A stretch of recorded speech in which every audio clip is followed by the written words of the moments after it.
Hey there everybody, welcome back to our afternoon program, our road racing here at Barber Vintage Festival, 17th annual Barber Vintage Festival, as a matter of fact, powered by our friends over at BMW Motor Rad. This is the AHRMA road racing program. Welcome back everybody, welcome back. We're heading into our afternoon of awesome racing. We have a handful of races to go, and by handful I mean a whole bunch. Because we have a 17 race day today. We are technically at race 6-ish, and then we have one very special race happening here in just a few moments to kick off our afternoon program, and that is our Vintage Cup for 2022. AHRMA, American Historical Racing Motorcycle Association, always features one special class every single year, giving them a little bit of extra love, a little bit of separate attention, and this year the Vintage Cup is going to be the Superbike Heavyweight Vintage Cup. So we're going to be kicking that off. I did an interview 2 days ago with the top two contenders for the winner of that class, Jeremy Madrill and Jesse Davis. Let's go ahead and check out that video with them, and then we'll be heading right into some racing. Welcome back, everybody. Attention up.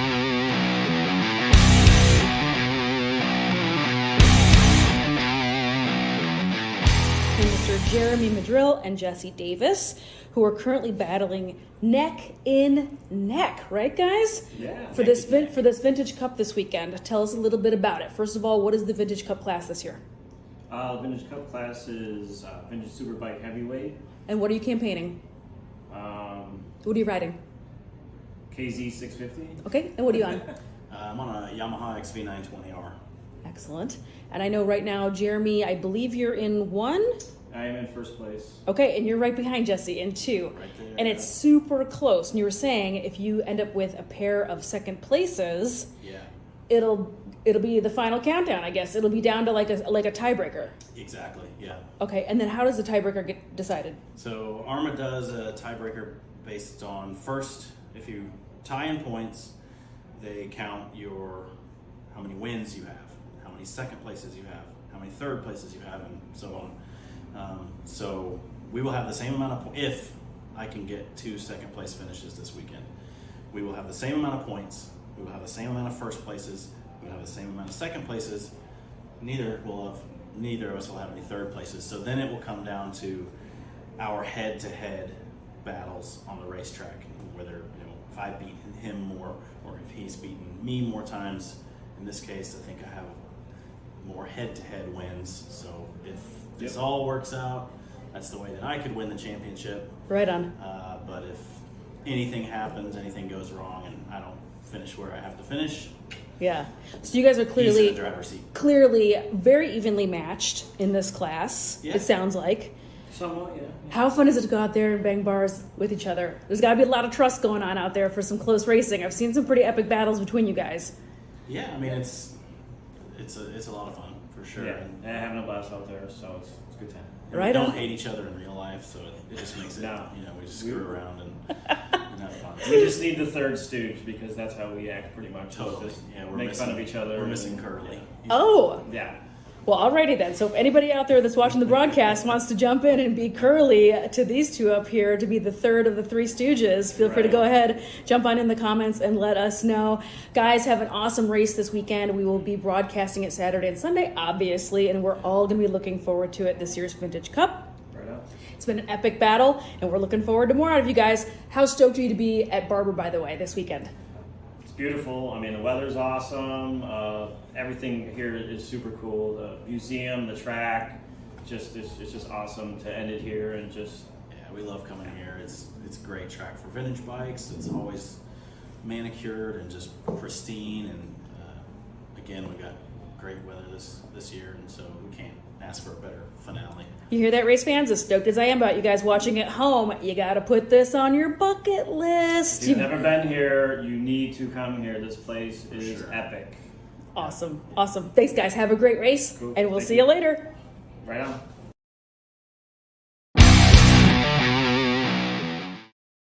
There in the paddock. Let's go third and final call for our next race this afternoon, the Vintage Superbike Heavyweight Vintage Cup. You folks are up right now. If you want to pull the tire warmers off the bikes and bring them on down, we'll send you out for your hot lap. Again, it is third and final call for the Vintage Superbike Heavyweight Vintage Cup.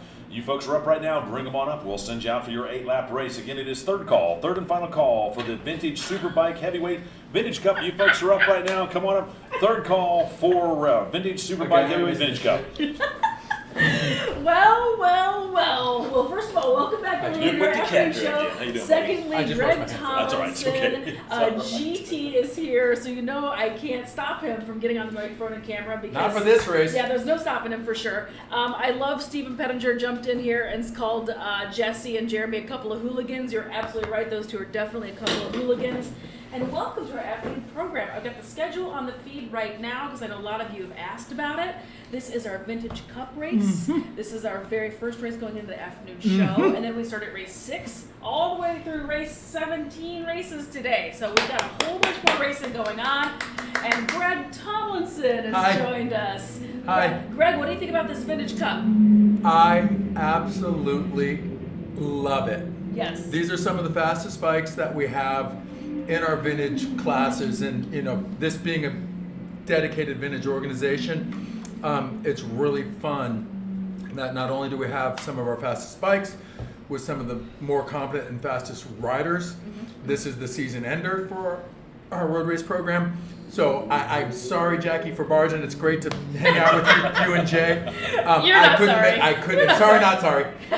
But I couldn't miss it because I know there's as competitive as it is on the track. Sometimes these things spill over off the track, and so I know that there's more than a few racers in this event that would love to win this. And in the spirit of competition and good sportsmanship, I'm looking forward to one heck of a race. Yeah. As the riders take to the track, Absolutely. let's go through the grids here real quick. The Vintage Superbike Heavyweight Cup. They're sponsored by Tim CBX and the CBX International Owners Association. On row number 1 is bike number 1B, Jeremy Madrill, 03 Jesse Davis, bike number 1B, Kevin Rammer, and 045 Curtis Adams. On row number 2 is bike number 1N, Matt Esterline, 118 William Brennan, bike number W13, Warren Wilson. On row number 3, it's 02 Robert Wignalda, 092 Alexander Cook, 162 Alan Perry, and 846 Andre Hauer. And then rounding out your field in row number 4, it's 313 Julian Huxley and 74 Wes Orloff. So for the Vintage Superbike Heavyweight Vintage Cup, this again is sponsored by Tim CBX and the International CBX Owners Association. That's an independent shop. Tim CBX is an independent shop that specializes in Honda CBX 6-cylinder machines. They sell parts and offer services for the CBX only, and they can offer hundreds of OEM and custom parts to keep that Honda CBX on the road. And of course, they race one in Vintage Superbike Heavyweight too. The International CBX Owners Association is the oldest Honda CBX club, and it's noteworthy that it's the single model club, which is the Honda CBX 6-cylinder. That bike was only produced for 4 years and still has a popular following. For the field itself, this is a variety of machinery up through 1982 model year based on showroom stock bikes. Race prep 4-cylinder Japanese bikes in the 900 to 1000 cc range can be seen out there. Unlimited displacement push rod triples, such as the Triumph Trident and BSA Rocket are out there, and the unlimited displacement twins, BMW, Moto Guzzi, and Harley Davidson are represented, and even the 6-cylinder Honda CBX can be seen in this class. And we've got Greg Tomlinson here joining Jackie and I in the booth to help call this race. Woo! Yay! Yay! You know what? I just saw a couple. Steven, Kevin, good to see you guys online watching this one. I know you're as excited as I am to see this race unfold. Madrill, he's on a slightly underpowered bike for this class. He's on a 650, which makes it super interesting when some of these other bikes, in terms of displacement, go up a little higher than him. So what he might lack in top speed, he might make up in cornering, and quite frankly, that's why we all show up to these things is the dice. And I've always said it, I've said it 100 times this weekend, I've had some of my funnest races racing for last place, as long as you're dicing with someone. So this will be an interesting, Orloff on this grid, lightning fast, Esterlin on this grid, lightning fast, and Curtis Adams, amazing racer. So this is a stacked field in our premier class. Yeah, so Curtis Adams yesterday absolutely dropped the hammer. Yep. I did an interview with Jeremy Madrill and Jesse Davis. Yep. Because they are kind of the hot contenders. Yep. And away we go. Wheelie to start by Madrill, but see you later, Jesse. I'll say Jesse Davis on that 920 Yamaha V-twin out there. He's got that thing flying, doesn't he? He's hard to beat. Lightning fast, one heck of a competitor. he's kind of the guy to beat. So. And this race is for all the marbles, right? I mean, this is the last race. This is the bragging rights. This is the winner-take-all race as they come out of turn number 4 up over the crest of the hill. It is Jesse Davis out front with Madrill back there. Is that Madrill in second? Yep, Madrill second. In third. No, that's Esterline back there in third, I believe. As the rest of the field streams down into Charlotte's Web. And that's a really interesting turn because there's a lot of different lines. There's a lot We've of different discussed it. right, a lot of different lines heading into that. So it basically boils down to who's going to break last. Yeah. And as they're heading towards the museum turn, the Devil's Jump, the Mississippi Leap. There's about 8,000 names for it, but it's a very interesting line that you can take through that, and very steep out of that corner. And then as they head back into the back section, the S turns, one of the fastest parts of the track, and also one of the funnest as a racer because there's actually people watching and yelling and cheering and screaming. Yeah, that takes them right up by the fan zone over there on the hill. So much Plenty of fun people to watching see. over there. And then through the back half of that course, up over the hump and into the bowl back there, again, a lot of room back there to where I always seem to be lost at sea back there, but a better rider, again, a lot of lines to the back. A lot of lines to the back then to take you on this really fast last left. Here comes your race leader down the front straightaway. Looks like it's going to be 03, Jesse Davis out front, and it is going to be Curtis Adams on 045. He was out there flying yesterday. Then 1P, Jeremy Madrill back there in third. Now, was it Jesse Davis has got to finish no later than second Jesse in both needed of these races? a pair of second places or better in order to win. And I think he was second yesterday, if Yes. I recall right. Yes. Wes Orloff, though, really absolutely putting up a fight here. Yeah. He came from the And back Curtis, row. exactly. And Curtis Adams just very, very quick out here. Oh God, Curtis Adams is an incredible racer, and it's looking like they're tightening up. That Jesse Yes. Davis is heading towards the museum corner. Jesse Davis looks like Adams kind of got maybe 4 or 5 bike lengths to him. Yeah. Well, they're working their way down through the museum turns now, waiting for him to come back up in front of the fans over there in the fan zone. We'll see if Curtis Adams has got enough motor to get past Jesse Davis, or if they're still going to be in the same position as they work their way through that back section in front of the fans over there, waiting for him to come back into view. Yeah, And there yes. they go. Yesterday almost had a little bit of a feel of bike preservation. Like there was clearly some very competitive racing, but it wasn't like a total slugfest. Like today feels like it's the slugfest. Well, this is the last one. this is it. Yeah. Now, you put it this way: you got all off season to repair whatever you break today. That's what I'm So- saying. is so- if you're gonna hand grenade something, today's potentially the day. All And- right, leaders are coming out of the turn right now. Last turn, heading into the front straight. And here we go. It looks like Davis has. Oh nope! I take that back. It's Curtis Adams who has overtaken Jesse Davis. But the good news for Davis, if he needs a second or better, Madrill has the better part of a straightaway to make up on Jesse. If in fact he's going to spoil Davis's weekend for Yeah. that. Yeah, it's not over yet. It's not even halfway. There's still a lot could happen in this race. But Adams a clear lead, maybe 8 bikes into Charlotte's Web. That very steep angled left-hander, which is such a fun turn. It's probably one of my favorites on this track. Maybe because it's the only one that I have somewhat figured out. And I say that very lightly. Yeah, Okay. let's not be optimistic. Yeah, right. And you know, I have to say, we're really fortunate to run a lot of different tracks over the course of a road race season here at AHRMA. And for my money, this is probably my favorite track as a former skater, surfer, snowboarder guy. This is a flowy, not the most technical track rerun, but then there are technical moments on this track. However, there's just a lot of flow on this track, and those who can corner well and maintain speed really seem to do well. It's a really good rhythm track. It's isn't it? super rhythmic, and I mean, I think I can speak for the entire paddock here that this is always one of our favorites. And what a fun event with the crowds and the 70,000 people through the weekend or whatever it is.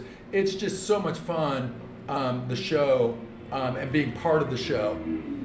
Looks like a race leader, Curtis Adams, opens it up a little bit on that last lap there over Jesse Davis. Davis still about a half a front straightaway lead, but here comes your third place rider, bike number 1P, Jeremy Madrill, holding on, but obviously, as you said, down a little bit on his horsepower on that 650, but still solidly there in third as he starts his next lap. I believe halfway flag should be coming out next time by. And regrettably, if we're going to see a race for that second place, for someone who wants to spoil Jesse Davis's weekend, there's a whole straightaway between Davis in second and Madrill in third. Yeah. So I mean, unless something cataclysmic happens at this point, and stranger things have happened, right now this is looking to be fairly well set up with Adams fairly checked out on Davis, and Davis fairly well checked out on our third place rider, Madrill. Yeah, definitely. Well, Wes Orloff looks like he's doing pretty good out there in fourth, and bike number 1B, Kevin Rammer, in fifth. A little bit of a battle shaping up here between Esterline and Ringnalda between seventh and eighth, and you've got another three-bike rider out there. That's Brent in there. So Brent, Esterline, and Ringnalda are duking it out for that sixth place position. Those guys have been swapping some positions, I've noticed, here further back in the pack, while 045, Curtis Adams, really leads this one. Yeah. And quite frankly, Curtis Adams, classy human, one heck of a racer. So I don't think anybody's overtly surprised when Adams shows up and he's in the front. It's not a surprise. What is he aboard? Do you know? I said, you know what he's riding? You know what? I apologize. I don't know, but I mean, the Historic Cup featuring the Vintage Superbike heavyweights, that is a class that he's been a contender in long before it became our marquee class for the year. Yeah. He's not unfamiliar on that bike in this paddock. And there he go. Oh, sorry, that was Madrill. That was Madrill there. Madrill. So the halfway flag's out, letting everybody know the Curtis Adams and Jesse Davis and Jeremy Madrill starting the second half of their race. They've got 404 left to go. And that is always a bit of a relief, especially when you're in front. You're like, okay, man, we got the cross, white, green. Okay, 4 more to go. Keep breathing. Stay focused. Hit your marks. And Adams, Davis in second, and Madrill seem to be doing just that because they've largely checked out on the balance of the field. And that is not to take away from Wes Orloff in fourth because he is rocket fast. Well, looks like that battle between Brent Ringnalda and Esterline. Looks like Ringnalda moved himself up a position as Esterline's back there in eighth, but Brent's still leading him in that sixth place position as that trio's having a heck of a battle over there in the turns 2, 3, and 4 area, waiting for him to come back up on the top of the hill here in just a moment. Yeah, there's a good, that kind of, back, half of the pack right there, those three going to Charlotte's Web right there. Yeah. That race is 100% on. And like I said, Ooh, Esterline goes a bit wide. Riding really wide, Yeah. Well, but so saves it and turns it around. So he, obviously he's like, I'm not going to brake. And unfortunately, well, it does look like maybe because he is so off the throttle, his hand's up. So he obviously had a mechanical there, much more so than trying to be braver than everybody else into that turn. But that bravery, that late braking in that corner, that's kind of the name of the game of it. Oh, that turn probably just about more so than anywhere here because for me that's a second gear turn. Trust me, when you're coming into that turn with somebody, hopefully you have the inside, and it's like, I'm not braking. Are you braking? Well, okay, I got your inside. I'm running you wide or whatever, but I'm not going to stop. So it's super fun because it's a massive cat and mouse into that turn, probably more so than anywhere else on this track. Well, looks like everybody's seeing halfway, so whatever happens in this race, it would be considered official as Curtis Adams continues to lead Jesse Davis and Jeremy Madrill. That's your first three bikes as they work their way over through the museum turns right now. Jay, I can't see the lap times. What's Adams' lap times? What's he throwing? Let's see. Looks like that last lap he's run a 1 minute 36.127. That It's very fast. On a vintage bike, that is absolutely smoke show material. Well, to give you a hint, Jesse Davis, he did a 137.9, so he's almost a 2 full seconds slower. And then Jeremy Madrill, his best so far has been a 140.663. So Madrill and Davis are fairly evenly matched, but Curtis Adams is just a couple seconds every lap ahead of him. So he's definitely on rails out there.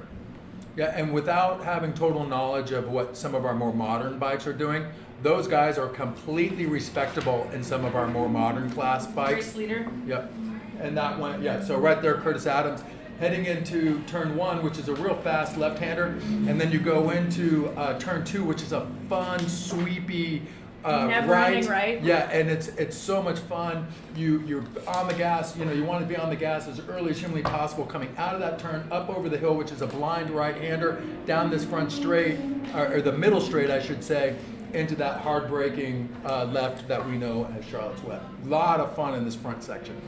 White flag should be coming out for your race leader next time by as he's over there exiting out of turn number 7 down that back straightaway one more time. He is definitely flying. See you later, Curtis. Yeah. And good for him. Yeah. And that is mad respect to all the racers that have put bikes out. Anytime we release what is going to be the historic cup class for the season, it's a lot of fun to see people bringing out bikes. Esterlin traditionally is a Sportsman 750 rider. That obviously he put a bike into this class knowing that it was a historic cup class. It's awesome because it encourages bikes to come out and adds to the field and the competition. And that's really what AHRMA strives for, and quite frankly, the racers.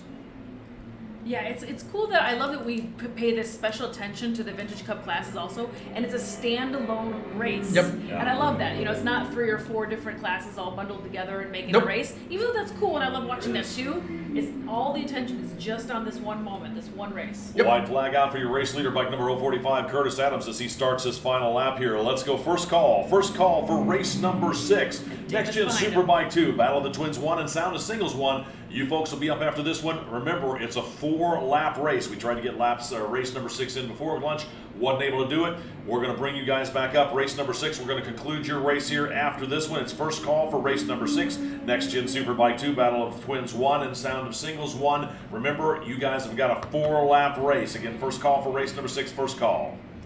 And although I missed it, I was over at the cross country. I might have missed it. Assuming there was a red flag situation or something. Yeah, 2 red flags. Yeah, that's not uncommon for them to break it up to keep the program moving to the schedule of the day, to then slip them in at a later time. That's not uncommon. Well, it also gave the riders a chance to kind of fall back and regroup a little bit.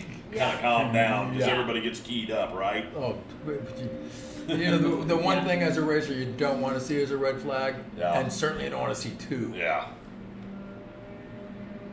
Race leader should be working the back section of the course. Yeah, I think I just saw them enter just a second ago. That was the 202 bike that just came past the white. 237 coming through. And and there is no shame. The speeds these guys are carrying, even the last dude on this grid is completely hauling. There's no joke here. Here he comes. Curtis Adams just crossed a second ago. Race winner. The checker flag goes out for your unofficial race winner, bike number 045, Curtis Adams, taking the unofficial win.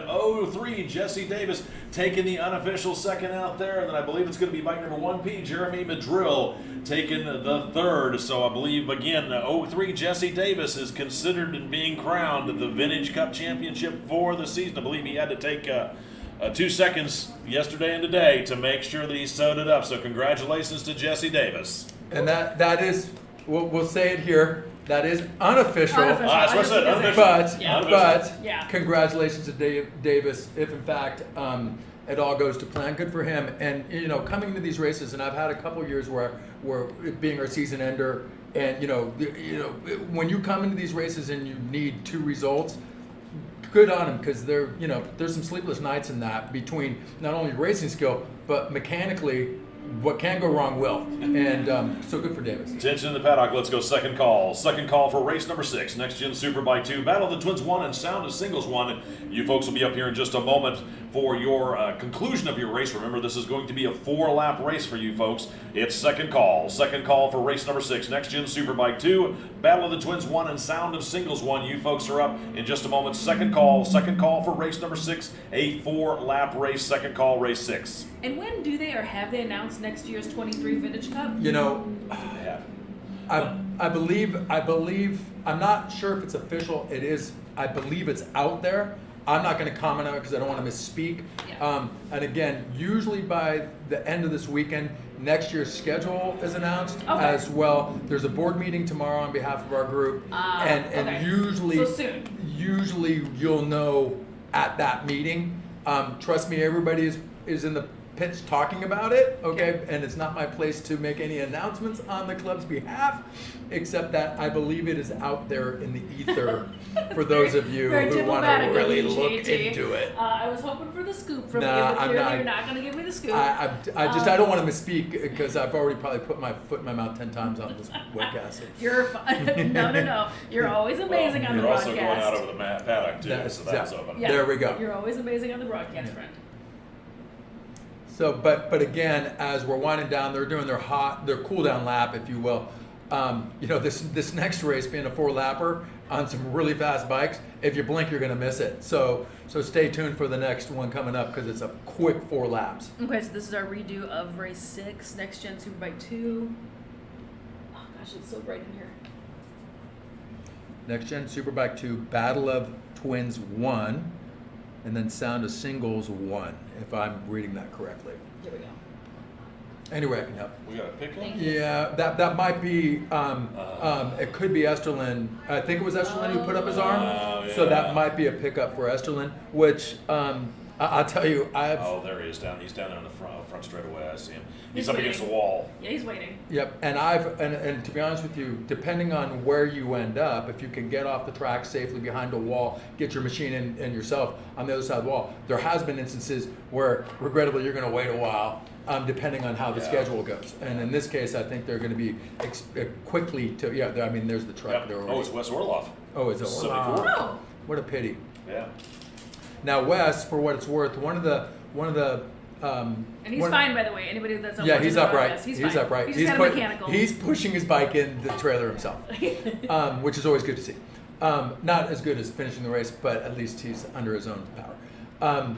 Wes last night was a member of our Dick Mann Memorial Championship, which he was. It's a teams race that celebrates all of the different disciplines that AHRMA has on offer. So there's a 5-person team that includes a trialist, a vintage motocrosser, a vintage cross country, a vintage flat tracker, and a vintage road racer. And Wes was the vintage road racer on that team. That included Dave Aldana, Cliff Mees, Tyrus Wilson, yeah, I and saw Dennis photos. Brown.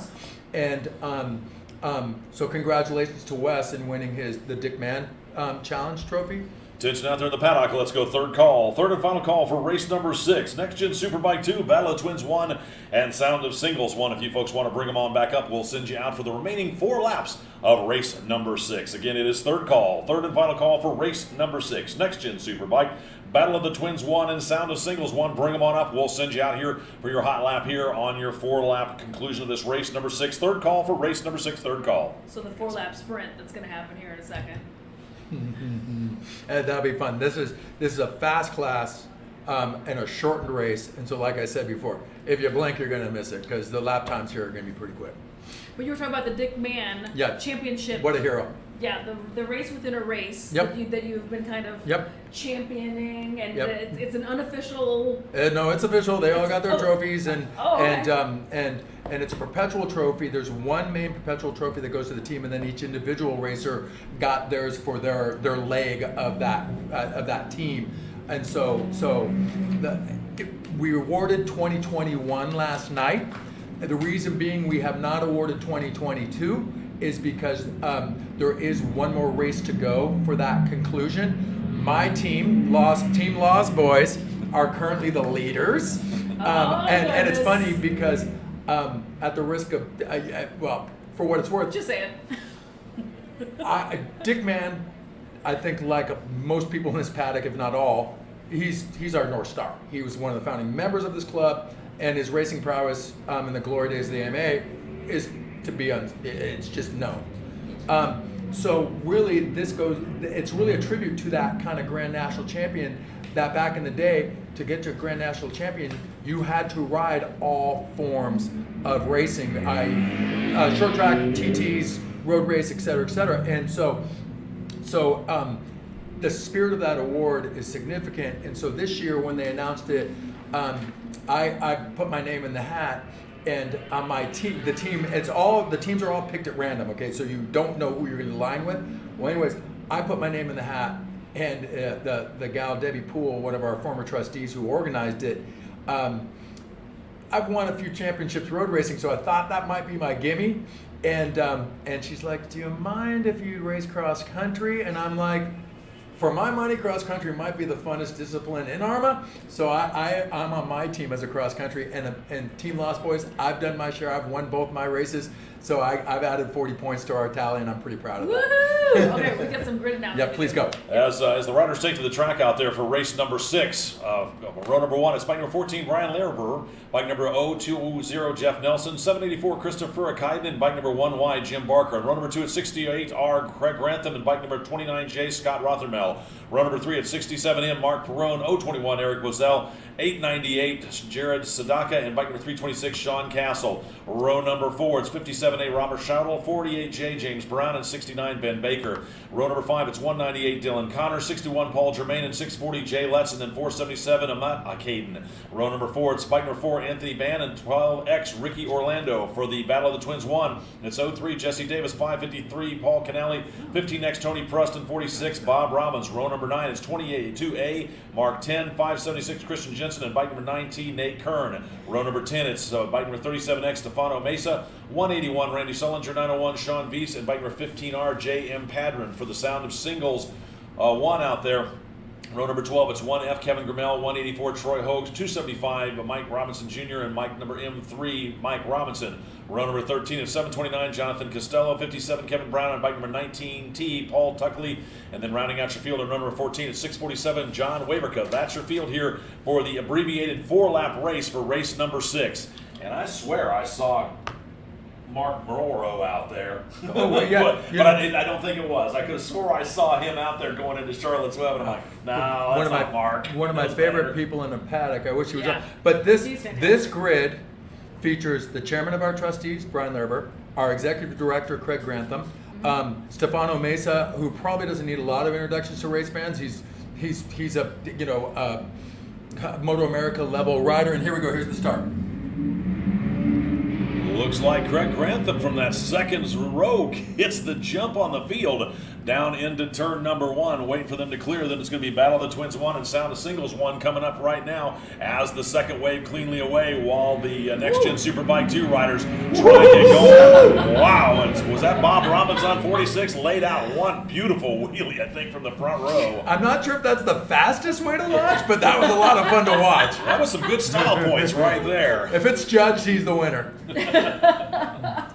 Looks like our race leaders down into Charlotte's Web on this first lap, and the top 3 riders breaking away from everybody else. We'll get the full running order for you when they come around to complete lap number 1 in just a moment.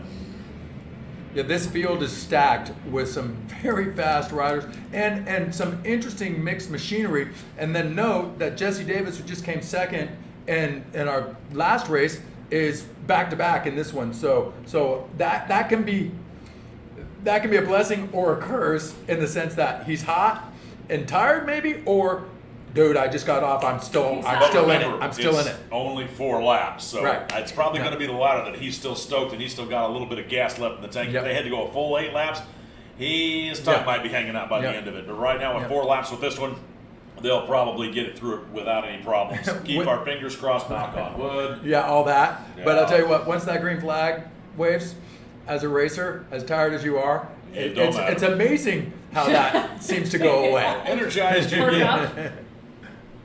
All right. Race leaders out of that final turn down across the front straightaway at the line. It's going to be Craig Grantham still out front, 68R, 29J Scott Rothermel there in second, bike number 14, Brian Laraber back there in third, 020 Jeff Nelson in fourth, and 67M Mark Perrone rounding out your top 5. So the executive director out front and chairman of the board running third. I guess we're going to have to get Scott Rothermel to join the clubhouse somewhere in that one as the field works their way over. Oh, looks like maybe 020 Jeff Nelson might have put himself up on that third step of the podiums. It looks like bike number 14, Brian Laraber, dropped back a position, but we'll get a confirmation on that one as it looks like Rothermel setting his sights to try and work his way past Grantham. What do you think there, JT? GT? That was a real racy entry towards the museum turn complex.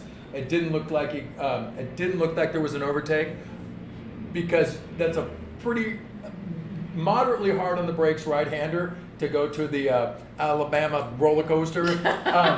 But the point being is, you kind of got to get your bike right, set it up straight, catch a gear, to then downshift a gear, to then make the kind of off-camber right-hander at the bottom of the So museum. GT, once we have like kind of a moment in between the races, like if we've Yep. got a back-to-back or whatever, Yep. I have onboard footage of an entire lap, and Fun. I'd love to have you talk us through it. Happy to talk about it. It's super cool. Eric My Watts pacemaker, put it yeah. up. Okay, Eric Watts. He runs a slightly faster pace than I do, but I bet you I could talk through it. Race leaders I out bet of you turn can number figure it out. 17 one more time. Down the front straightaway, they thunder. Out front this time is 29RJ, Scott Rothermel. Then 14, Brian Larabur. He's worked his way up to that second step of the podium. Then it's 68R, Craig Grantham back there in third. 020, Jeff Nelson in fourth. And bike number 19, Nate Kern coming on strong here to round out the top 5. And Nathan has some Moto America pedigree in him, so that is no surprise. And if I'm not mistaken, is Kern is in Battle of Twins? Is he not? Yeah. Like, he's in a different. I Yep. don't Yeah. think he's in Next No, Gen he's not Superbike. in Next Gen Yeah, Superbike. so he's moving his way through in a different class. Actually, Brian Larabur he's listed as Battle of the Twins 1 too. So you got a Next Gen, BOT1, Next Gen, BOT1, Next Gen. Not surprising. They're Wow. super evenly paired, though. Right, and you know, probably the majority of the people who are watching are super familiar with how AHRMA runs. This can be mixed class racing, because I mean, there's bikes that are kind of motards on the track right Oh, yeah, now, yeah. Yeah. and so this is mixed class racing. However, they're scored separately. But rest assured that no matter what class you're running, that top 3 overall is super important. Looking on through the field, Rothermel out leading. Larabur came in second, but Larabur is actually leading for the Battle of the Twins 1. So you've got Next Gen Superbike and Rothermel out front. Larabur leading in for the Battle of the Twins 1. He's second overall. Then 68R, Craig Grantham, third overall, second in class for Next Gen Superbike. Then 020, Jeff Nelson running third in class for the Next Gen Superbike. Then at 19, Nate Kern, he's in the top 5. He's actually second in class in the BOT1. Then you got to go on down to 10th place overall, bike number 553, Paul Canale. He's running third on the podium back there for the Battle of the Twins 1. So the BOT guys starting way back on that second wave, already working their way forward into the Next Gen Superbike field. Looks like the white flag out on this one. Let's go first call. First call for race number 7. Sportsman 500, 350 GP and Formula 125. You folks will be up here in just a moment. It's first call. First call for race number 7. Sportsman 500, 350 GP and Formula 125. First call for race number 7. First call. And Jay, again, I can't quite see race monitor. What kind of lap times is our race leader running? 137.878. Okay, and if you remember, in our historic Cup race in the Vintage Superbike Heavyweights, I think our top guy was running in 136s. Yeah. So that just shows you these are next generation bikes, and our Vintage Superbikes were running at Right a there with pace them. very, very similar. Yep, right there with them. Yeah, Larabur turned to 138, 159 that Yep. last time. So yeah. And Lerber, you know, as our chairman, but also one heck of a racer, he runs everything from some of the more modern stuff Oh, we yeah. run all the way downstream to the small Le Mans Start 125, 160s. Yeah. So he Premier Bikes, he runs a little bit of everything across this entire field. Yeah. Across this Super entire close product. racing happening right now out of this last turn onto the front straight. Let's check out Checkered this flag drivers. out for your race leader, bike number 29J, Scott Rothermel in there with Third, 14, second. Brian Larabur, 9T, Nate Curran coming on strong, but comes up short as he was challenged Brian for that BOT1 win, but Curran sets up for second. Then it looks like it's going to be 68R, Craig Grantham taking the unofficial second out there for the next gen Superbikes, and then 020, Jeff Nelson, third in class out there. Let's go second call. Second call for race number 7. Sportsman 500, 350 GP, and Formula 125. You folks are up here in just a moment. It's second call. Second call for race number 7. Second call for race number 7. An interesting thing about that finish right there, there was probably 3 bike lengths between the top 4 or 5 guys. So really, really good racing there all the way to the end. And that's what we like to see. That's what we like to see. Let me know when you've got a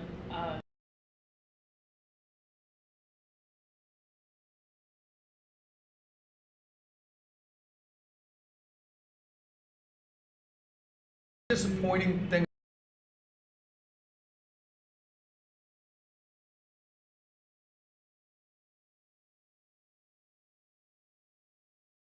Or maybe he was just done for the weekend. Or it might have been a different bike Stefano too. Mesa won Because he took the $3,000 yesterday Yeah. in the Right. Formula Yeah. Thunder field. Right, and I mean, for those of you who watch Moto America, everybody is pretty familiar with the likes of Stefano Mesa and Hayden Gillen, Yeah. and Nate Kern to some extent. That it's a lot of fun to see those guys come out. Interestingly, I'm seeing some dust and some smoke, or not smoke, but dust that just came up across on the back straight. I wonder, and that is out of the exit. And there we go. We got a standy wheelie out the back, but there is some dust, which on a cool down lap, I'm just really hopeful through that S turn that somebody didn't Run wide? over cool down themselves. The other thing, if this is our live shot, is that our live shot? That's the safety camera. Okay, Yeah. got it. This is what's going on the stream. Okay, because in our safety cam, I'm looking at the screen, and it looks like some of our corner workers are clapping the racers on their cool down laps. I have to give a shout out to the corner workers here at Barber, but every one of the tracks we run, they're our eyes and ears, they're our safety monitors. And it's super fun when you're on your cool down lap. They're all clapping for you, and as a racer man, you are just so thankful that they're here. So anyway, I apologize. I'm not talking to the camera. Some more wheelies. Yeah, that guy has a full-on standy going down the back straight. I wish I could learn how to do one of those. Someday, GT. Someday. I know. I accidentally do wheelies sometimes. I know, but when they're a surprise, Yeah, they're really a surprise. Yeah, it's not what I planned for. All right, what's next? Race 7, Sportsman 500. Sportsman 500, 350 GP, and Formula 125. Awesome. And so this is a fun vintage class matchup with some interesting differences in bikes, but all running about the same lap times. And what's super fun is like the Formula 125 bikes. They run a completely different approach as a rider. If you let your RPMs dip down below, say 11, okay, I'll say 9 grand, you're out of the power band. So these guys on those small 125s are wide open the whole way, throttle on. Cornering is everything on those bikes. Attention out there in the paddock. Let's go third call. Third and final call for race number 7. Sportsman 500, 350 GP, and Formula 125. You folks are up right now. If you want to bring them on up, we'll send you on for your hot lap. Again, it is third call. Third and final call for race number 7. Sportsman 500, 350 GP, Formula 125. Third call for race number 7. Third call.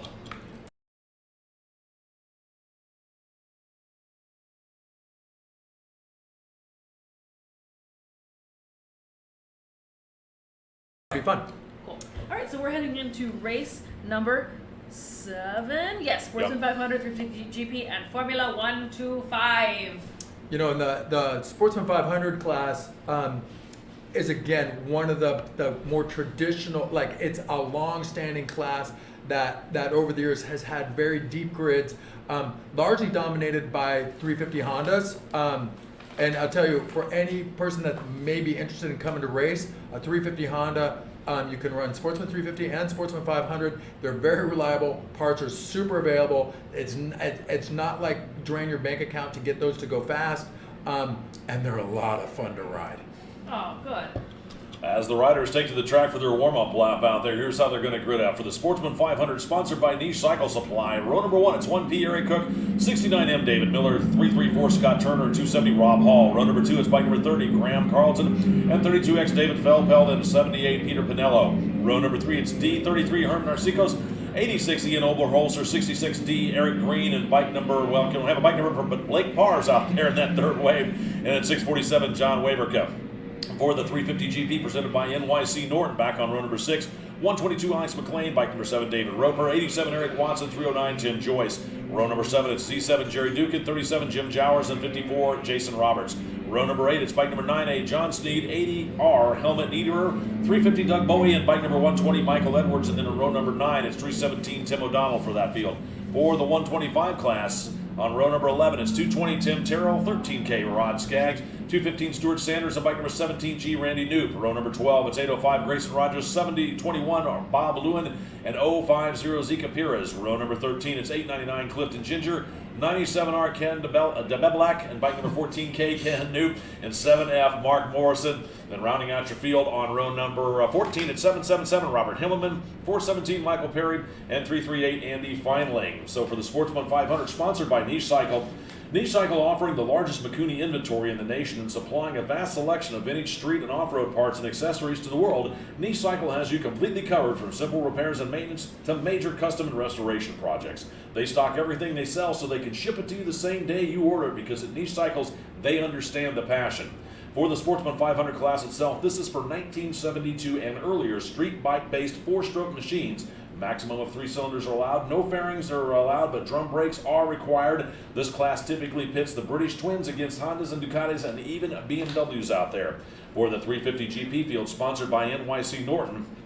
NYC Norton specializes in Norton Commando restoration, the fabrication of complete Sealy-framed racing and performance street motorcycles, and bringing to life pedigree specials and customized motorcycles built around a multitude of engine and chassis combinations. They feature complete classic Norton motorcycles, restorations, upgrades, and custom builds, motor work, reliability modifications, and high-performance tuning. For the field itself, this class is for 1968 and earlier machines, including 350 four-strokes and air-cooled single-cylinder two-strokes, and 250cc liquid-cooled single-cylinder two-strokes, and air-cooled twin-cylinder two-strokes. Included in this class are some rather exotic purpose-built race bikes such as the AJS 7R, the Yamaha TD1, and the Harley-Davidson's Aramaki ER/CRTT. Converted production bikes are also in this class. Ducati's singles and Harley-Davidson Sprints, also known as the Aramakis, are out there. Alex McLean took the 2018, 19, 20, and 21 class on his Rob McKeever-sponsored Aramaki. For the Formula 125, this class includes air-cooled twin-shock, steel-framed Grand Prix race bikes, including models into the mid-70s. This class is primarily populated by 125 to 200cc two-stroke singles and twins, including production race bikes and converted street and enduro machines. You'll see and also hear a few Honda 175cc four-stroke twins. Single disc front brakes is allowed. Some machines have also been bumped up into the F250 class. That's your field here for race number 7 as they get ready to take the start here in just a moment. So I believe that's Rob Hall on the 23 bike. You know, not to take away from Eric Cook because he's our national champ with that #1 plate on there, but Rob Hall, whoo boy, is he lightning fast. The Sportsman 500 class, those are the black numbers on a yellow plate. That's how you can tell the difference. The 350 GP class, that is one of the basis classes in vintage racing. That was one of the marquee classes at growing up.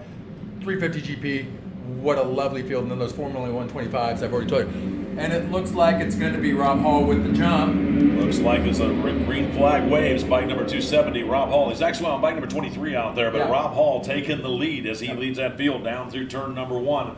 Looking back up the straightaway, waiting for the second wave to get going. There goes the 350 GP and the Formula 125s are the third wave. So the 350 GP field cleanly away themselves, working their way down into turn number 1. And then it'll be the turn of the Formula 125s to take off here in a second. As looks like bike number 23, Rob Hall, continues to actually, no, Rob's back there in second place. Couldn't quite tell who was out in the lead for the Sportsman 500 as they dive over into Charlotte's Web on their first lap. One thing's for sure, Cook was third, Hall dropped to second. I apologize for not being able to pick up who was in first. It might, I don't want to prognosticate, but it might have been, is he on this grid? Would it be Scott Turner? No, it wasn't It looked like Turner. it was it looked like a 3-digit number. Yeah, and Turner is a former champion in this class, all right? So he is no slouch on a 350 Honda. And I apologize because, is Watts in this field? No.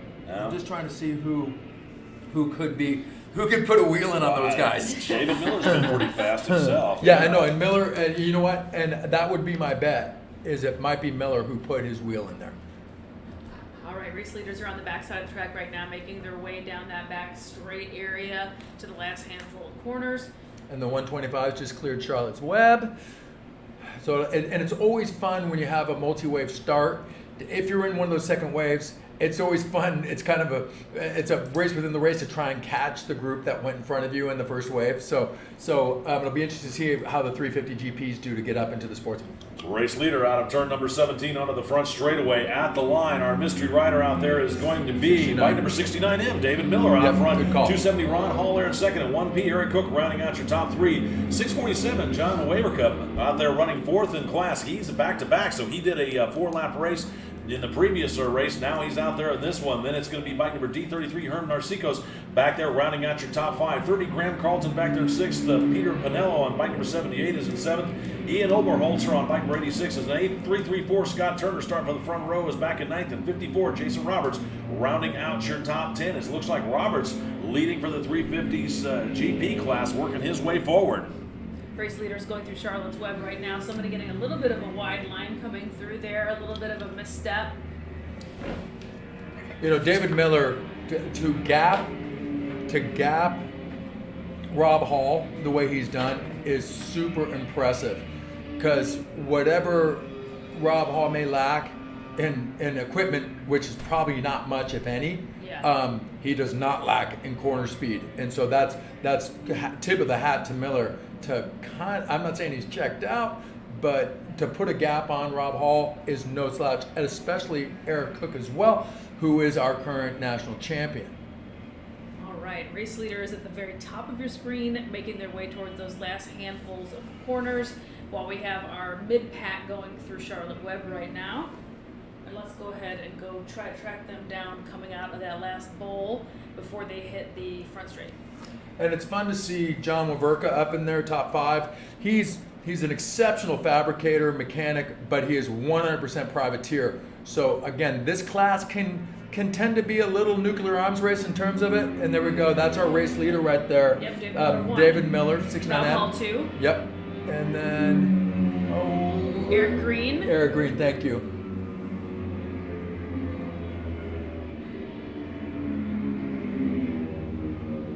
Herm Narciso was in that group, Oberholzer as well as Waverka. But that's the beauty, and we have a bike off track in a fairly safe spot entering towards Charlotte's Web, so that shouldn't affect the racing, but we'd like to see him come to a stop and get on the other side of that wall. Yeah, because they're riding. He can, what he'll do, and he's doing the right thing, he's getting to the end of Charlotte's Web turn, and then he can get behind to a corner worker, stuff his bike off on the wall and get behind and out of harm's way. That is exactly what's happening. They're right there in the middle of your screen. You just watched that, folks. Somebody must have had a mechanical, but that's fine. They're fine. They're A-okay, and push that bike right on out of the way.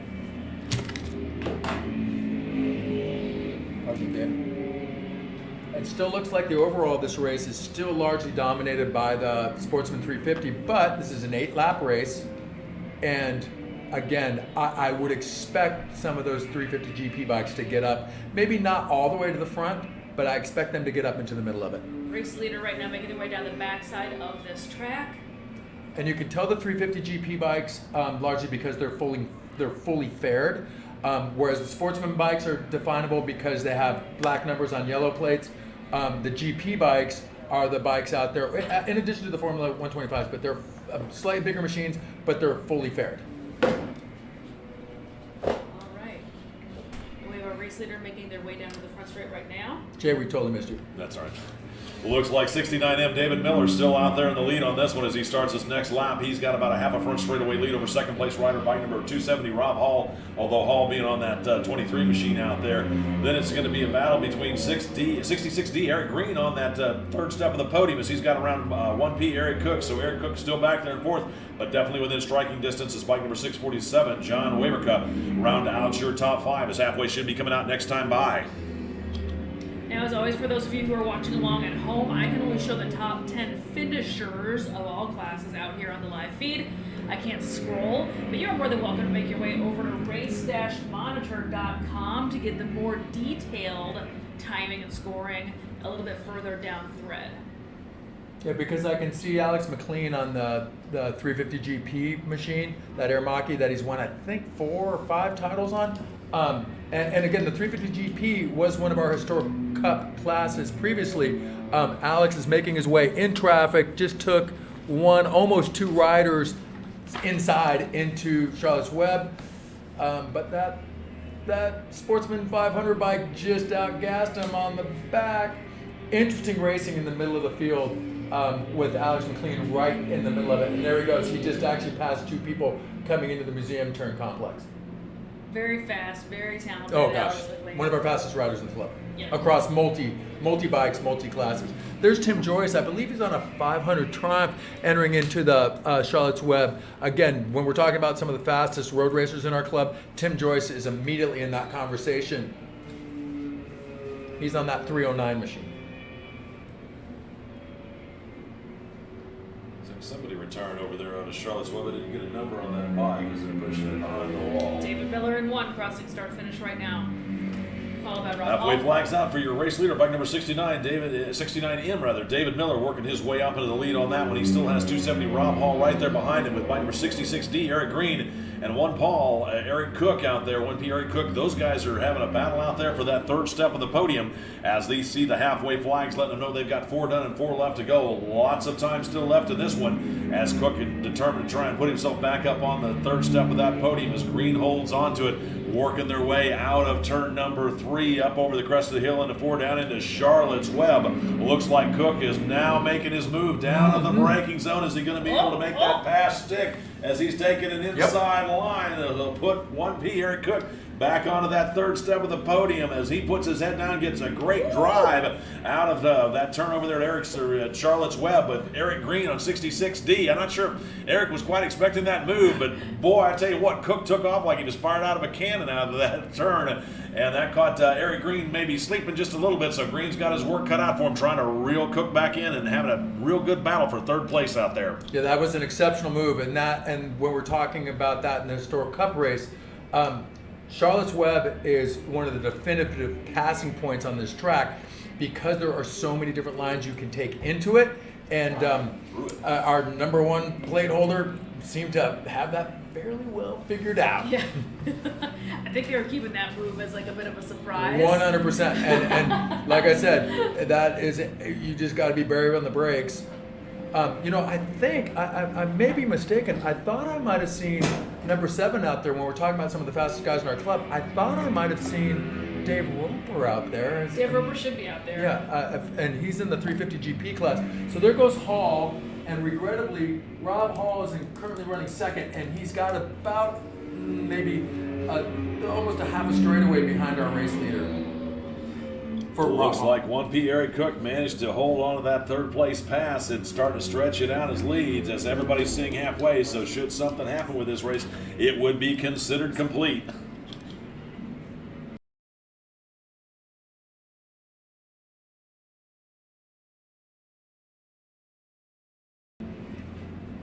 All right, 1 more lap to go out here. Let's go see what's there's going on. Roper. I just saw Roper come through. So Dave Roper, first American to win the Isle of Man. His racing pedigree goes without saying, Yeah. and just a fixture in this road race paddock and an exceptional racer across, again, a variety of machines. But it looks like McLean has his, I could be wrong, he's either lapping someone or he may have his work cut out for him in that 350 GP race. Well, he's running 2nd in class right now behind 54 Jason Roberts. That looks right. And my good buddy Jason Roberts, Jason is one of our younger riders in the paddock, probably early 20s, and he's giving some of the older generation a run for their money right now. So it's always good to see Colton in the mix. He's fearless and lightning fast.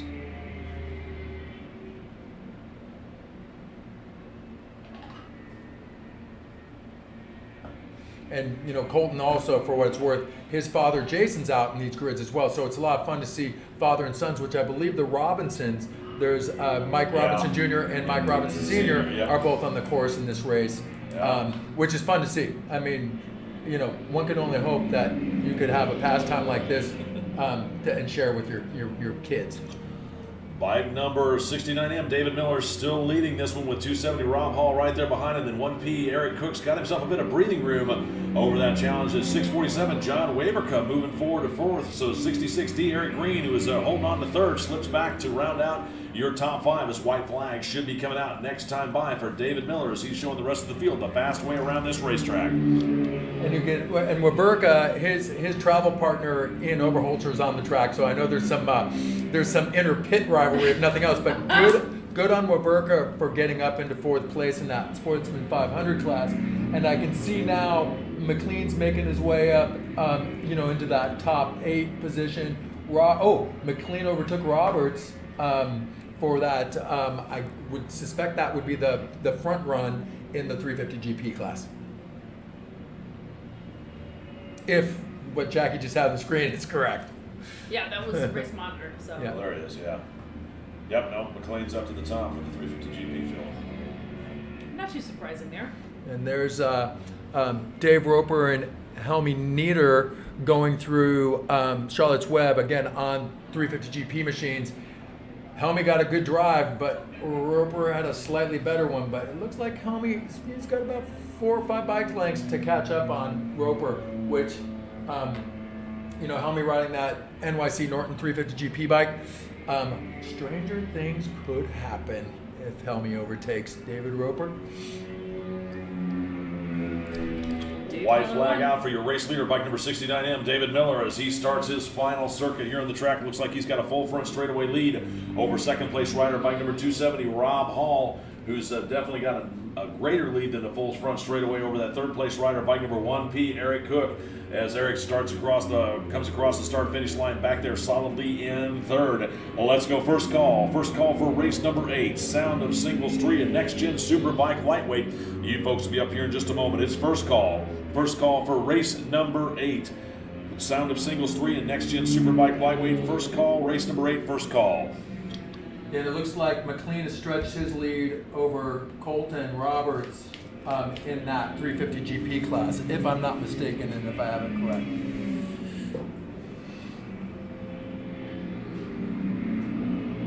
Ooh, Jason Roberts. I apologize. I was saying Colton Roberts. Jason Roberts is Colton's dad. Yeah. So Jason Roberts is a very young-looking 52-year-old, and so I apologize mistaking Jason for Colton. Good on Jason, who, by the way, is one hell of a flat tracker as well. Am I allowed to say that word? I'm sorry. That's one heck of a flat tracker. He's a heckin' racer. Yep.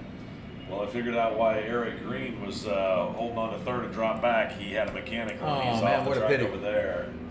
Oh, nope, that's 8-6. I'm sorry, I thought it was 6-6. Yep. That's 8-6. Right. So next time through, we're under white flag right now. So Yep. next time through, the checkers will be coming out. There's still some bikes to clear prior to the white flag switching to checkers.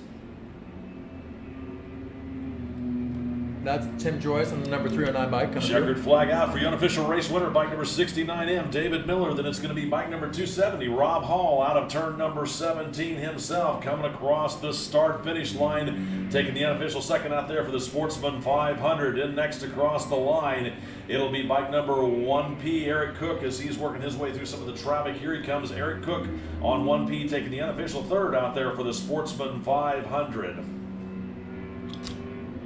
Interestingly, Tim Joyce got across the white flag prior to the overall race winner. So if nothing else, Tim gets one more hot lap around this track, which as and I've been lapped probably more than anybody in this paddock. It's always a bummer when you lose a lap. Looks like Alex McLean on 122 takes the unofficial win for the 350 GP over 54, Jason Roberts. Attention out there in the paddock. Let's go second call. Second call for race number 8, Sound of Singles 3 and Next Gen Superbike Lightweight. You folks will be up here in just a moment. It's second call. Second call for race number 8, Sound of Singles 3 and Next Gen Superbike Lightweight. Second call for race number 8, second call. And good on John Waberka for coming in fourth in that class. John used to be a fairly consistent competitor in this class, in the Sportsman 500 class, and it's good to see him back out here. And hopefully, we'll encourage him to kind of do a bit more of a schedule next year if he can afford it, because he can definitely put a wheel in. Alrighty, let's check in on the live feed. Stephen Hipp says, GT, love you, brother, miss you, and being at the track. Missed you too, dude. And then what else? Somebody peeked in and asked you if you're going to. What's up, GT? David Earhart, you coming to the beach race? I'm coming as a civilian. I gave up racing that small little flat track there. But Roland Sands and Red Bull Straight Rhythm, it's going to be a heck of a show if you're in Southern California next weekend. It's not an event to miss.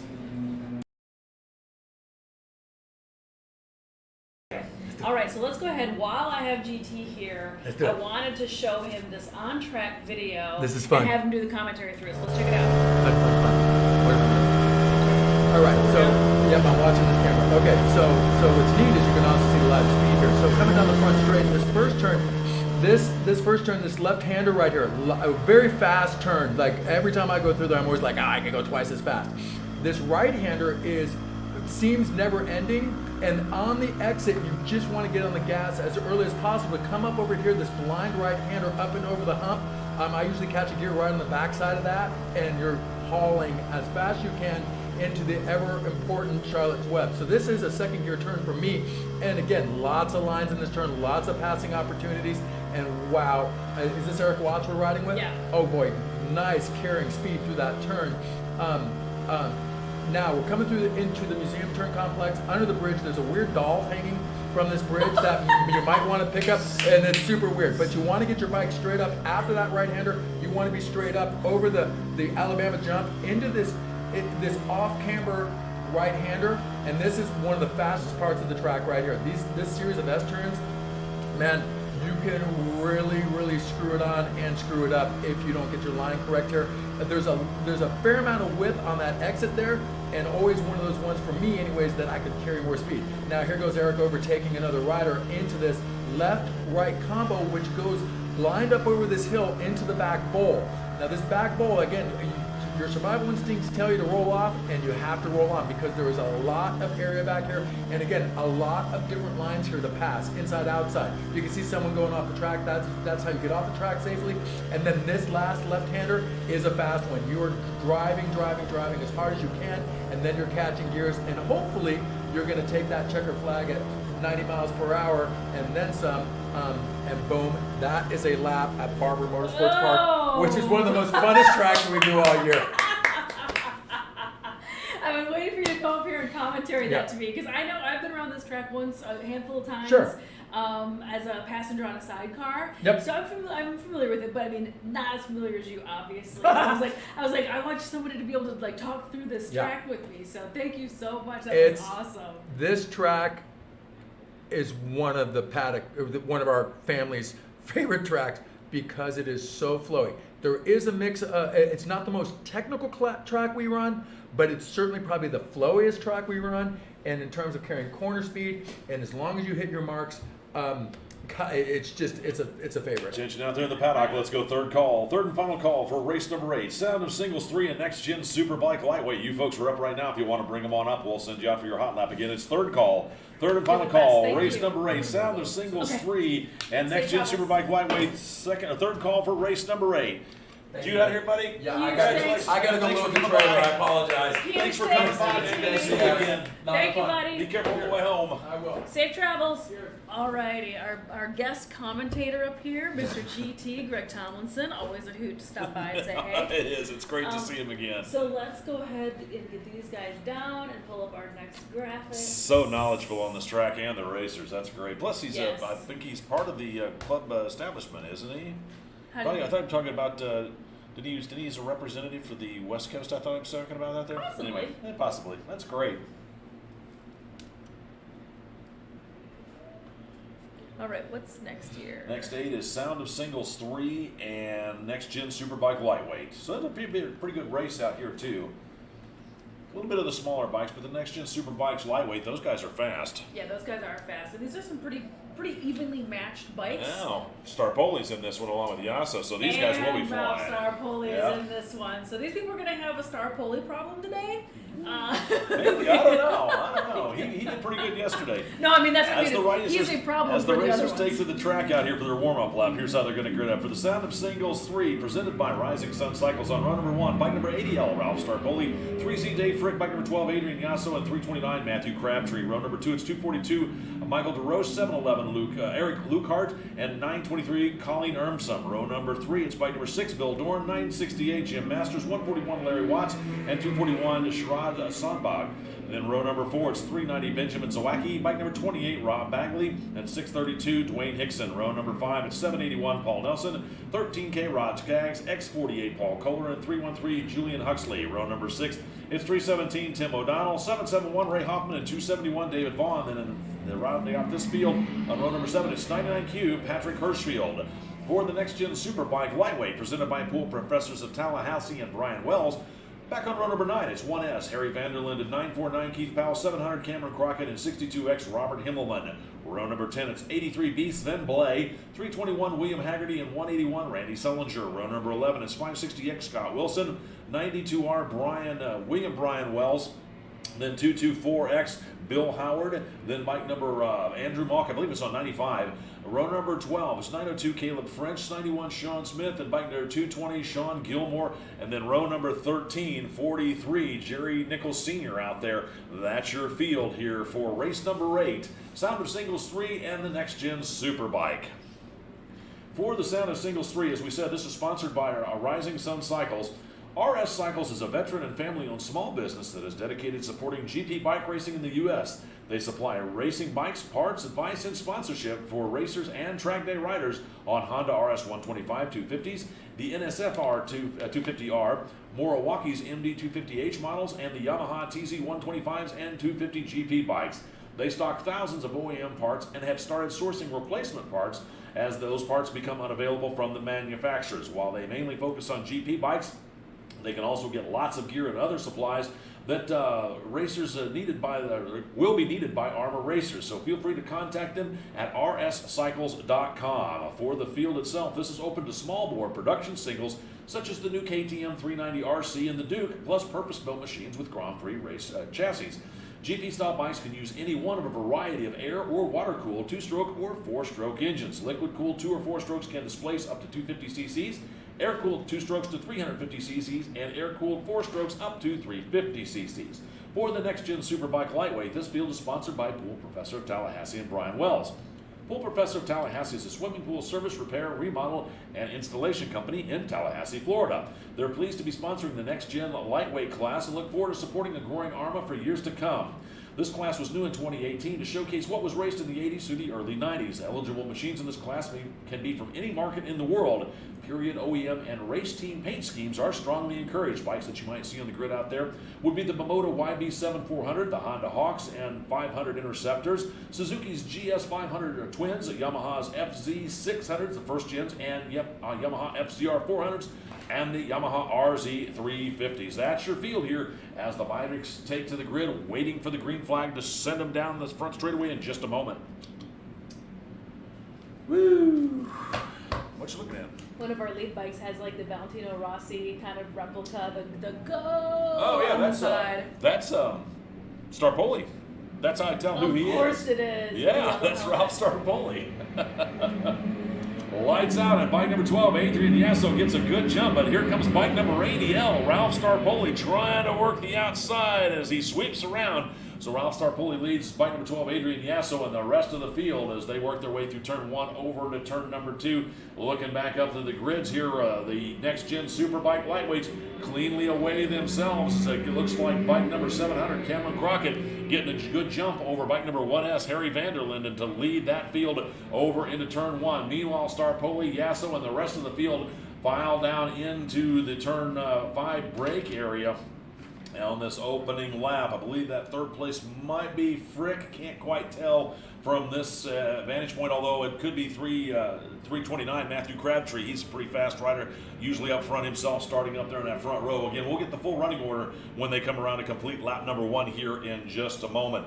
Also want to remind everybody, now that we're into the second half of the afternoon, don't forget to turn in your rental transponders before you leave for the day. In fact, it's always a good idea. I know you're usually hot and tired, but when your final race is done for the day, the first thing you want to do is get out of your leathers, then grab that transponder and take it back to tech or registration, or bring it up here to the third floor of the timing and scoring tower, because I guarantee you, when you get off the track, you're hot, you're not thinking about it, and the next thing you know, you're 300 miles from here on the way home going, oh dear, there's still a rental transponder strapped to the fork leg of my bike. Or worse yet, you get home tonight or tomorrow and unloading your bike and go, oh my goodness, there's a rental transponder still in the catcher, still in the carrier. So please make sure that you turn in your rental transponder when you're done racing for the day. Looks like bike number 80, Ralph Starpoli, out of that final turn, leading out there over bike number 12, Adrian Yasso. Then it's 771. He's my mystery rider out there holding on to that third place position. Man, he came from way back on row number 6 to hold on to third. Man, he is flying out there. 3Z David Frick in fourth, and 329 Matthew Crabtree rounding out your top 5. Bike number 7L, Eric Lukart back there in 6th. Bill Dorn is in 7th. 923 Colin Ermson in 8th. 241 Sharad Sunbag back there in 9th, and 141 Larry Watts rounding out your top 10 as Ralph Starpoli really starting to stretch out his lead over bike number 12, Adrian Yasso. And bike number 771, Ray Hoffman, rounding out your top 3 as they're out of Charlotte's Web over to the crest of the hill, down that back straightaway one more time towards the museum turns. Our mid-pack starting to head through Charlotte's Web right now, and just a ton of bikes going into this corner all at the same time, but everybody's picking their way through it carefully, and heading on through. Our leaders are heading towards the museum right now. These guys are rocking and rolling. Our race leader, however, has already cleared the museum and is heading towards the backside of the track. Let's go track down. I'm guessing that's Ralph Starpoli. It is. Bike number 80L, Ralph Starpoli, out of that back section across in front of the fan zone over there through turns 10, 11, and 12. Disappearing now back into the back section of the course over through 14, 15, and 16. Waiting for him to come back onto the front straightaway here once again in just a moment. He's got bike number 12, which would be Adrian Yasso right there behind him. Here comes Starpoli out of turn number 17. About a half a front straightaway lead between him and Yasso, and looks like Adrian's got some company back there with bike number 771, Ray Hoffman, really pushing hard. You know, Ray started way back on row number 6 and has worked his way up to third here in the opening laps. Has his sights set on standing on that second step of the podium, but he's got to get to and then around bike number 12, Adrian Yasso, to be able to do it. Meanwhile, 3Z Dave Frick still back there in fourth at 329. Matthew Crabtree continued to round out the top 5 as Hoffman tucked in behind that fairing, really starting to close in on the brakes down to catch Adrian Yasso back there as they're working their way through the exit of Charlotte's Web. Looks like Yasso gets a good drive up over the crest of the hill, but Hoffman tucked in behind the fairing trying to pick up the draft as they rocket down that back straightaway one more time.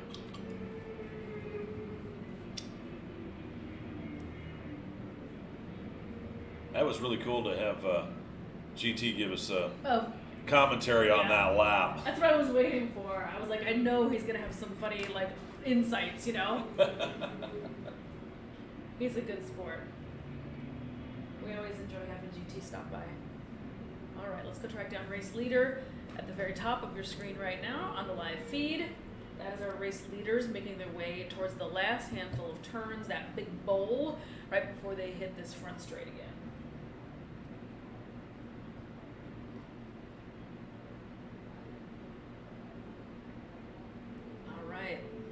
Guessing this is Ralph Starpoli. Race leader, bike number 80L, Ralph Starpoli, one more time, right out to the edge of the track as he's out of turn number 2. Here's the battle for second as looks like Hoffman is reeled in. Bike number 12, Adrian Yasso. Those guys are just about 4 to 5 bike lengths apart from each other as they dive down into this next lap over here. Through turn number 1 over into turn number 2. Plenty of laps still left in this one.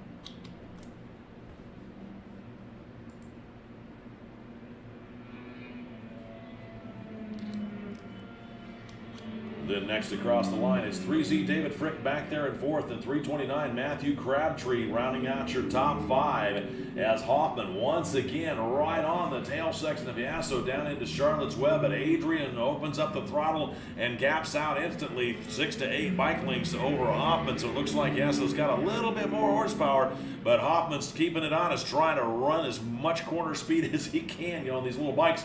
Well, that's the whole key and the secret to making these things go fast, is keeping your corner speed up as we got a bunch of bikes diving in. 4 bikes diving into Charlotte's Web. Looks like they're all in there cleanly, but they were definitely taking some different lines through that turn as bike number 80L, Ralph Starpoli, has set sail on the field. Adrian Yasso still has bike number 771, Ray Hoffman, in tow. About 6 to 8 bike lengths separate those guys as they're back over through turns 13 and 14 here. Halfway flags should be coming out this next time by.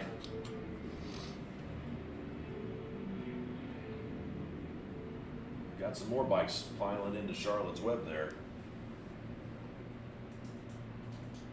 Bloop. Behave yourself.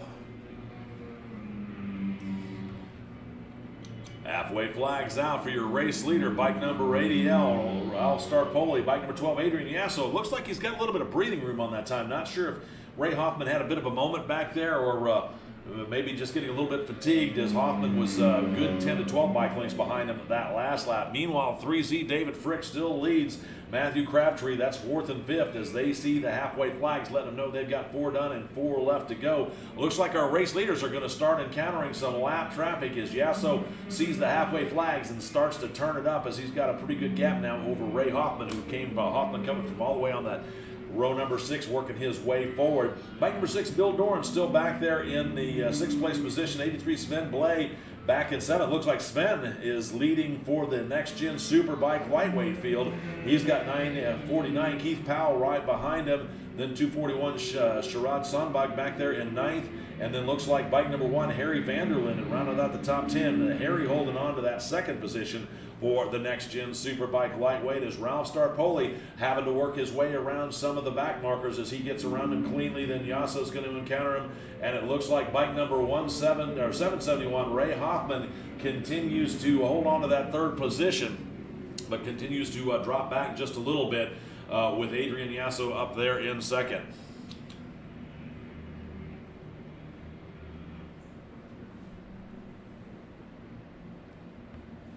My little race dash monitor got a little hung up there for a second, so I had to click Yeah, over mine did too. and give her a little refresh to make sure she was doing okay.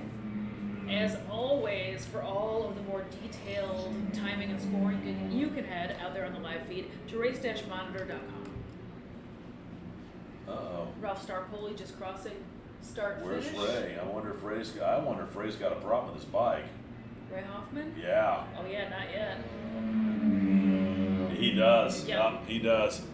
Looks like at the leaderboard, bike number 77L, Ray Hoffman, he was starting to drop back as he'd been running real hard with Adrian Yasso, and he's fallen down on the leaderboard here. So not sure if he's got a bit of a problem with his machine out there as he continues to slip back the leaderboard. So move 3Z, David Frick up to that 3rd step of the podium. He had 329, Matthew Crabtree right behind him. So looks like those guys might be having a battle themselves for that 3rd step of the podium as word coming in at 771. Ray Hoffman has pulled into the pits. A tough break for Ray as he was running real strong with Adrian Yasso out there making a battle for that 3rd step of the podium, making a battle for the 2nd step of the podium in the sound of a singles 3 race.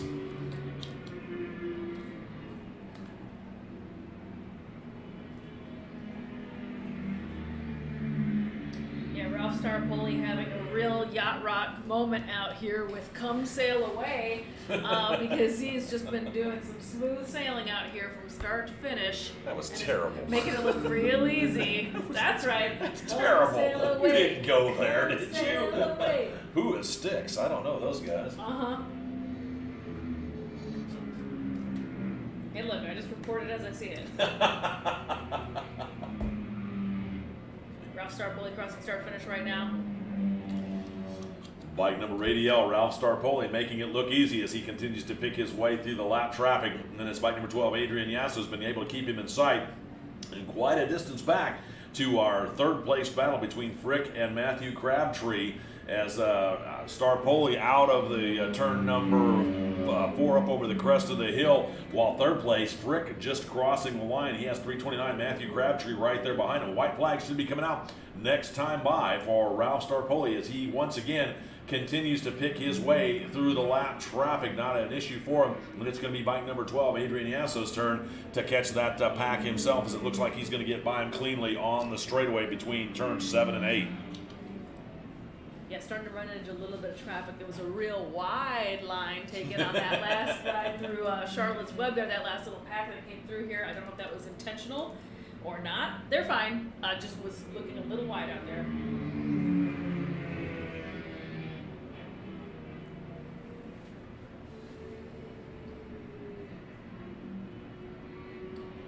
Looks like race leader over through 13 and 14 here on the final lap.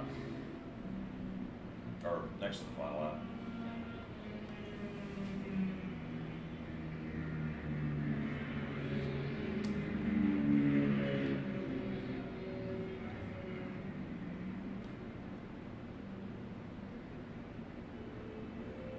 Here he comes.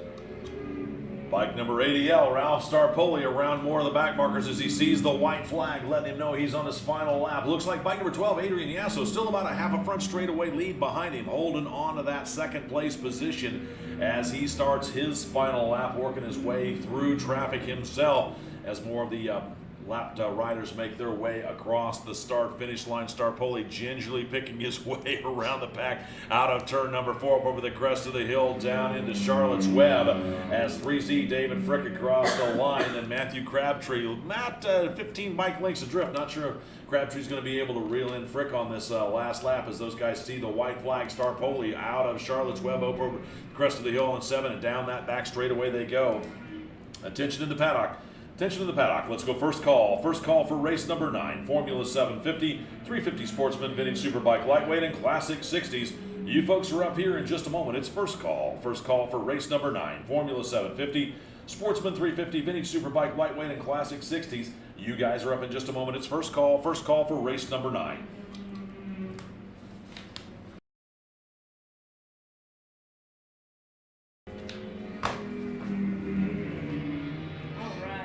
Feels like race leaders, so let's go ahead and go track these folks down. Race leaders look like you're over in 14.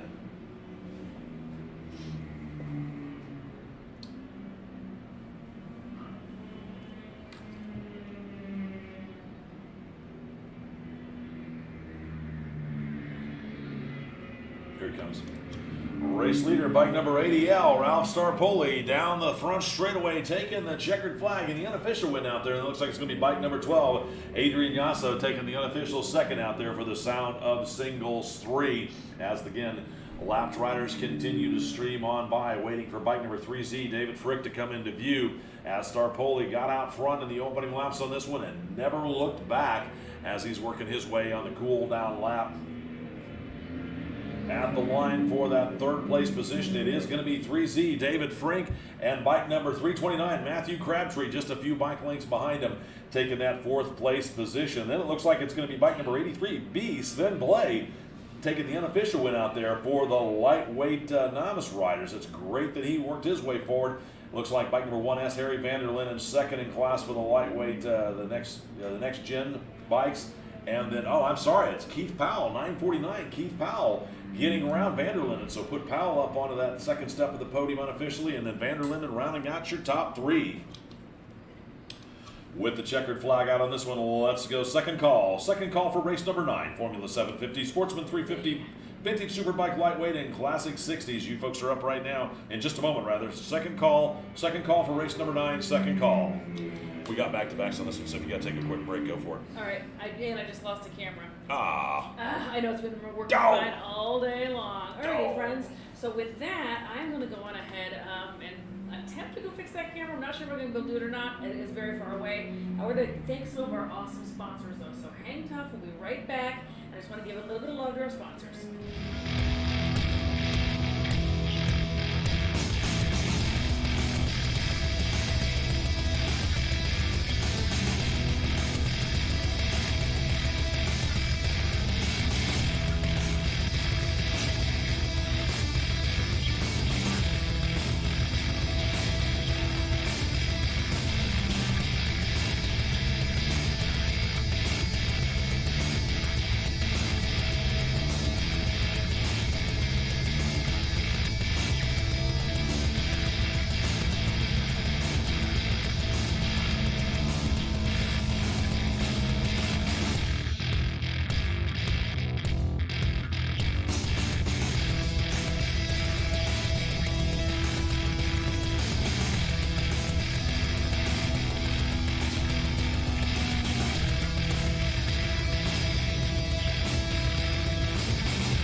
14, it's 9A, John Sneed.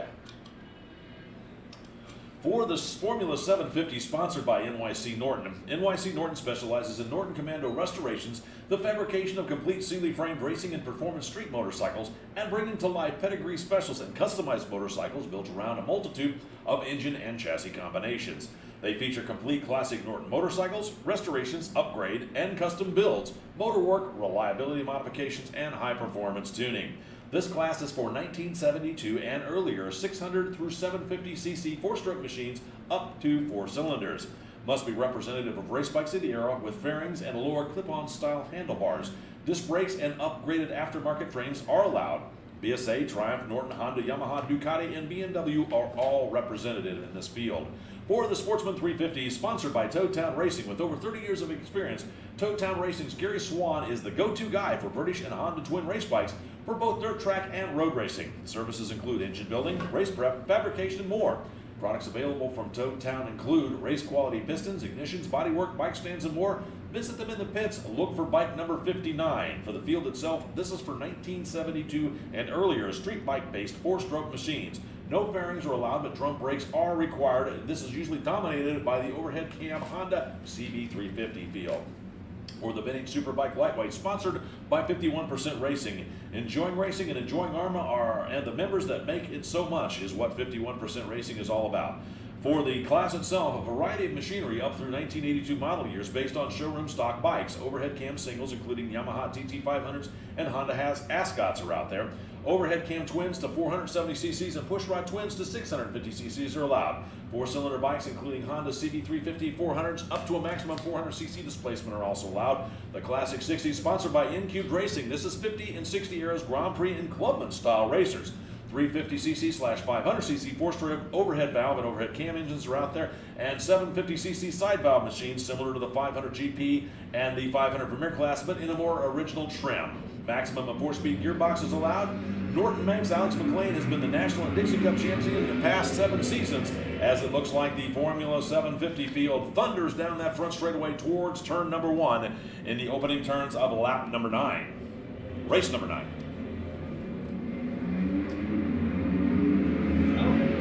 Sportsman 350 away. Then Vintage Superbike Lightweight takes off.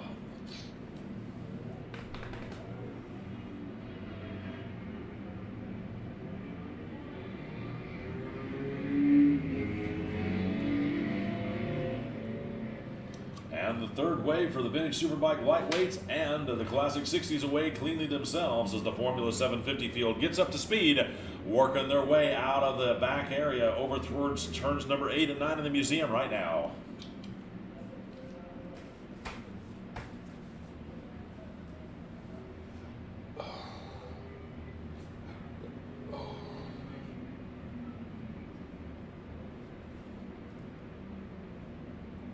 Third wave is just now heading into Charlotte's Web. And the very first wave is heading towards the back side of the track now. You want an ice cream sandwich?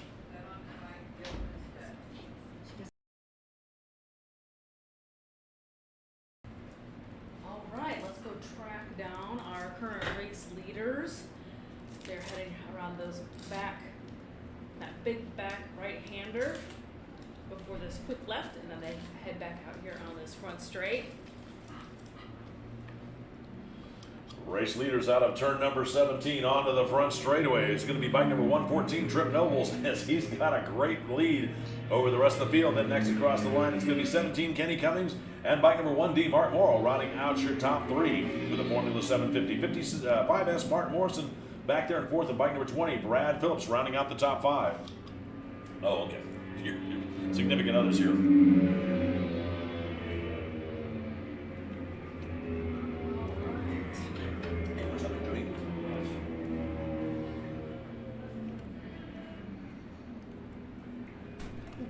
Have an empty pen.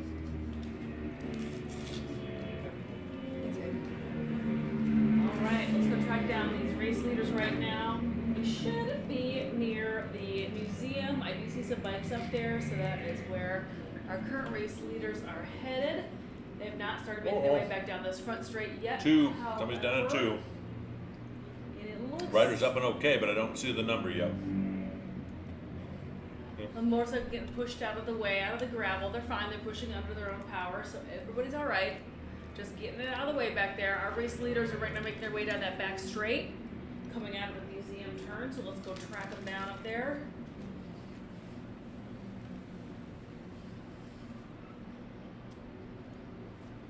And the flicker on your screen, for those of you following along at home, is a flag that is waving in the wind. It has gotten quite breezy out here, but it's absolutely beautiful out. It's gorgeous. Yeah, stunning, stunning weather. Did you get your camera going? Absolutely incredible. Currently, I think it's overheating, Ah, so I okay. might not have it for long. But we're gonna all. Race leader, bike number 114, Trip Nobles, one more time, making it look easy as he has a full front straightaway lead over the battle here for second. That's between bike number 17, Kenny Cummins, and bike number 1D, Mark Morrow. Mark's been our rider school instructor, so obviously no slouch on how to get around a racetrack fast. He's been doing that for a couple of years, does a great job. He always says one of the things he really likes is when he gets to get out there and race with one of his students after they've taken his class, maybe have a year or two under their belt. And he's like, that's always a great time. As he's sitting there trying to figure out how and when to make his move on Kenny Cummings and move himself up a step on that podium. As bike number 5S, Martin Morris back there in fourth, and bike number 20, Brad Phelps, rounding out your top five. Looks like bike number 270, Rob Hall, holding down the lead for that Sportsman 350. He's running sixth overall. He's got 69M. David Miller right there behind him. And then 1P, Eric Cook. He's running eighth overall, third in class for the Sportsman 350. 304, Kevin Dinsmore, though, back there in fourth in class, ninth overall, still within striking distance. And then bike number 78, Peter Pinello, rounding out your top 10 as the laps continue to click down here. And again, the Trip Nobles on bike number 114 just running away with it and making it look easy. Is he sailing away with it? Yeah, he's got well over a full front straightaway lead. You think Trip would do that? Oh, not Trip.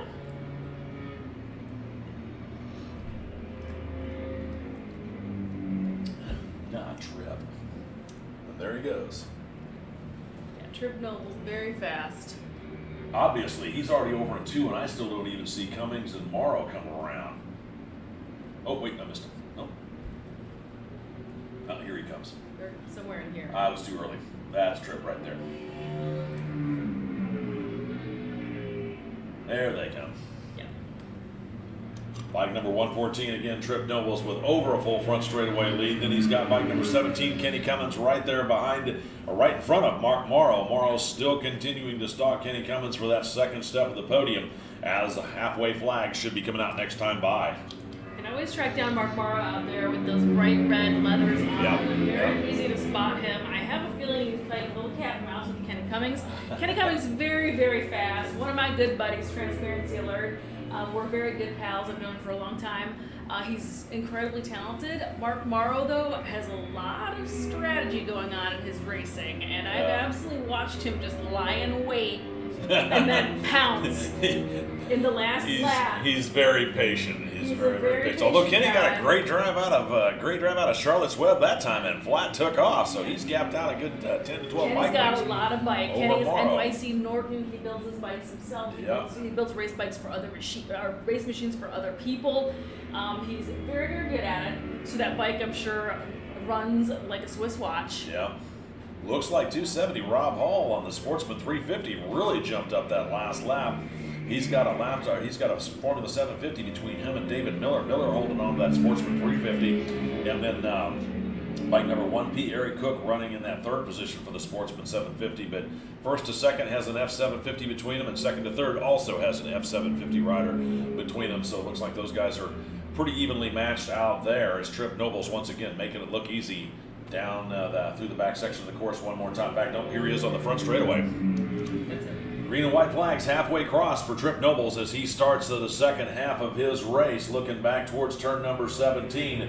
Looks like bike number 17, Kenny Cummins, has a little bit better of an advantage. Kenny got a good drive out of Charlotte's Web up over turn number 6 that last lap and really gapped it out. So Mark Morrow's going to have his work cut out for him if he's going to be able to reel him in here in the second half of this race. Then it looks like next across the line is going to be our Sportsman 350 rider, 270 Rob Hall, but he's got 69M. David Miller there right behind them. They had a lap rider in between them that last, or rather a 750 rider in between them that last lap. Now Miller right back up within striking distance of Rob Hall. So good battles starting to shape up out there for the Sportsman 750 as 5S Martin Moore drops back a position He's running 4th in class for the Formula 750, 6th overall. Bike number 20, Brad Phillips back there is in 7th. And then bike number 1P, Eric Cook, he's running 8th. He's running overall 3rd in class for the Sportsman 300 or 350 class, as everybody's starting to see the halfway flags, letting them know they've got 4 done and 4 left to go. Daniel Paget on the live feed says, "Go Blake Parr." Go Blake Parr. Race number 9, let's go Blake Parr. Barry Hassenkopf also says that. Send it, man, send it. Thanks for tuning in, friends. As always, feel free to hit that share button and share this feed with your motorcycle race-loving friends, groups, pages out there on the internets. Let them know some awesome racing is going on here this weekend with AHRMA.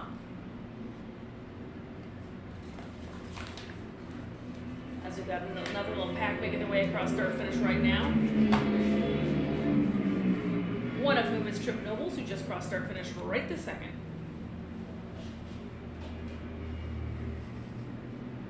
With a very substantial lead over his number 2, Kenny Cummings. Looks like 114 Trip Nobles continued to lead this one, so everybody's seeing halfway. So whatever would happen, this would be considered a complete race, as bike number 17, Kenny Cummins, still has a slim lead over bike number 1D, Mark Morrow, as they continue to work their way up through turn number 3, over to turn number 4 to the crest of the hill, and down into Charlotte's Web they go. We're going to start running into a little bit of traffic out here because there's some... Looks like Mark Morrow would be a reason why, as he is off the pace and sitting up, taking a quick look behind him as he dives down into the braking zone there for Charlotte's Web. So it looks like Mark Morrow's race might have come to a premature early end, as he is way off the pace. So that means it's going to be bike number 20, Brad Phillips. Well, Mark Morrow's still rolling, so he's not giving up yet. Yeah, I don't know what that sit up and look around was for. There's no smoke or anything. No, he does seem to have slowed down. Yeah. I don't know if he thinks he saw something on the track. Well, he's had that TC250 or his RD 350, whatever, the 2-stroke Yamaha that he's riding, and I know he's known that they get to be very temperamental, and he's really in tune to when one's if a piston's going to start to stick. Yeah. He's pretty good about being able to save it and hear that in that engine. In fact, he was talking to me once at Kershaw earlier this year. He had just that. He said, thought I heard something. He thought he was getting ready to spin a rod. He said, I grabbed the clutch real quick and brought it back in. And it turns out it had snapped a ring. And so he was able to save the motor. So that might be what he's doing. He's heard something and he's not happy with it. So he just figured he'll just back off, and we'll see if he comes in this next lap by. He had a substantial lead over that 4th place rider, which was Brad Phillips, as the rest of the field continues to stream by with Trip Noble still out front. White flag should be coming out next time by. So he is in bike preservation mode, potentially. Yeah, he's dropping down the leaderboard.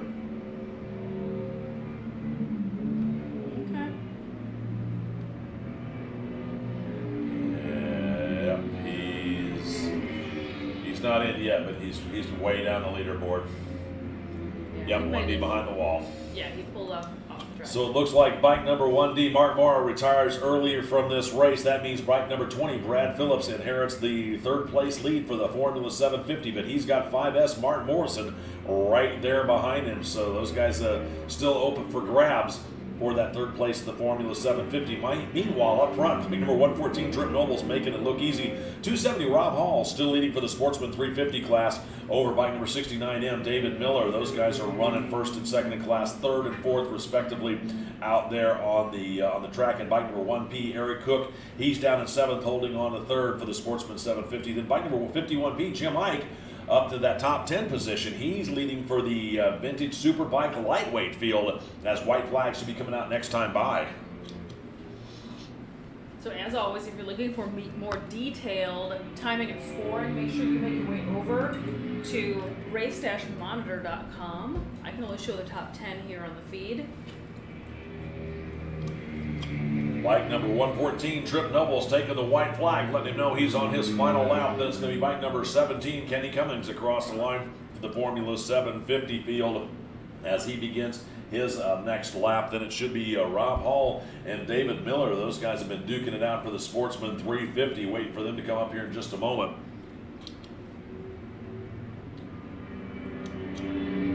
as there they go, and they're pretty much nose to tail. So it's anybody's race for the Sportsman 350 as Hall led Miller, seeing the white flag. Let's go first call. First call for race number 10, Next Gen Superbike and Sound of Thunder 4. You folks will be up in just a moment. It's first call.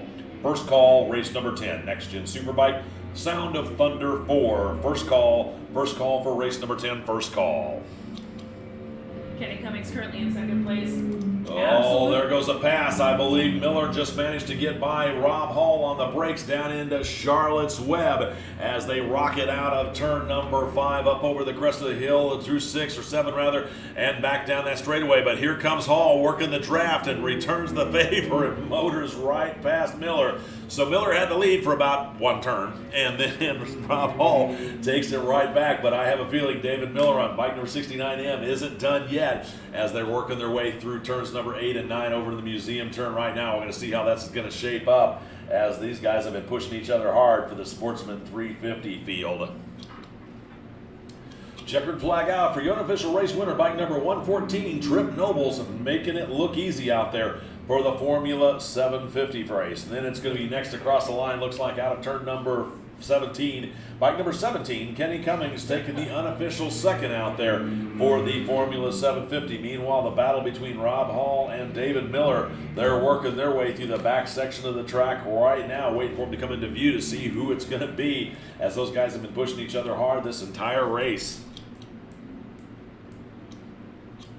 And I believe here they come as they are nose to tail at the line. It is going to be 270 Rob Hall, just nipping 69M David Miller for the first and second in the Sportsman 350 field. Let's go second call. Second call for Next Gen Superbike and Sound of Thunder 4. You folks are up here in just a moment. It's second call. Second call for race number 10. Next Gen Superbike, Sound of Thunder 4. Second call, race number 10, second call.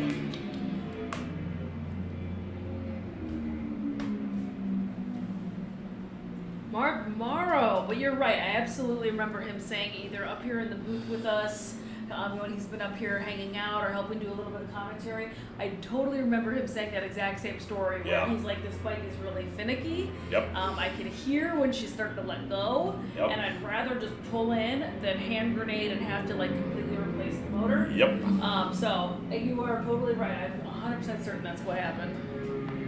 Hopefully it's something minor and he can get it fixed or borrow somebody else's bike. It's end of season. It's end of season. It doesn't matter. That's right. He's got the next 3 or 4 months to put it all back together. He's got all winter to think about it. Alrighty. So while these bikes are making their way back in, let's go ahead and put those. Attention out there in the paddock. Want to remind everybody it's not too late to still get over and visit the Barber Vintage Motorsports Museum. They're open till 5 o'clock this evening.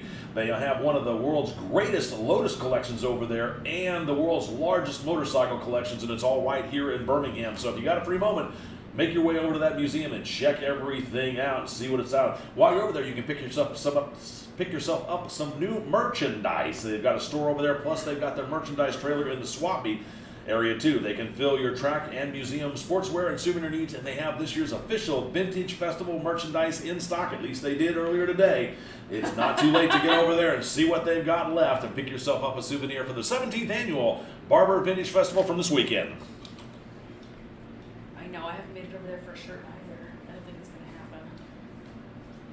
I got to do a abbreviated lunch break over there, oh gosh, 3-4 years ago, and I have been trying to find time to get back over here and spend at least a half a day, if not the better part of a day, just drooling over everything. Yeah, the museum is its own entire day-long trip on its own. This weekend, the Barber Vintage Festival, this is the 17th year of it, is just bananas. It just feels like 4 days is not enough because there's so much to see. It is so awesome. It is such a great time. Here's the schedule for the rest of this afternoon's races up in front of you. We just have a handful of races to go, and by handful, I think I mean like 5. We have several. So we're going to be here for a little while longer. Tons of great racing action still happening. I just want to take a second to also just talk to you guys a little bit about this weekend's Grand Marshal. We had Brian Slark around this entire weekend, AMA Hall of Famer, signing autographs. and just being a great ambassador for the sport. He also was the speaker at Motorcycles by Moonlight, which is a great fundraiser here at the museum. It's always a fancy dinner and cocktails, and you can wander around the museum and take photos. Really, really great time. So just wanted to thank him for being the Grand Marshal for this weekend. That was really wonderful. What else did we have going on this particular weekend? We still have racer King over from Australia. Anthony Ban is here aboard this beautiful replica race machine.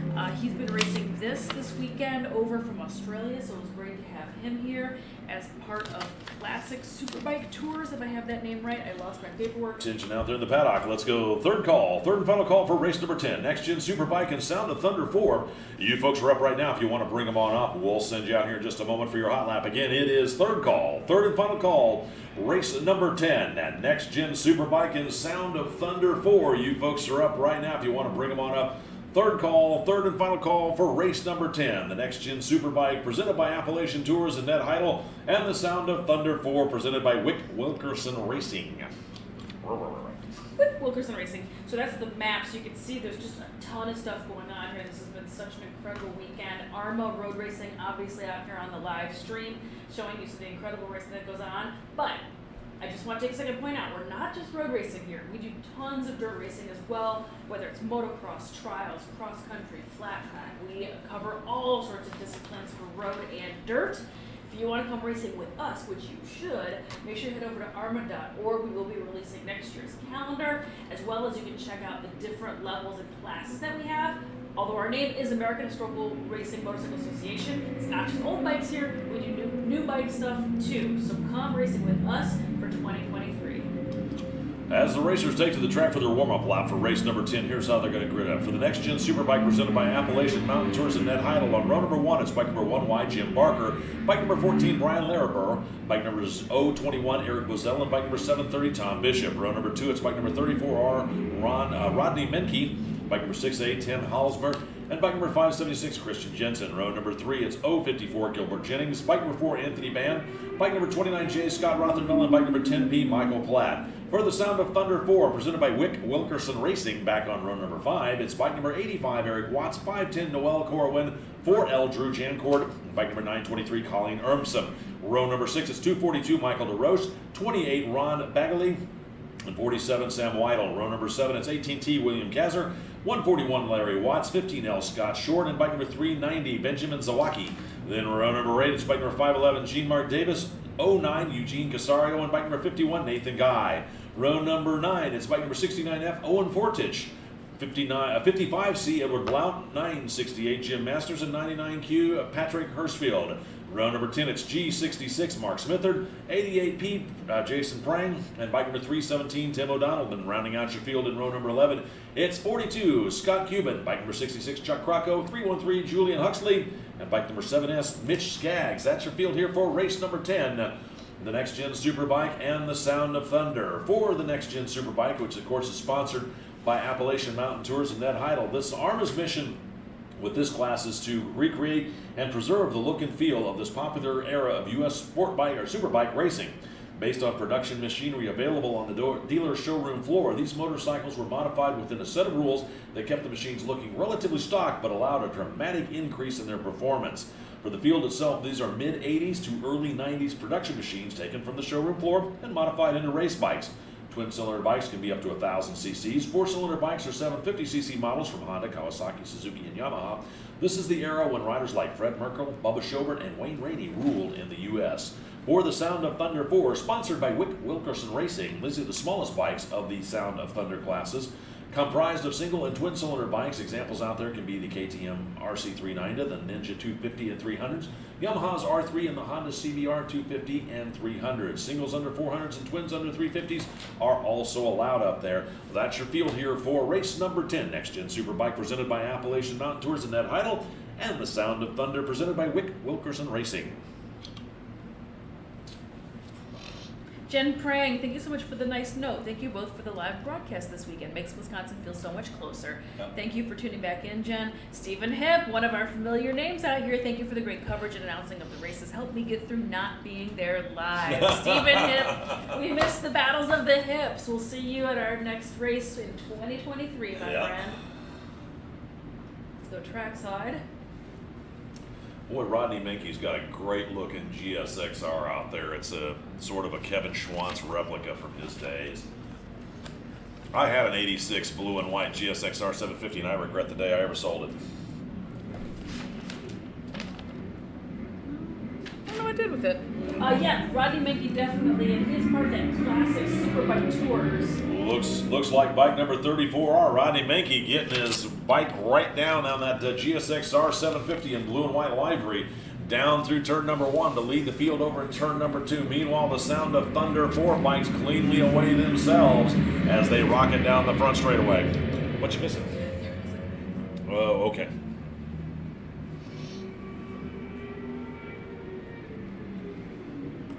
Looks like Rodney Minky still leading the field down in through through turn 5 with Charlotte's Web, but I couldn't tell you. It looks like Brian Larabur, that's him out front. Brian's out front, and then I believe it's going to be, couldn't quite make out who that third place rider was, as Brian Larabur works his way up to the front, leading the field down through turn number 8 and 9 over by the museum. We'll get the full running order here for you in just a moment when they come around to complete lap number 1.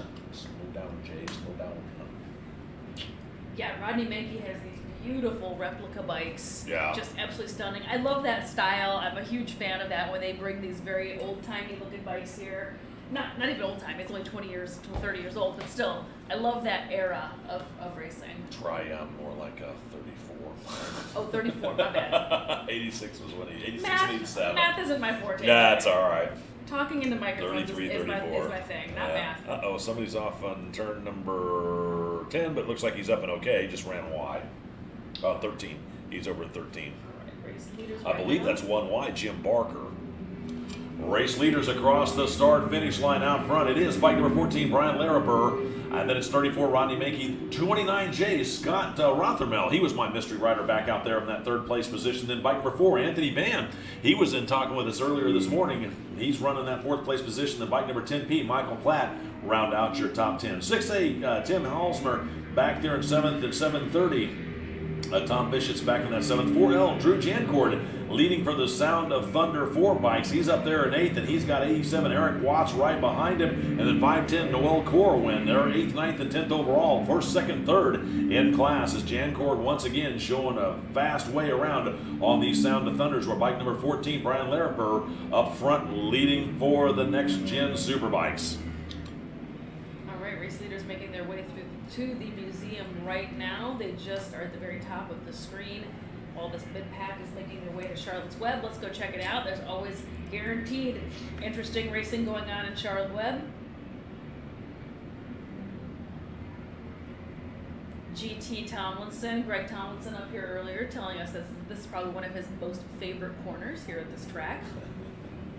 Always some action going on. Race leaders at the very top of your screen right now, just hauling the mail down that back straight as they head over towards the last big, huge, sweeping right-hander before that quick left and onto the front straight. So let's go ahead and check out that camera. Race leaders should be popping up over there in just 1 second, and sure enough, there they are.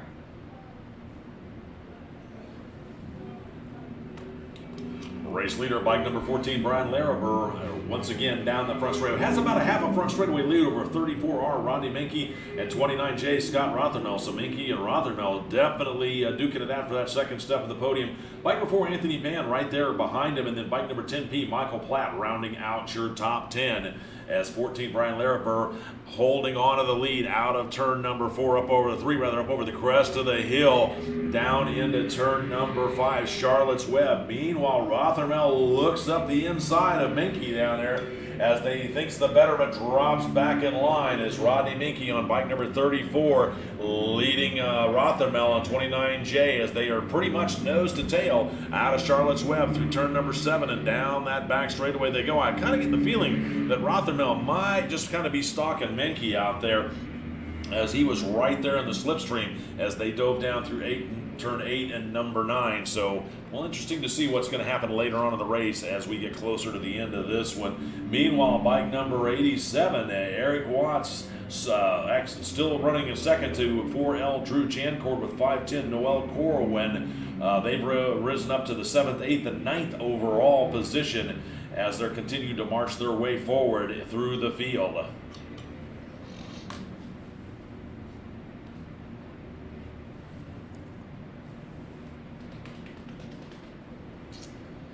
Keeping out for race leader coming out of that last turn, that quick little left before the straight, and that is going to be our race leader. Race leader one more time. This time, Brian Larabur has really opened it up. Almost a full front straightaway lead over the second place. Looks like Menke and Rothenberg are racing each other hard, and that's allowing Larabur to get himself out front as Rothenberg right on the tail section of Menke. Then it's bike number 4, Anthony Bam, still back there solidly in that 4th place position as race leader. Chairman of the board, bike number 14, Brian Larabur, out of turn number 3 up over to the crest of the hill and 4 and down into Charlotte's Web one more time. Meanwhile, looks like 34, Roddy Menke got himself a little bit of breathing room on that last lap. Not sure if Scott Rothenberg on 29J had a bit of a moment back there, but not quite as close as they had been as they rocket up over the crest of the hill at turn number 7, still down that back chute on turn number 8, or rather towards turn number 8 and 9 here. Looks like halfway flag should be coming out next time by.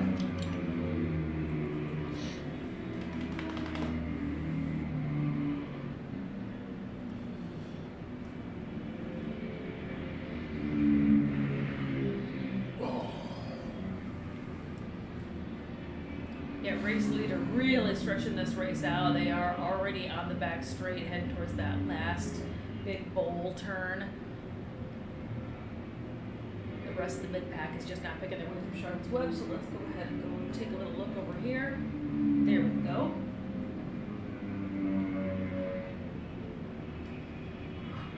Race leader.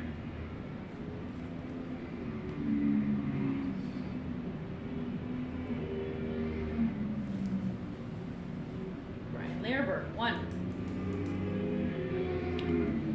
Halfway flags out for your race leader, Brian Larabur, as he starts the second half of this race. Meanwhile, Rodney Menke still out front. Rothermel managed to reel him in that time. Not sure if they're going to be coming across any lap traffic or if that was a factor, but looks like Rothermel put his head down and reeled in Menke. They will be encountering a lap traffic on this lap as Larabur picking his way through them. Then it's going to be Menke and Rothermel diving into Charlotte's Web one more time as bike number 6, 6A Tim Halsmer retires early as he pulls way off the track over, and I believe the 12 turns 13, 14 area as one of the riders off over in the, I believe that's over by the museum turn, but can't quite tell. Yep, over at the exit of the museum turn. Rider's up and okay, walking away from his bike, but tough break. I'll try and get the number on that one here in a little bit. Boy, that's a weird place to crash. What a weird slide. It must just be some sort of little slide that happened. It must have got away from him or something. Underneath the bridge with the weird doll baby that hangs over there. It could have been that he ran out of room and it got all the way down there and before it finally dumped him. I've had that happen so many times. Yeah, they're fine though, just so everyone's aware. Halfway flags out for your race leader, Brian Larabur, as he's holding on to the lead. Menke's still there in second. 29J Scott Rothermel back there in third, is waiting to see how they're going to pick their way through traffic on this lap. As halfway flags are out, let them know they've got 4 done and 4 left to go. Make that everybody has seen halfway as Brian Larabur across the start-finish line. Here's the battle for second. Menke still holding on with Rothermel right there as they manage to get down into turn number 1. Oh, looks like Menke got checked up just a little bit, or rather Rothermel got checked up just a little bit behind a lap's rider. We'll see if that's going to create any problems with bike number 4, Anthony Bond. The band still out there holding on to that 4th place position as your race leader, 14, Brian Larabur, back down into Charlotte's Web. Here comes Menke with Rothermel in tow out of turn number 4 over the crest of the hill down into Charlotte's Web, turn number 5. As again, they continue to work their way around the lap traffic. Sorry, Charlotte's Web. There's just As such a Charlotte's close- Web almost He's looks like it trying. almost catches Mankey out, and here comes Rothermel trying to make a capitalization on it. Can't quite do it as Mankey holds on to the lead over Rothermel as they dive down into turn number 8 over to turn number 9 one more time.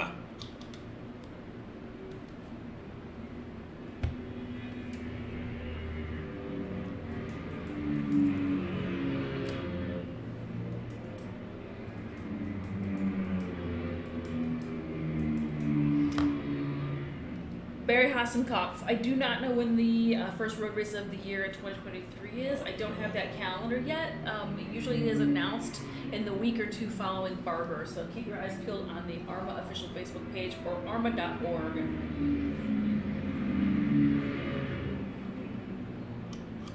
Race leader, bike number 14, Brian Larabur, out of turn number 17 one more time. White flag will be coming out next time on him.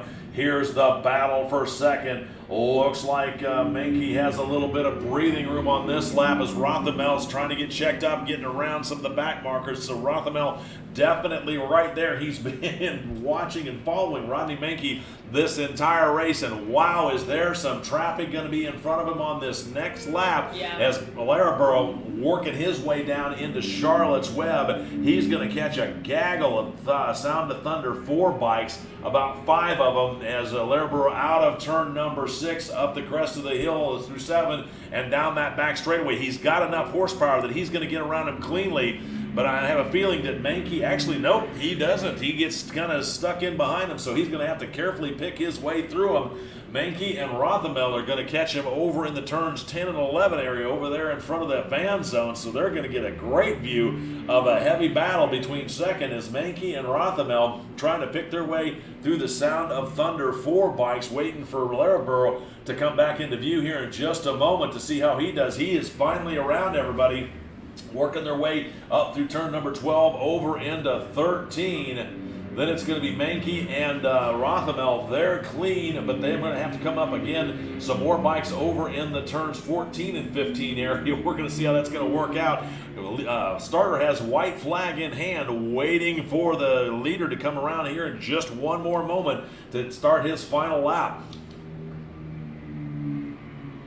We're going to have to drag, so we got a couple of pickups, and so I'm going to take that. Yeah, that definitely looked like a bit White of a flag out for bike number 14, Brian Larabur, as he's across the start-finish line. Here's Mankey across the line, then Rothermel back there for that second or third place position. They've got quite a few bikes they've got to get around over in the turn 2 area. How's this going to turn out? Well, let's go first call. First call for race number 11. Open 2-stroke Motard, next-gen Superbike middleweight, vintage Superbike middleweight, and Bears. First call for race number 11. First call for race number 11.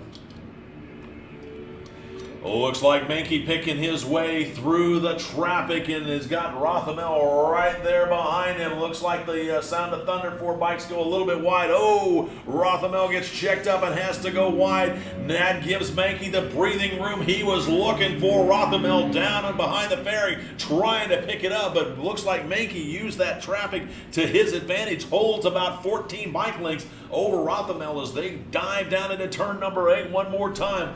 I'm going to tell you, Scott Rothermel's really going to have to dig deep through these final turns if he's going to reel in Rodney Mankey on bike number 34R. Meanwhile, race leader, bike number 14, Brian Larabur, all the way over through turns 12 into 13. Looks like he's got a clear track in front of him. Mankey still holding on to that second place position with Rothermel back there in third. Not sure if Scott's going to be able to reel in Rodney as they disappear out of sight over and through turns 14 into 15. Meanwhile, race leader bike number 14, Brian Larabur, through the final turns here, waiting for him to come onto the front straightaway one more time. As here he comes out of turn number 17. Checkered flag in hand for your unofficial race winner, bike number 14, Brian Larabur, taking the unofficial win out there. Then it's going to be bike number 34, Rodney Mankey, just holding on to that second place with the dejected 29J. Scott Rothermel coming in unofficially out there in third, and one heck of a race here for the next-gen Superbike field. very exciting racing. I'm sure that these guys looked up in that middle, whether it was that Sound of Thunder 4 pack of 5, and just were like, oh no. Oh dear. Attention out there in the paddock. Let's go second call. Second call for race number 11. Open two-stroke Motard, Next Gen Superbike Middleweight, Vintage Superbike Middleweight, and Bears. You folks will be up here in just a moment. It's second call. Second call for race number 11. Open two-stroke Motard, Next Gen Superbike Middleweight, Vintage Superbike Middleweight, and Bears. Second call, race number 11. Second call. Okay. That's racing. It's chess, not checkers. Sometimes That's right. you gotta get around some of these moving parts. That's right. All right. So while the rest of this race all starts crossing start finish and heading back to the paddock, let's go ahead and change out some of these graphics and get ready for our next race. Next race is race 11. We are at race 11 right now. For those of you following along at home, let's go ahead and take a look at the calendar. Where are we here? Let's get rid of this map and let's throw the schedule up here. There you go. So we're at race 11 right now, which is open two-stroke, Motard, Next Gen Superbike Middleweight, Vintage Superbike Middleweight, and Bears. That is the rest of the calendar for today. As you can see, we are at race 11 of a 16-race day. So we have plenty of very exciting racing going on still. What time is it? 2:30 here. We'll probably be wrapping this up around 5 or 5:30. So we've got 3 more hours of awesome racing going on. Go get yourself a snack, kick your feet up, take some time. We've got a whole big program still to go. Lots of exciting racing. Make sure you go ahead and hit that share button. Share this feed with your friends that love watching awesome motorcycle racing.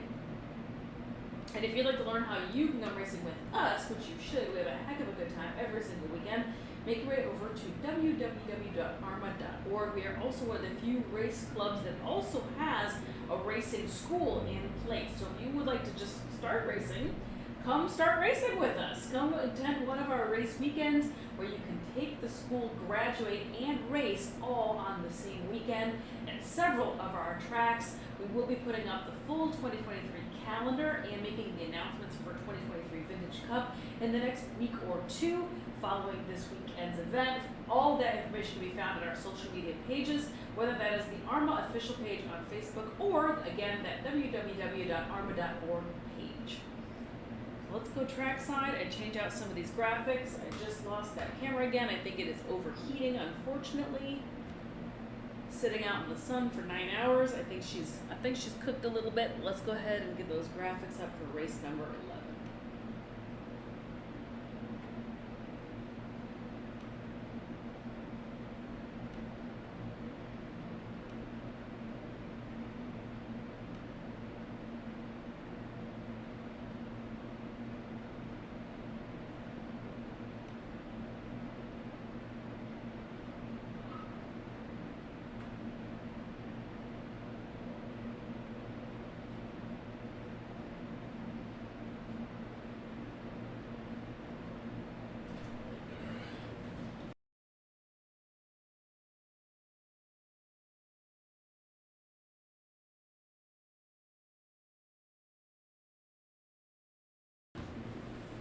So we are picking up some bikes right this second. It'll be just one moment. Everybody's fine. It looks like just a couple little mechanical things. Yeah. I wanted to go ahead and let's play a video looking at some of the flyers, because not only do we do road racing, we do dirt as well. So this is some flyers from this year's dirt racing. I just want you to check them out and see if there is a race near you, and maybe come join us next year. Come racing with us.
Third call for race number 11. Third call for race number 11. Open two-stroke Motard, Next Gen Superbike Middleweight, Vintage Superbike Middleweight, and Bears. Third call, race number 11. Did I say second call? I'm thinking third, but I'm losing my mind.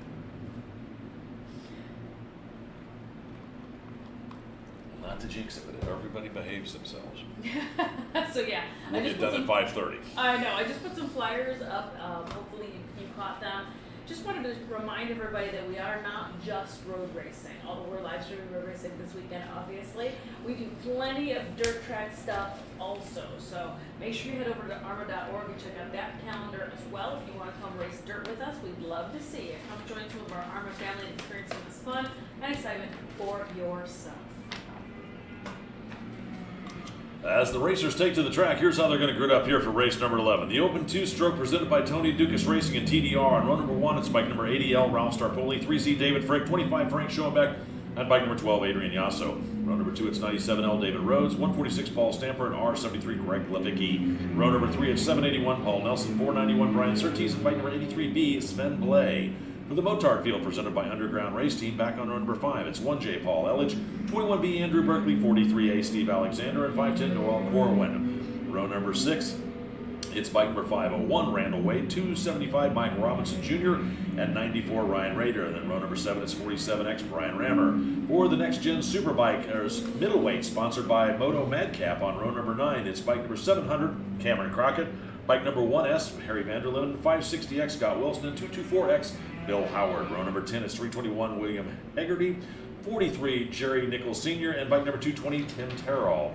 Then on road, or for the Vintage Superbike Middleweight, presented by R3 Racing and Rick Richter, on row number 12, it's bike number 1B Kevin Rammer, 427 Kyle Beauclair, and 61 Paul Germain, and 51P Jim Ike. Row number 13, it's 092 Alexander Cook, 846 Android Hauer, and bike number 71R Ben Sloter. Then on row number 14, it's bike number 1Z Matthew Joy, and 313 Julian Huxley. And then for the Bears team, for Incubed Racing, back on row number 16, it's 1S Daniel May, 75H Herb High, 731 Stan Keys, and 995 Patrick Hansen. That is your field here for race number 11.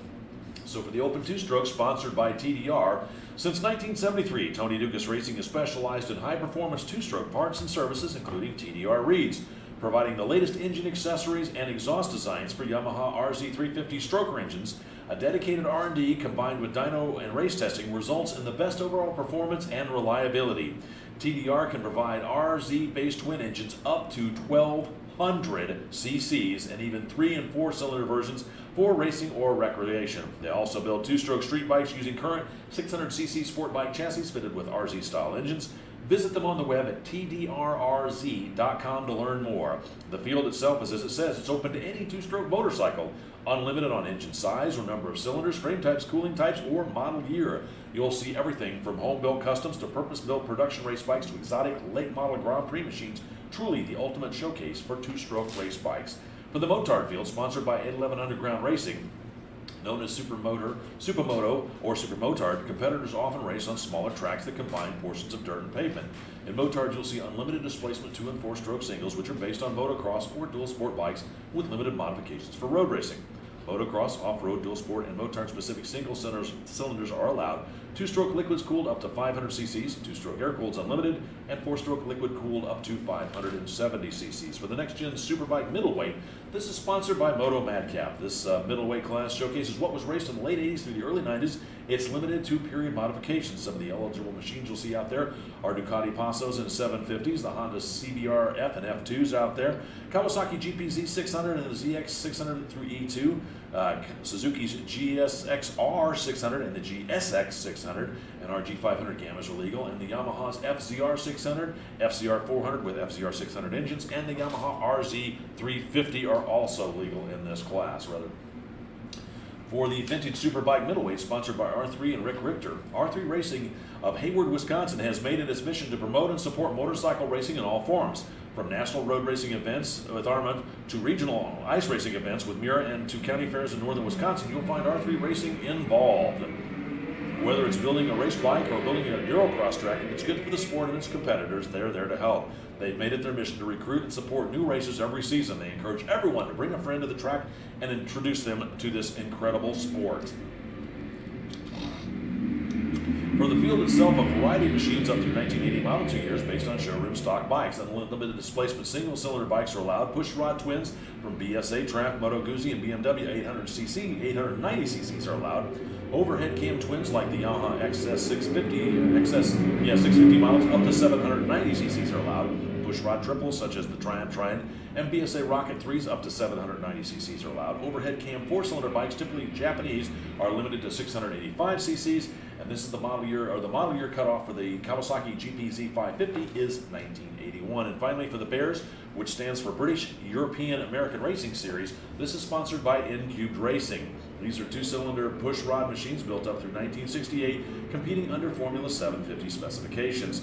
They must be representative of race bikes of the era with fairing and lower clip-on style handlebars. Brands typically represented include BMW, BSA, Harley-Davidson, Moto Guzzi, and Triumph. That's your field here for race number 11, as the leaders up there already working their way over through the museum turns here in the open two-stroke as they start their compete here in the opening lap of race number 11. Somebody riding real wide out of Charlotte's Web and just kept right on going up to the flag stand up there. Oh yeah, I see him over there.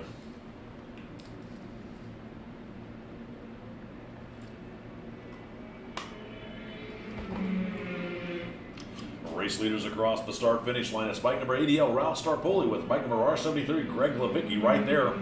And the bike number 12, Adrian Yasso, rounding out the top 3 with 3Z, David Frick back there, and 146, Paul Stamper, rounding out the top 5 for the open two-stroke. 97L, David Rhodes back there in that 6 for the open two-stroke.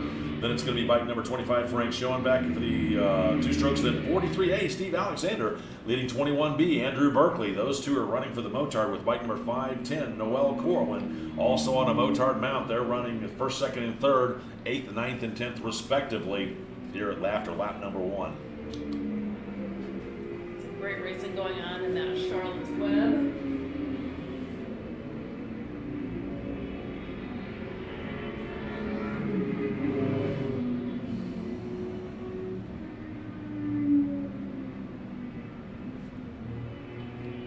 Tim Goodlock, thanks for tuning in.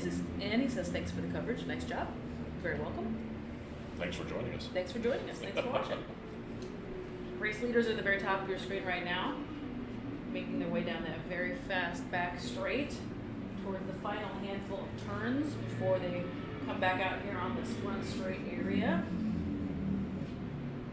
Greg Levicki was all over Starpoli's tail section on that last lap. We'll see how they come out together. Yep, those two were feeling very racy, and I thought Greg was going to make a move in Charlotte's Web, but I wasn't 100%. Here come your race leaders, bike number 80L, Ralph Starpoli, and he's got an R73, Greg Levicki, right there behind him in the slipstream.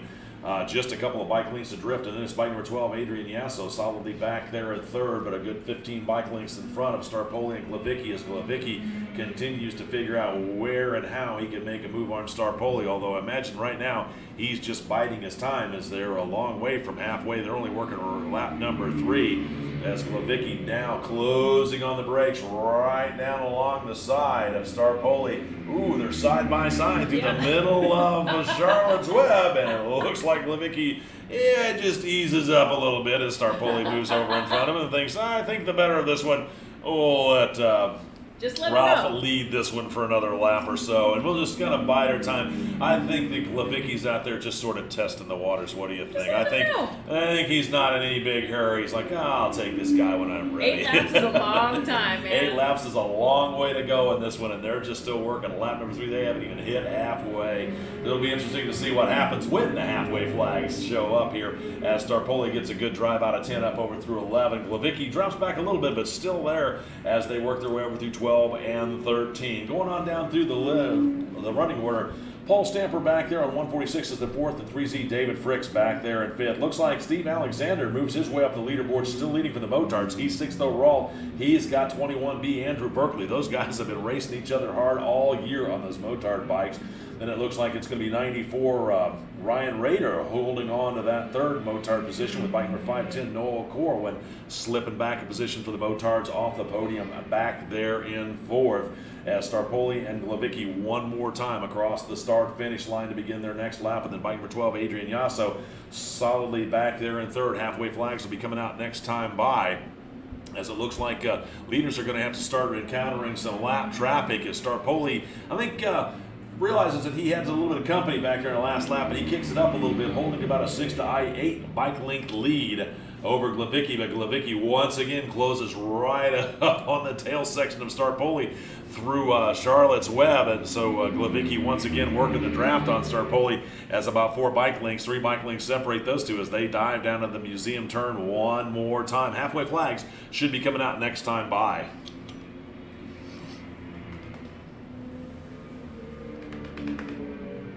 Plenty of great racing going on in this mid-pack section as well.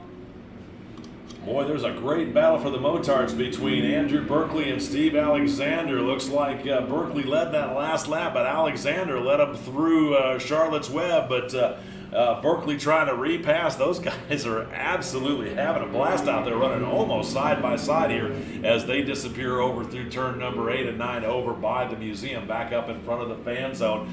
Meanwhile, bike number 80L, Ralph Starpoli out front with bike number R73, Greg Glevicki right there behind him. As here they come onto the front straightaway one more time. Green and white flags cross. Let them know they got 3 done and 3 left to go as they have to split one of the slower back riders on the front straightaway. So they're starting the second half of their race. We'll see if Starpoli starts to wick it up or if he hangs out where he's at. Meanwhile, bike number 12, Adrian Yasso, solidly there in third, as it looks like the leaders, Starpoli and Glevicki, are definitely going to encounter some lap traffic on this one. We'll see how that all starts to shape up as they dive down one more time into Charlotte's Web. Here's the battle coming up here for the motards. Alexander led Berkeley that time. So once again, those guys were side by side as they're picking their way through the traffic on those tall motocross-based road racers out there. They're great to watch as they thunder through turns number 2 over into turn number 3.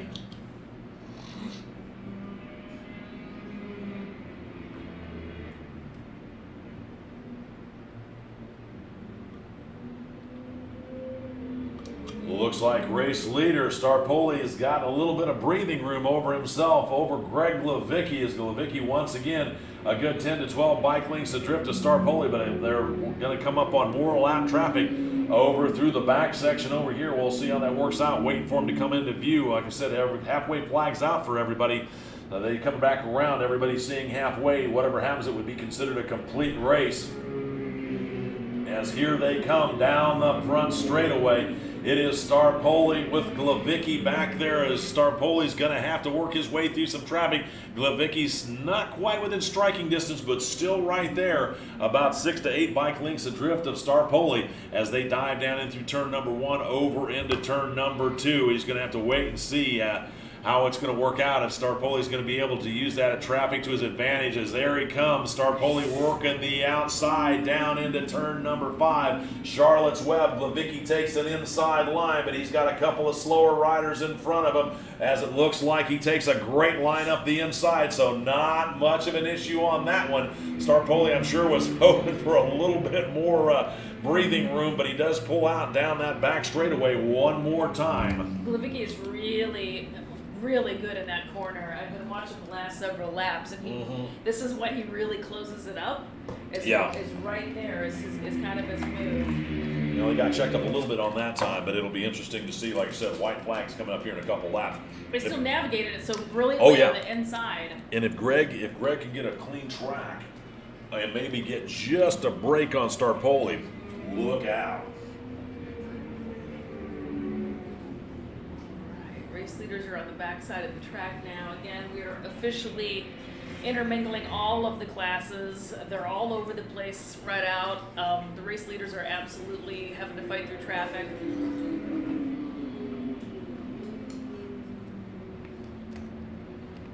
come my race leaders. Oh, looks like Glevicki's got him checked up. Ralph Starpoli that time was able to use the lap traffic to his advantage. He's got himself a little bit of breathing room over Greg Glevicki on R73 as they dive down into turn number 1 one more time. Looks like white flag will be out next time by. Meanwhile, Andrew Berkeley still having a heck of a battle out there with Steve Alexander, as Berkeley led that lap with Alexander right there. Meanwhile, Glevicki has got nobody between him and Starpoli, but Starpoli is going to encounter 3 of the slower riders when they get over to the turn 8 area. We'll see how that works out as Glevicki gets a great drive, but Starpoli definitely putting his head down and holding about a 20 bike length advantage over Glevicki as they rocket down that back straightaway. Meanwhile, bike number 12, Adrian Yasso, still holding on to that 3rd place position for the open 2 strokes, while Berkeley still getting the better of his battle with Steve Alexander out there for the Motard field.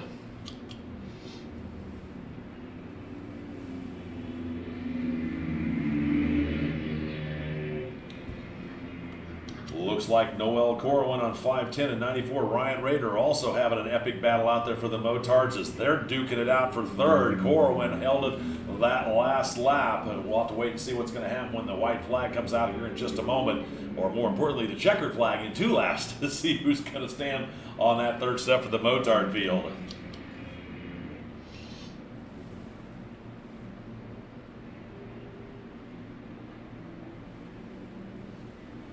White flag out for your race leader, Ralph Starpoli, as he's across the start-finish line. Greg Levicki's got some lap traffic in front of him, so I'm not sure if he's going to be able to do anything with it as Ralph Starpoli starts his final lap here with Glevicki in tow. Then it's going to be bike number 12, Adrian Yasso, across the line here in just a moment.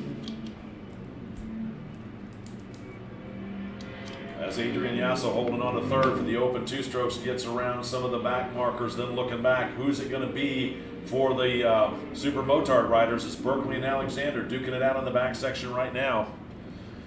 Attention on the paddock, let's go first call. First call for race number 12, 500 Premier Formula 250, 250 GP, pre-1940 and Novice Historic Production Heavyweight. You folks are up here in just a moment. Again, it is first call. First call for race number 12, 500 Premier Formula 250, 250 GP, pre-1940 and Novice Historic Production Heavyweight. First call for race number 12, first call race number 12.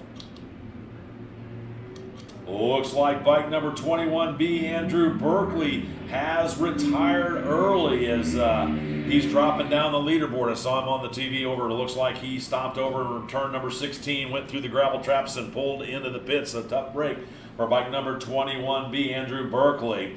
Bike number 80, Ralph Starpoli, still out in the front with bike number R73, Greg Levicki, trying to track him down but not able to do much with it. And it's going to be bike number 43A, Steve Alexander. He's holding on to the lead for the Motard field as the checkered flag waves for the unofficial overall winner, bike number 80L, Ralph Starpoli, for the open 2 strokes.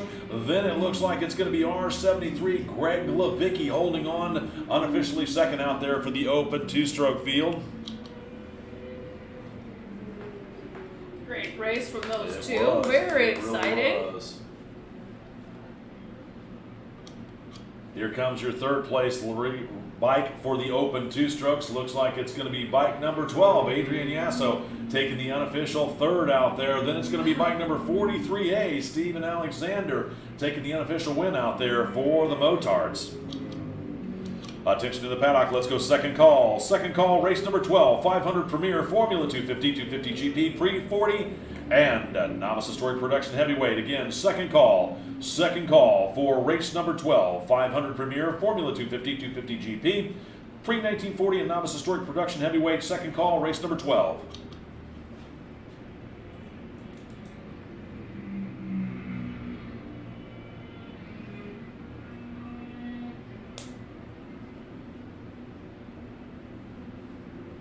For second place for the Motards, here it is. It is going to be 94, Ryan Rader, just nipping 5'10", Noel Corwin. So that is 2nd and 3rd for the Motard class. Again, we're at second call. We're at second call for race number 12, 500 Premier Formula 250, 250 GP, pre-1940 and Novice Historic Production Heavyweight. Second call, race 12. Excuse me. All right.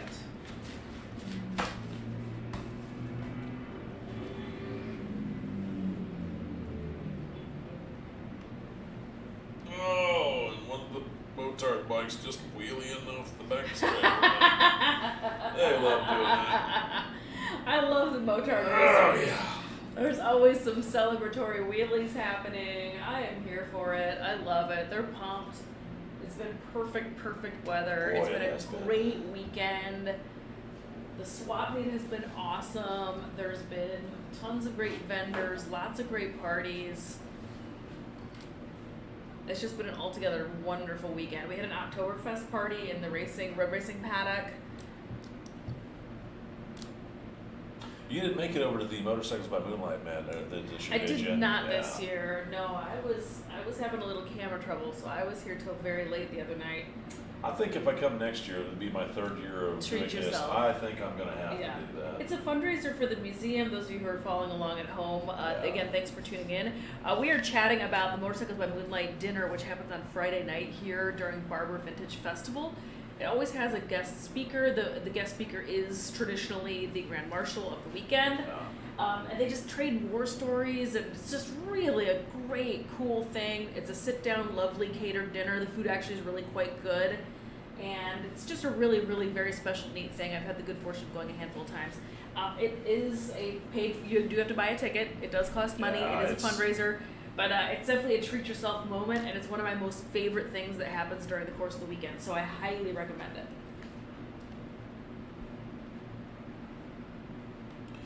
While we got a moment, I want to thank the Faith Riders Motorcycle Ministry, which helped to provide close to 100 volunteers to help with this year's swap meet. Not sure if the swap meet's still going on, and I'm sure it's winding down here this afternoon, but we hope that everybody enjoyed the swap meet and was able to find that special part they were looking for, and maybe take home that next winter project. And again, thanks to the Faith Riders Motorcycle Ministry for helping out with the volunteers. I know, and if anybody's listening, I am on the hunt for a 1959 R50 pair of carburetors for a BMW. I couldn't make it over to the swap. They probably had a pair over there. I know they did. Probably had plenty of pair. No, friends were sending me photos, and Why I'm did like, you I send it to couldn't. Jody over there? I couldn't get over there. I know. Well, he was racing, so. Okay. I know. I had, like I said, I had friends send me pictures, and I was like, "Can you buy them? Can you tell them I'm coming? I'll come after work." Anyway, totally side conversation.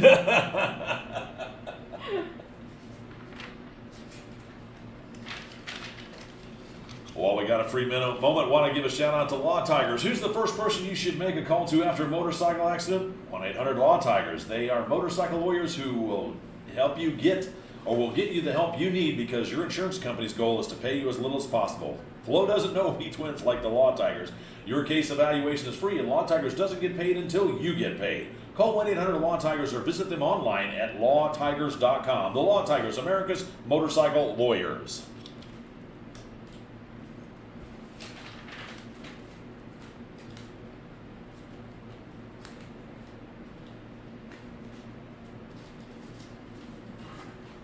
Third, attention out there in the paddock. Let's go third call. Third and final call for race number 12. 500 Premier, Formula 250, 250 GP, pre-1940, and novice historic production heavyweight.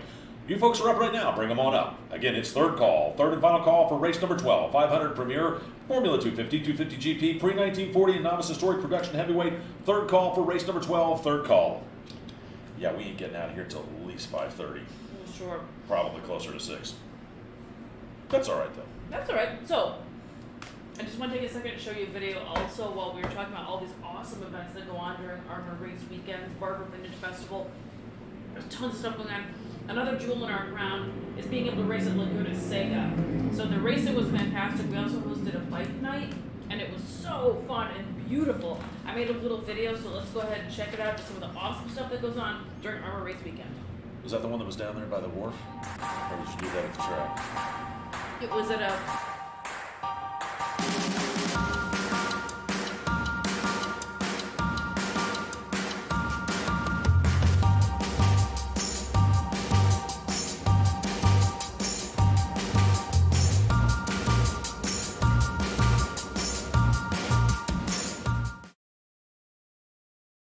Off on bike number 80, our helmet Niederer. Row number 3, it's 120, Michael Edwards, and C73, David Kaufman. For the Formula 250, presented by Southpaw Racing. Back on row number 5, it's 9, Colton Roberts, 304, Kevin Dinsmore, 9, 709, Joe Ackley, and 995, Patrick Hansen. Row number 6 is 301, Mark Hodel, 789, Charles Young, and bike number M49, Thomas Hillard. Row number 7 is 7B, Brian Bradford, 715, David Hurst, and 77. Axley Kravchuk. For the Grand Prix field, 250 Grand Prix field, presented by N-Cubed Racing, back on row number 9 is 294 John Scales, 215 Stuart Sanders, 903 Robert Brangatio, and bike number 13K Rod Skaggs. Row number 10 is bike number 61 Paul Germain, 533 Hiroshi Murata, and bike number 76 Harry Vanderlyn. And row number 11 is 213 Rick Gould, and bike number 842 Tom Sanders. For the pre-1940, presented by Norton Manx Racing and Rob McKeever. On row number 13 is bike number 122, Alex McLean. Bike number 81, Ralph Wessel. 27, Bino Rodi, and bike number 75A, Gary Roper. Row number 14, it's 96X, Joseph Miller. And bike number 37, Jim Jowers. And for the Novice Historic Production Heavyweight, presented by XL Storage and Herb High. Back on row number 16, it's G66, Mark Smitherd. Bike number 7S, Sean Gilmore. 777, William Dokianos. And 000, Wes Burton. And then rounding out your field, in race 17, it's bike number 6F, Frank Cotton. Alrighty, well that is some of the grids going on for this race. Great. Historic. For the 500 Premier Field, sponsored by NYC Norton. NYC Norton specializes in Norton Commando restoration, the fabrication of complete Sealy framed racing and performance street motorcycles, and bringing to life pedigree specials and customized motorcycles built around a multitude of engine and chassis combinations. They feature complete classic Norton motorcycles, restorations, upgrades, custom builds, motor work, reliability modifications, and high performance tuning. For the 500 Premier Field, this is any fully GP kitted 500cc overhead valve or overhead cam or 750cc side valve 4-strokes built before December 31st, 1968 and like design. For Formula 250, this is sponsored by Southpaw Racing Services. Southpaw Racing Service team members include Carl Anderson, Chief Technical Consultant, Colton Roberts, porting and engine modifications, and Brian Bradford, fabrication and exhaust. Supplying engines and tuning to help riders win races, including recent Formula 125 champions Louis LeBlanc and Colton Roberts. Their specialty is Yamaha Vintage 2-strokes. This class is primarily for 1972 and earlier air-cooled 2-strokes, including singles up to 360 cc's and twins up to 250 cc's. 4-stroke singles and Honda 350/400 twins and 4-cylinder 4-strokes are allowed. Single disc front brakes are allowed. In addition to Honda's, machines typically competing are Japanese and European 2-strokes, and even include the Canadian marquee Can-Am. The 250 Grand Prix field, sponsored by N-Cubed Racing. This class is for 68 and earlier machines, including 254 strokes and air-cooled 2-stroke singles, and 175cc 2-stroke singles and air-cooled 2-stroke twins. This includes purpose-built race bikes and converted production road and off-road bikes. The pre-1940 Grand Prix, sponsored by Norton Manx Racing and Rob McKeever. Bob McKeever, known as Champagne Bob, raced at Daytona in 1948 and was heavily involved in vintage racing for many years. Sadly, he passed away in January 27 at the age of 97. Bob founded Champagne Bob's Racing, which has evolved into Norton Manx Racing and carries on Bob's passion. Bob's son, Rob McKeever, is the team's manager and continues the race program. The Norton Manx Racing racers are Alex McLean and his wife, Cindy. This class is intended for 1940 and earlier GP and modified street machines up to and including 500cc overhead valve and overhead cam engines or 750cc side valve machines. Like design models are also permitted. All major components must be OEM parts that existed prior to 1941 or are accurate, detailed replicas of the same parts using the same materials and technology. Alex McLean is a 2021 pre-1940 Grand Prix champion. Looks like the field's getting ready to start. Oh, we got one bike here. Looks like Dave Roper on bike number 7. His machine doesn't quite want to work, so he pulls over to the side of the grid. Waiting to see what we're going to have to do with that one.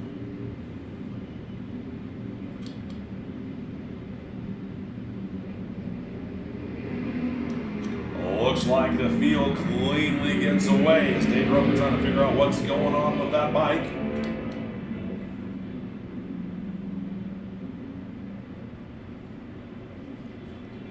I wouldn't want to be in his shoes, but it's all right.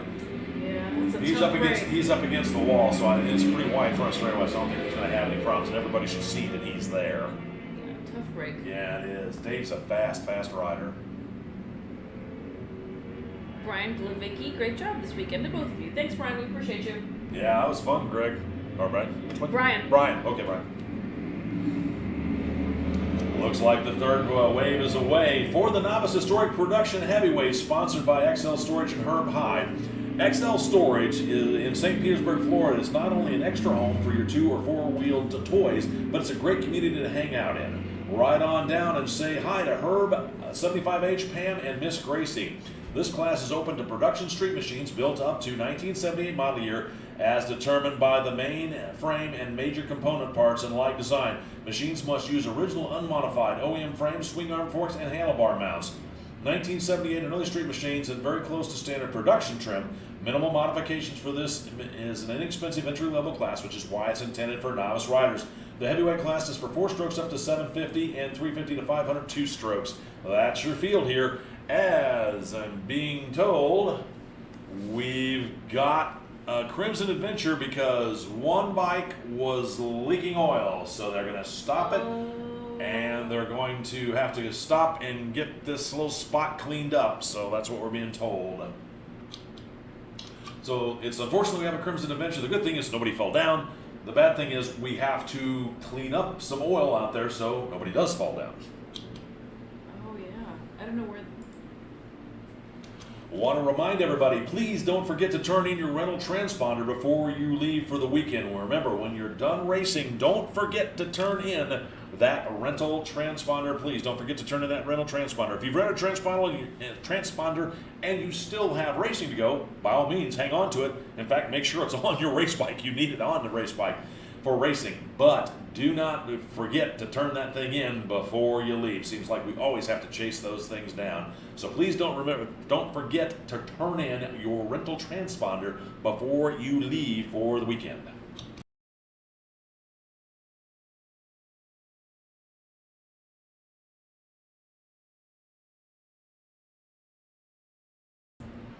All right, friends. I have one of my camera has overheated, so while we are here for a hot second, I'm going to go run down there and attempt to fix it real quick. So I'm going to be right back. I'm going to leave you with capable hands. I'm going to leave you here with Jay. So Jay, don't say anything silly because I'm leaving the microphone open. You mean I can't pick my nose? Yeah. Oh, you can. The camera's not on you, so you can do whatever you want. No, we're not going to say anything. All right, I'll be silly. right back, everybody. All right, Go all grab right. a snack. I'll be right back. Don't start cursing about me.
Ralph Wessel on bike number 81.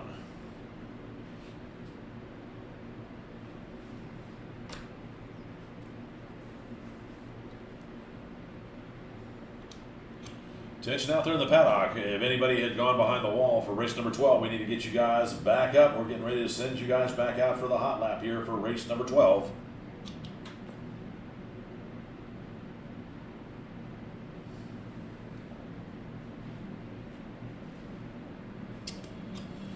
As the racers take to the track one more time, here's how they're going to grid up out there. Row number 1, 95 Andrew Malk, bike number 7, David Roper, 14 Brian Laraburo, and 576 Christian Jensen. On row number 2, it's Z7 Jerry Duke, 74 Wes Orloff, and bike number 80R Helmut Niederer. Row number 3, it's 120 Michael Edwards and C73 David Kaufman. For the Formula 250, it's going to be on row number 5. It's bike number 9, Colton Roberts, 304 Kevin Dinsmore, 709 Joe Ackley, and 995 Patrick Hansen. Row number 6 is 301 Mark Hodel, 789 Charles Young, and bike number M49 Thomas Hillard. Row number 7 is 7B Brian Bradford, 715 David Hurston, 77 Alexei Kravchuk.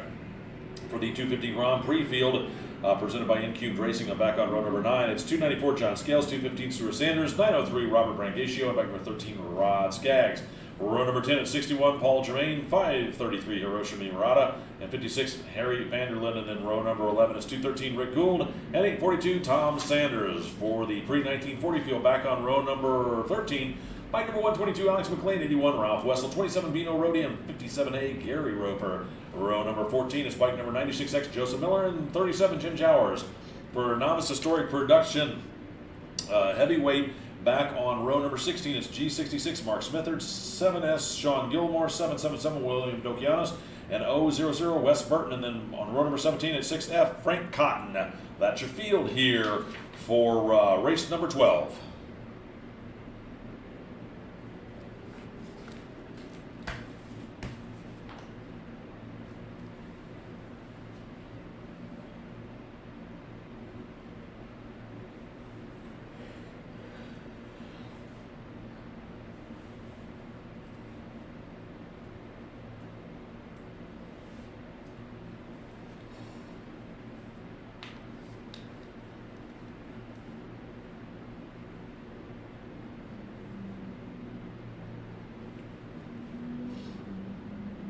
Oh, Gary Roper once again doesn't make it.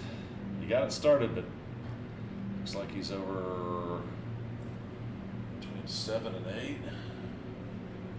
Yep, he's off between 7 and 8 over there. Tough break for bike number 7, Gary Roper. He didn't quite make the start the first time he stalled on the grid. This time he made it about a half a lap before his bike said, "Thank you, I'm done."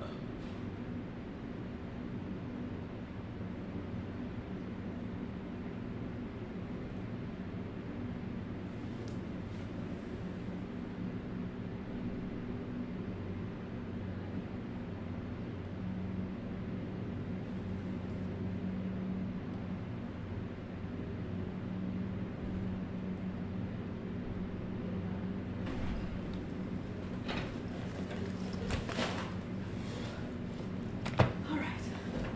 7 laps, Sharon.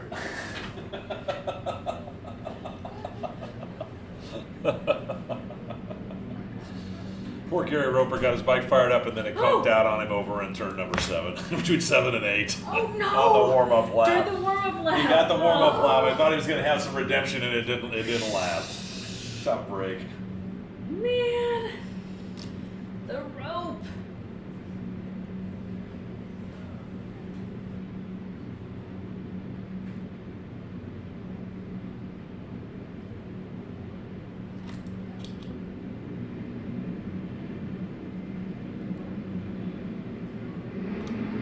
As the green flag waves, looks like bike number 95, Andrew Mall, gets the jump over Z7, Jerry Duke, to lead the 500 Premier Field down in through turn number 1. Looking back for the Formula 250 and 250 Grand Prix field.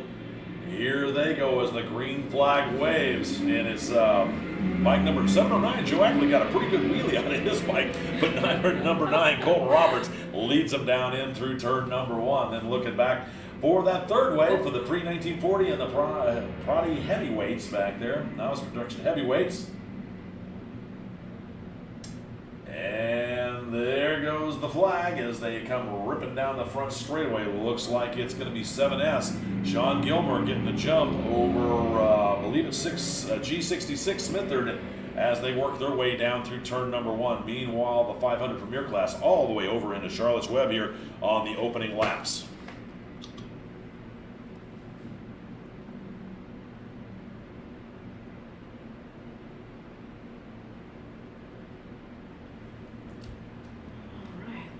This next wave is at.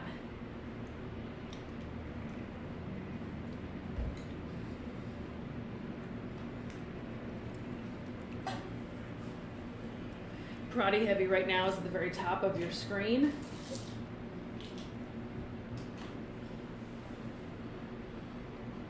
A little further down pack, we've got folks going through Charlotte's Web right now. Let's go try to track down our current race leader. Is your camera fixed? I swapped it out, Okay. yeah.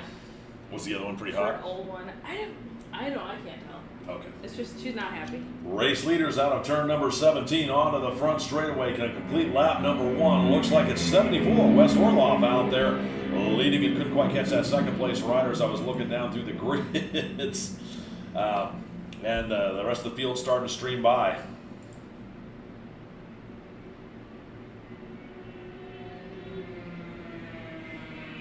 Looks like bike number 9, Colton Roberts, leading 709 Joe Ackley for the Formula 250 field as they work their way down the front straightaway.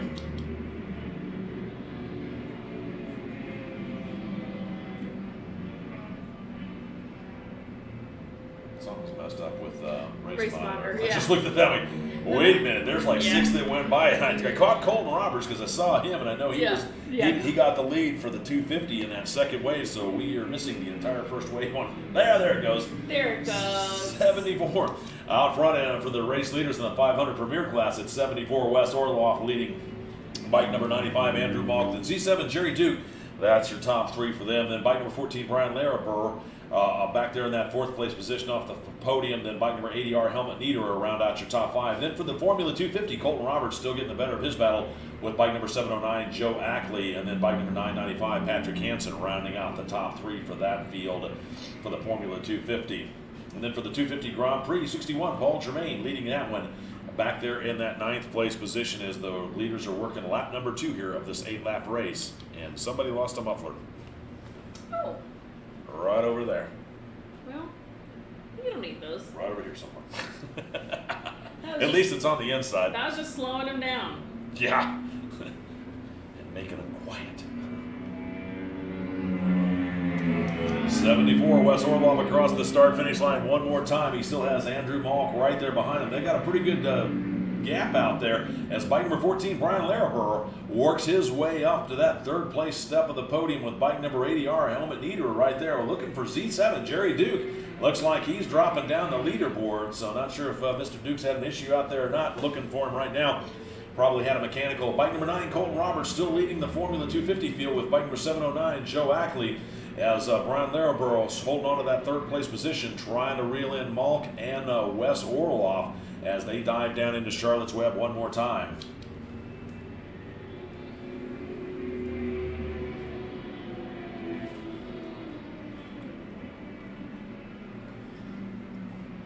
If you're following along out there on the live feed, thanks for tuning in.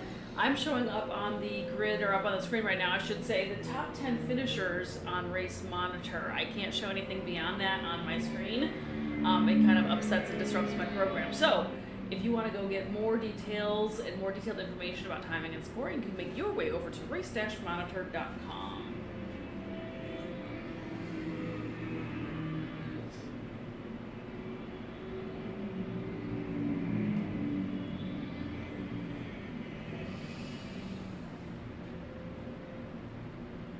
It's going to be a very quiet ride home tonight. Trying to hunt down race leaders right now. I am too. I kind of lost them. Where did they I go? think this must be them coming around right now. They look very fast. Yep. Race leaders bike number 74, Wes Orloff, out of that final turn. He still has 95, Andrew Malk right there behind him. Then it looks like it's going to be a bunch of lapped riders coming across. And then bike number 14, Brian Laraber out there. Well, it looks like bike number 80R, Helmut Niederer's bike kind of quit running on him over there out of turn number 9. He's on the inside of the track. Rider's up and okay. Didn't fall down. He's jumped over the fence, but the bike's leaning up against the guardrail, so we'll obviously have to go out and pick that up. A tough break for Helmut Niederer as he was duking it out with Brian Laraber for that 3rd place podium step. As bike number 9, Colton Roberts, still leading bike number 709, Joe Ackley. That's for the Formula 250 field. And then Paul Germain on bike number 61, still leading for the Grand Prix 250 field over 13K, Rod Skaggs. Quite a bit of distance between those two as the laps continue to click off. Halfway flag should be coming out next time by for our race leader, bike number 74, Wes Orloff, as he's working his way through the back section of the course right now.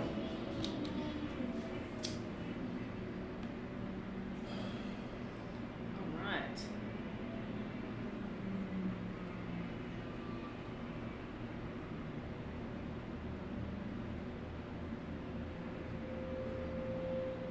I do enjoy this pre-1940 class. You can always hear, literally hear when they're coming, because they just have such a distinct sound. I totally love it. This is one of our obviously historical, this puts the big capital H in the American Historical Racing Motorcycle Association. This is literally it, gang. That's very true. It's very, very true. It puts the H in historical. It does. The capital H, Yeah. like the historical. The historical.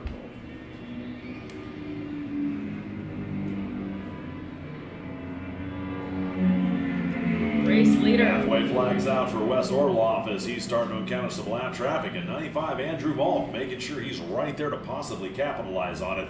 As they see the green and white flags, letting them know they've got 4 done, 4 left to go. Then it's our bike number 14, third place.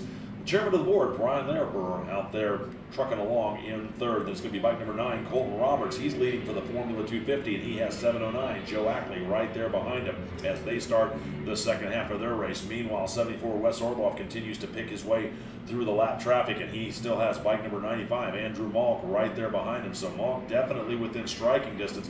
Not giving up on this one as by any means, as they still have half a race to go. It's anybody's race for the lead up there for the 500 Premier class.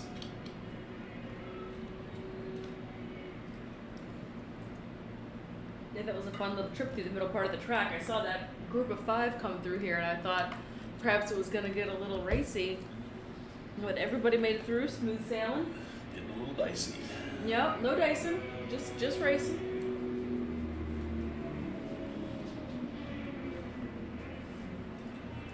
Thanks again, everybody, for tuning in at home. Kimberly Munsey, Tammy Bishop, Jeff Perry, Daniel Paget, thank you for watching. Robert Culbertson, thanks for tuning in.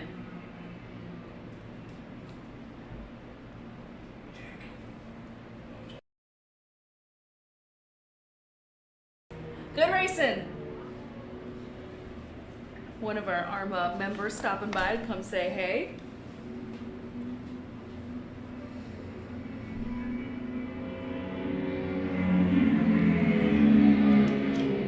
Looks like Wes Orloff still has the slimmest of the leads over bike number 95, Andrew Malk, as everybody has seen halfway. So should something happen in this race, it would be considered complete. Then it's going to be bike number 14, Brian Laraber, still out there holding on to that third place position. Bike number 9, Colton Roberts, still leading for the Formula 250 over 7:09, Joe Ackley. And then bike number 61, Paul Germain, holding on to the lead for the 250 Grand Prix as we're deep into the second half of this race. Want to remind everybody out there, please don't forget to turn in your rental transponders when you're done racing for the day. Again, please don't forget to turn in your rental transponders when you're done racing for the day. Also, please make sure you take your empty race fuel cans with you. Don't try and hide them in the trash cans, please. they get found, trust me. Please make sure you take your empty fuel cans with you, and if you've got your old race tires, make sure you take those with you too. Those are not the kind of Easter eggs that we're looking for, so please do not try to be sneaky and put hazardous materials in the trash here. That is a no-no. Yeah, they will be found, trust me. That's not a fun way to do this. Although I will say, I do remember when we went to Daytona back in January that they were nice enough, that track was nice enough to take them because they could dispose of them. Because I saw this giant stack of rusting, corroded 5-gallon BP race fuel cans out behind one of the garages. I'm like, well, that's nice that they at least help you dispose of those things. They probably burn it for garage heat or something. You know what I mean? They're probably reusing it, honestly. They might be. I think they were just waiting till they had enough of them so they could call the scrapper and bring them in because those steel cans are worth some money. Right.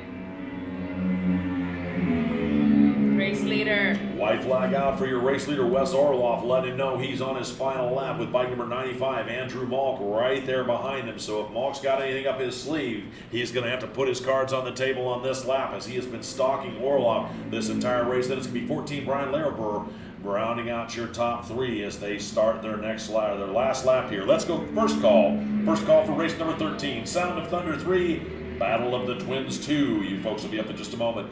It is first call. First call for race number 13. Sound of Thunder 3 and Battle of the Twins 2. First call for race number 13. First call.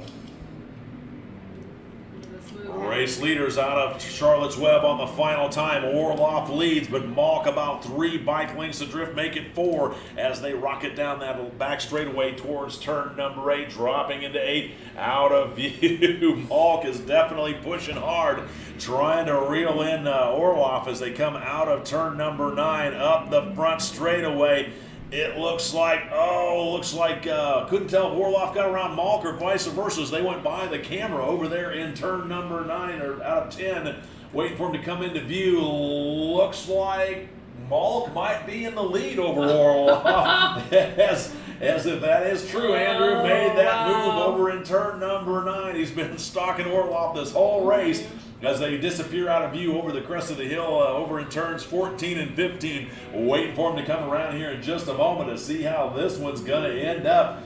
As Andrew Malk 95 had been biding his time, patiently waiting as here comes your race leaders out of turn number 17. They were almost side by side. It's a drag race down the line. Who's it going to be? It is going to be Wes Orloff by about a half a bike length over Andrew Malk. So what a great battle out there for the 500 Premier class. Then third across the line class is going to be bike number 14, Brian Laraborough, as he takes that last podium step. Then next across the line for the Formula 250s, it should be bike number 9, Colton Roberts, followed by 709, Joe Ackley. That's first and second for the Formula 250 class.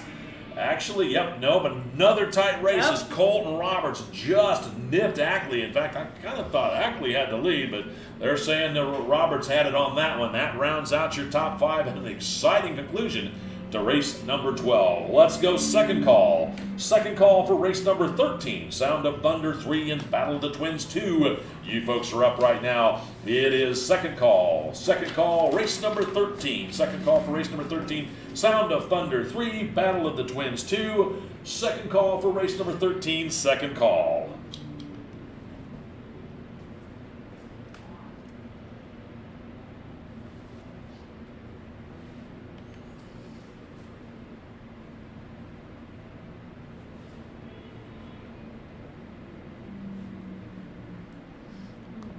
What's going over on the live feed. See who's peeking in over here. Oops, go back.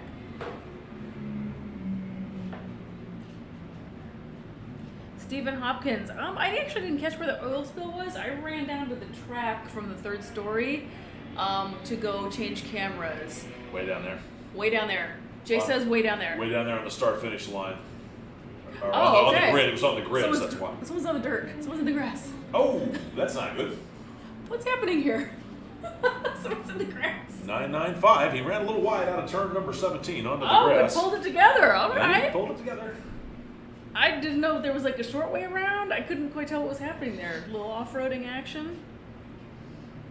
Stephen Hopkins. So yeah, Jay was just saying it was way down on start-finish. Yeah, it's like row 20 or 25 back there on Riders, right? Well, I saw them pull one of the bikes off, and they were checking it for leaks. So I don't know if maybe it dropped some and then they moved it. I'm not really sure exactly what happened. But anyway, we fixed it.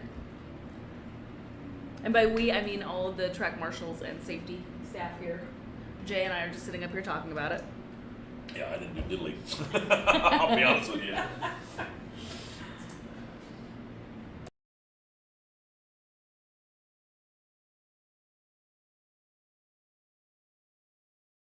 While the race was going on, I'm just sitting there waiting for him to give us a clear track for third call. Yeah, we had a couple of pickups, just mechanicals. Nothing happened, just some mechanical stuff. So I think we're still waiting for everybody to finish their last cool down. They had to go get Niederer over here in turn. And Niederer was way out by the museum. Yeah, but they should be able. They've just got places they can come in and out and pick him up really quickly.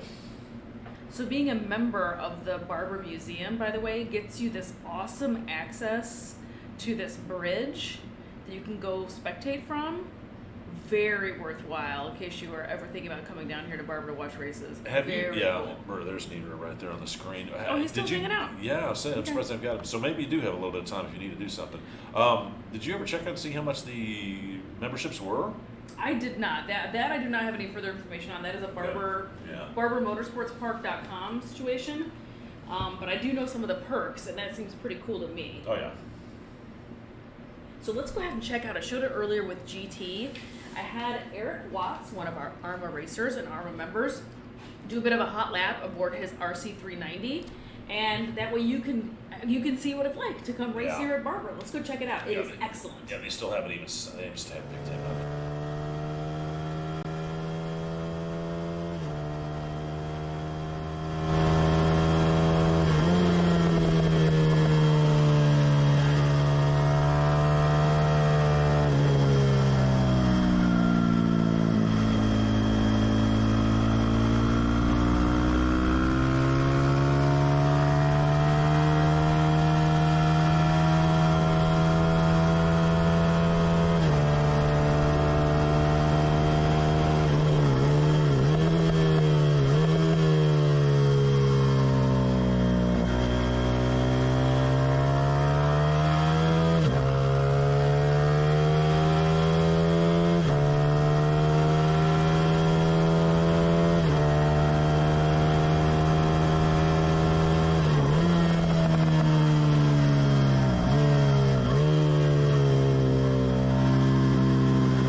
right. that, I Thanks to guess. Eric Watts for providing the footage so you What's guys that, can yes? get awesome onboard shots. Copy. And we're going to start heading out here for race number 13 of a 16 race day. So we have a handful of awesome races yet to go. Looks like everybody got picked up and we're ready to rock and roll.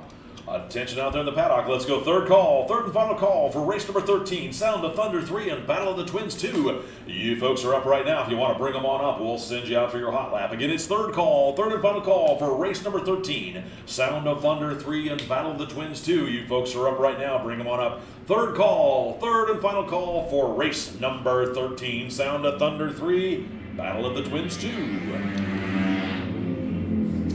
3 scrubs heading out.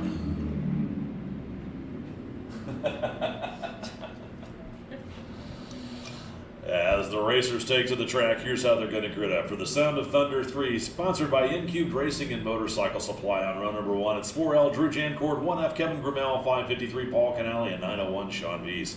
Row number 2 at 69M, David Miller, 811 Tommy Ryan, 771 Ray Hoffman. Row number 3, it's 46 Bob Robbins, 009 Kyle Smith, 242 Michael DeRoche, 6T Teddy Honan. Row number 4, it's 47C Norman Smith, 713 Maxon McLaughlin, and 899 Clifton Ginger. Row number 5, it's 67N Mark Perrone, 696 Douglas Parker, 418 Alexander Cook Jr., and 632 Dwayne Hickson. Row number 6 is 576 Christian Jensen, 691 Timothy Stewart, and 220 Tim Terrell. Row number 7, it's 86 Ian Oberholzer, and 47 Sam Weidel.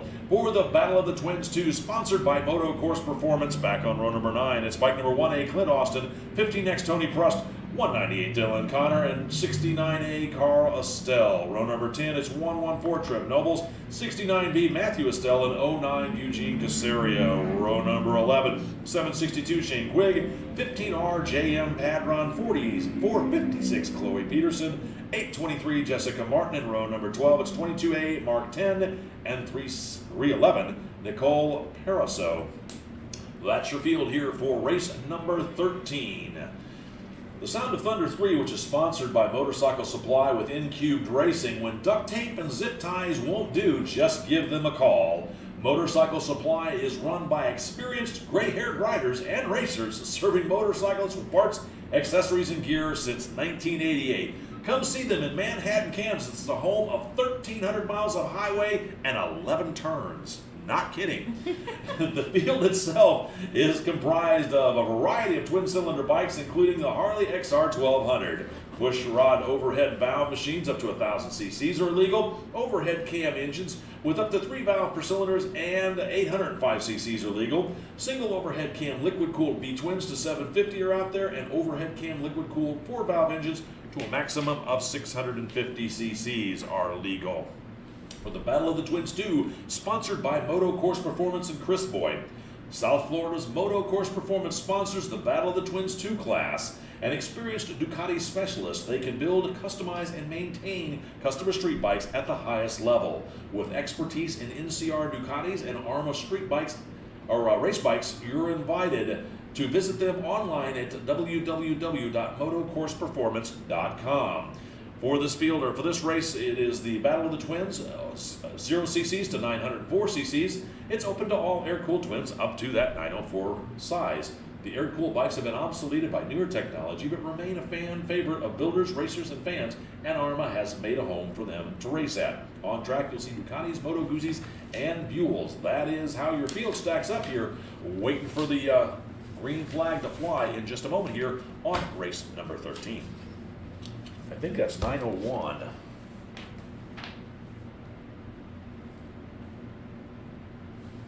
That would be Sean Vies over at the exit of 9. I believe so.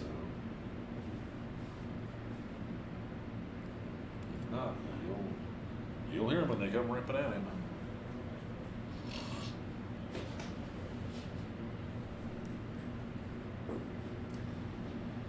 Well, Drew Jancourt's out there. Is your money on him?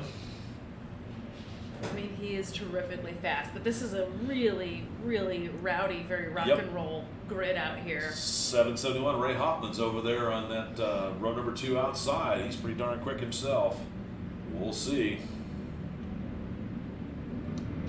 as the green flag waves for Drew Jancourt and 771. Ray Hoffman getting the jump on the field as Jancourt leaves Hoffman, and the rest of the field works their way down through turn number 1, looking back up towards the starting grid for the BOT2 class, getting ready for those guys to take off. They get the green flag.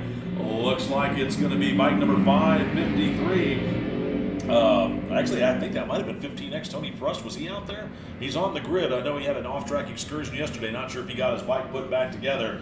We'll get the full running order for that one as the come back around for the race leader. Meanwhile, up front, Jancourt and 771 Hoffman breaking away from the field as they're out of turn number 7 over the crest of the hill down that back straightaway as the Battle of the Twins 2 races finally get themselves up to speed, working their way down in through Charlotte's Web on this first lap of race number 13.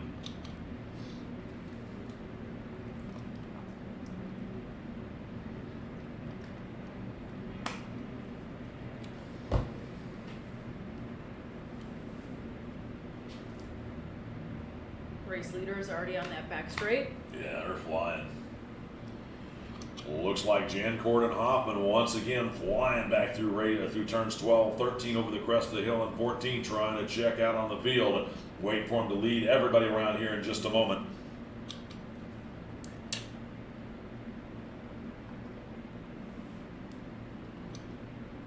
Here we go. Race leaders out of 17 onto the front straightaway trying to work the draft. It is Jancourt with Hoffman 2 bike lengths adrift as they dive down into turn number 1 to complete lap number 1. Third place at the moment is 811 Tommy Ryan with 16 Teddy Honan back there in 4th. 553 Paul Canale round out that top 5. 1F Kevin Grimmel back there in 6th. 69M David Miller in 7th. 009 Kyle Smith in 8th. 713 Maxon McLaughlin back in 9th, and 67M Mark Perone round out your top 10 as the Sound of Thunder 3 bikes live up to their name and thunder across that start-finish line. Then looking on down through the field for the Battle of the Twins. Somebody went real wide coming out of turns 3. Looks like Clint Austin on bike number 1A leading for the Battle of the Twins over 762 Shane Quigg and bike number 198 Dylan Connor. That's your top 3 in the BOT2 field, while Jancourt and Hoffman continue to set a blistering pace. 1 bike off over at the crest of the hill on Ryder's left. It looks like it's a bit of a mechanical issue as he parks it against the wall and then hops over the guardrail. Can't quite see the number, but I'm sure they'll zoom in on it here in a minute. Well, that's 2 now.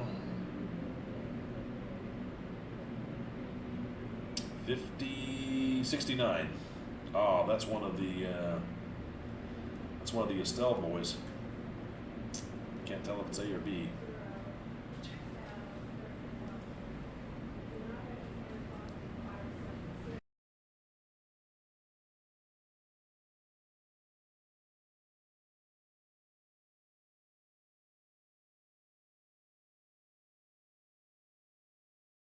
Ray Hoffman just again a couple of bike lengths adrift as these guys are pretty evenly matched on what they're riding out there this time around. Then it's going to be bike number 16, Teddy Honan, moving forward up to that third step of the podium with 811 Tommy Ryan back there in 4th and 553 Paul Canale running out the top 5. But he's got 1F Kevin Grimmel and 009 Kyle Smith right there behind him. Oh, there's the reason why our bike stopped over there. The Estelle bike stopped over there on the between turns right into the braking zone of Charlotte's Web. The chain came off and it seems to be on the inside of the track over there on the inside of 3. So tough break for that one, but that would be a great reason why that bike quit moving. He had a heck of a lot of coasting speed though to make it all the way from the exit of 3 up the hill and down here. He must have been flying when that chain That let chain loose. just gave up the ghost.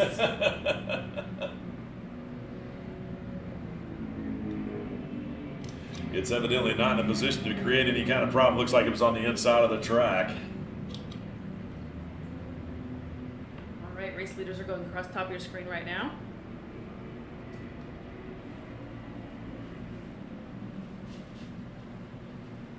Let's go wait for them on the outside of that, on that last turn before this front straight. Oh, excuse me. Come on down. There they are. Very close racing going on between the 2 race leaders.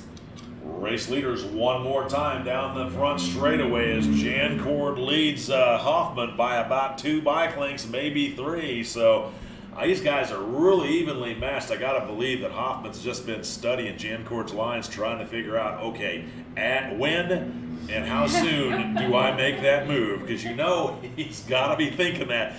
These guys have been racing each other hard in most of the races they've been in as they're up over the crest of the hill down into the Charlotte's Turn braking zone one more time. Halfway flags should be out next time by for the race leaders. Meanwhile, 16 Teddy Honan still back there in that 3rd place position. Running on back through the field. Looks like 1A Clint Austin leading for the Battle of the Twins 2 over Shane Quigg. Those guys are 8th and 9th respectively. As again, halfway flags should be coming out next time by. Want to remind everybody, please don't forget to turn in your rental transponder before you leave for the day. Again, please don't forget to turn in your rental transponder before you leave for the day.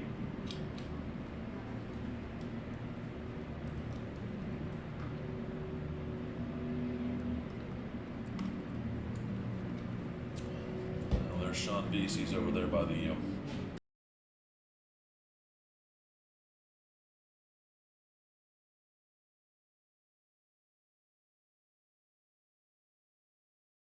All right, race leaders are moving across the top of your screen right now. So let's go ahead and try to track them down. A very quick race 13. Halfway flags out for your race leader as Jancord still leads Hoffman, but Hoffman right there on the tail next to Jancord as they see the green and white flags, let them know they've got 4 done and 4 left to go as they dive down in through turn number 1 over into turn number 2. Here's the battle for 3rd. It's bike number 16, Teddy Honan out there, but he still has 11. Tommy Ryan just a few bike lengths adrift from him as they work their way over the start-finish line down into turn number 1. So looks like there could be a battle shaping up for 1st and for 3rd. Meanwhile, Clint Austin still leading for the Battle of the Twins 2. He's got a couple of Sound of Thunder bikes, actually 3 Sound of Thunder bikes between him and 2nd place rider 762 Shane Quigg, seeing the halfway flags, letting him know he's starting his 2nd half of the race.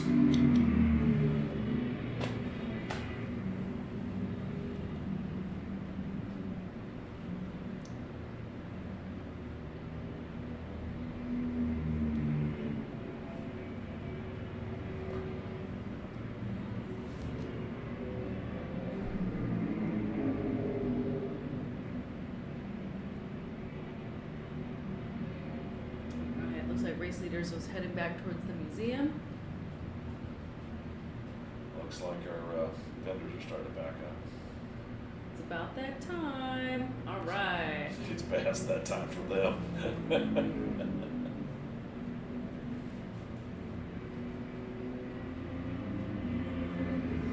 This battle's shaping up.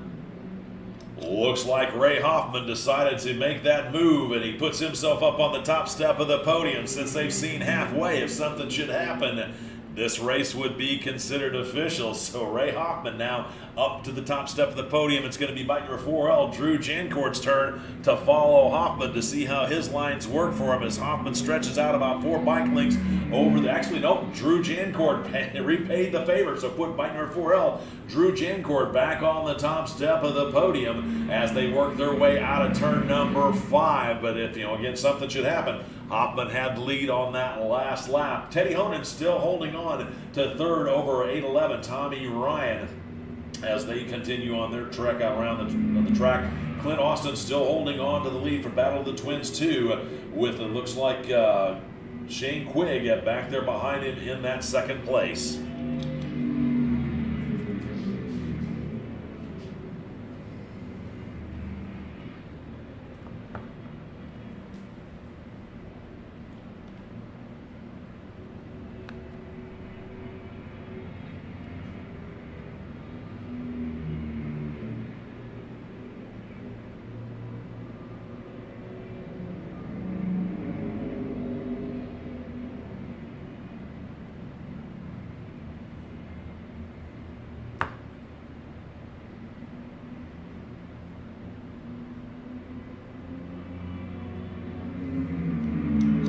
line that time. 4L Drew Jancourt back on the top step of the podium. So gonna say. Hoffman might have tipped his hat just a little too early, as Hoffman's still right there, as they've got a full front straightaway. They've actually a couple of turns lead over third place rider, bike number 16, Teddy Hone, and he's still back there working his way out of turn number 17 on the front straightaway.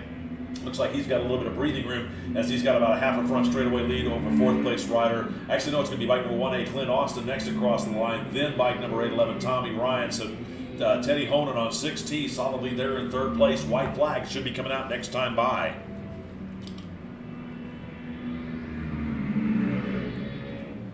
And as always, if you are new to the show, I show the top 10 finishers from Race-Monitor.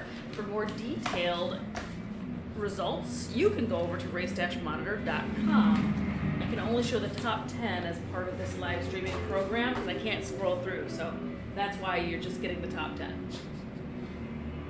Why can't I see what's going on?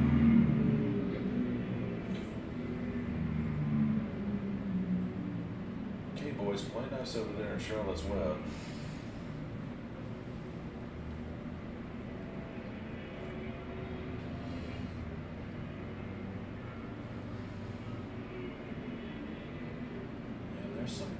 Great Some race aggressive going. riding going on over Yep. in Charlotte's Web. Absolutely, that's the corner where it all happens, right? Yeah, well.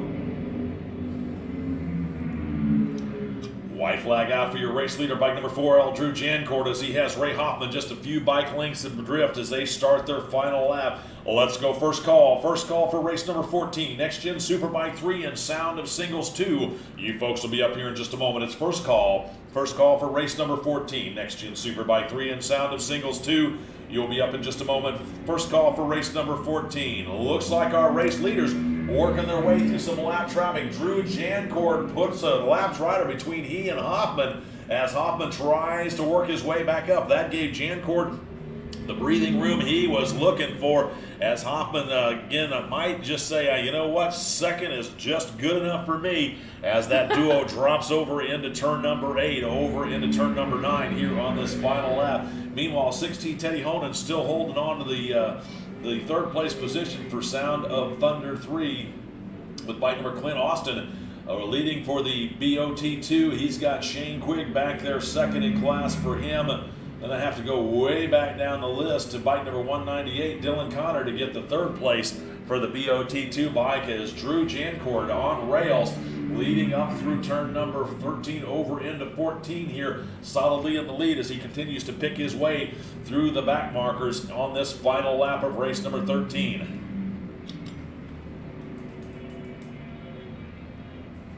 I'm going to have to take a quick pause real quick after this one, hopefully. And checkers out, Drew Jancourt. Checkers out for the unofficial winner, bike number 4L Drew Jancourt, making it look easy as bike number 771, Ray Hoffman, coming home unofficially back there in second, and 6T Teddy Honan taking out the top 3. Let's go second call. Second call for race number 14, Next Gen Superbike 3 and Sound of Singles 2. You folks will be up here in just a moment. Second call for race number 14, Next Gen Superbike 3 and Sound of Singles 2. Second call for race number 14, second call.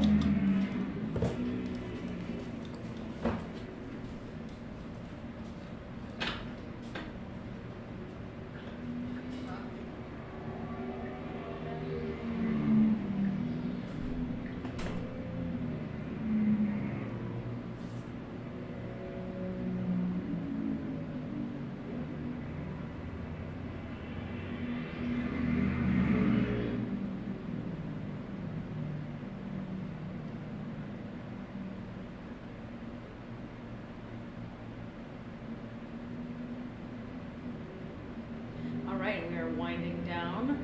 Race number 13. We still have some of the other classes. This is a 2-class race. Sound of Thunder 3, Battle of Twins 2. Got those bikes all still crossing start finish. They'll take their cool down lap and then we will be coming back for race 14.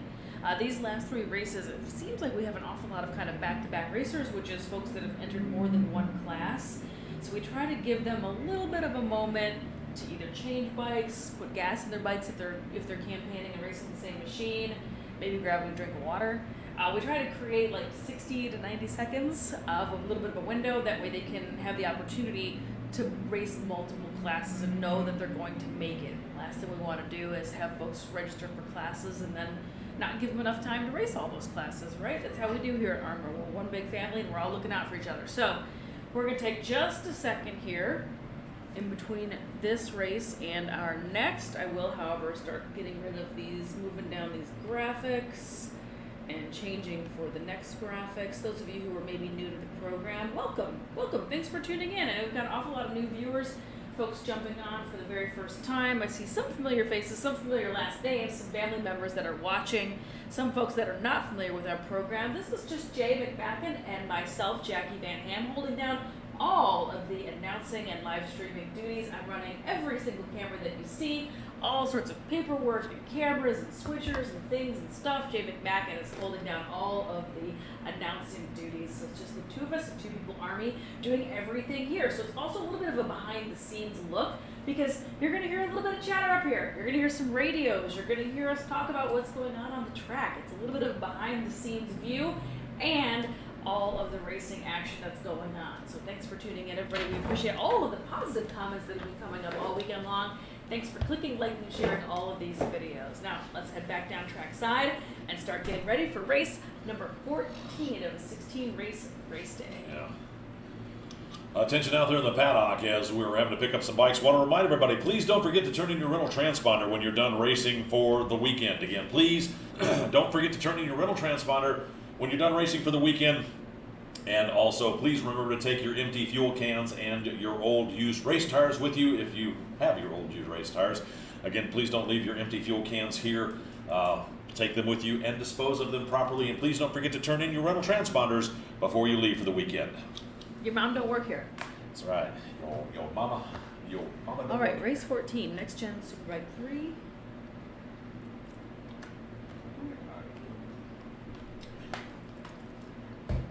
And sound of singles Announce to 2. control.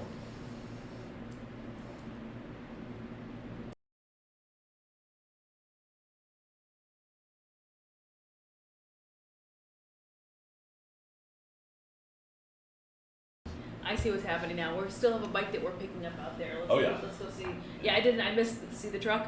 Oh yeah, well, yeah. You mean that truck, or There's the one over There's a there? huge computer screen in front of me, so I didn't see it. So yeah, so this is what the slight delay also is. So thank you for hanging out. Stephen Pettinger, appreciate you guys. Hey, thanks for tuning in. We appreciate you. Sam Pariso. Sorry, Sam. Sam Pariso. Let's go BTR girls. That's right. What was that? Hot Mess Racing yesterday.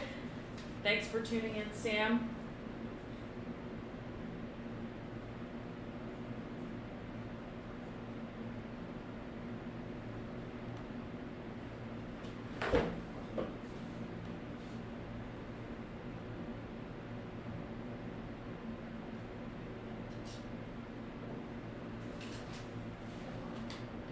There we go, and that's the calendar for the rest of this afternoon. We only have a handful of races left as we're winding down an incredible weekend here, the 17th annual Barber Vintage Festival.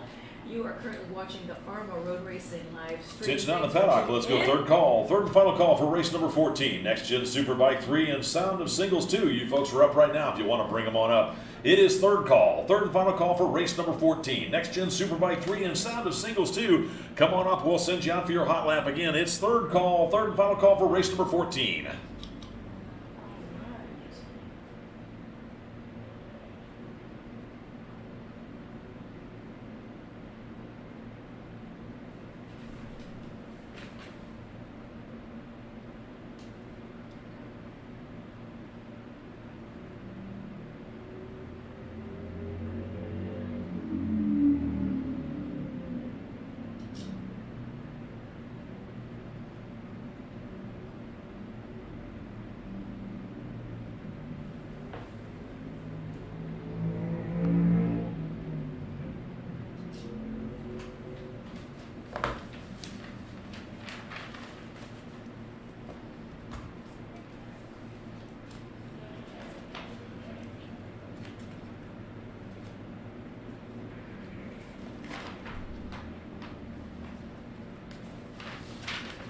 As the racers take to the track for their warm-up lap here in race number 14, here's how they're going to grid up for the Next Gen Superbike 3 presented by Larabur Framing.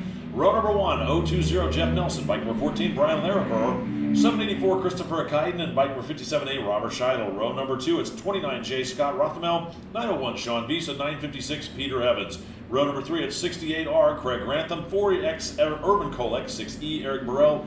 And 054 Gilbert Jennings. Row number 4, it's 69 Ben Baker. 326 Sean Castle, and 477 Amat Akaiden. Row number 5, it's 12X Ricky Orlando, 18T William Kazzer, and bike number 222R Jeff Graham. For the Sound of Singles 2, sponsored by Frick Starpoli and Moto Caddy. On row number 7, it's bike number 80 L Ralph Starpoli, bike number 21B Andrew Berkeley, 43A Steve Alexander, and 3Z David Frick.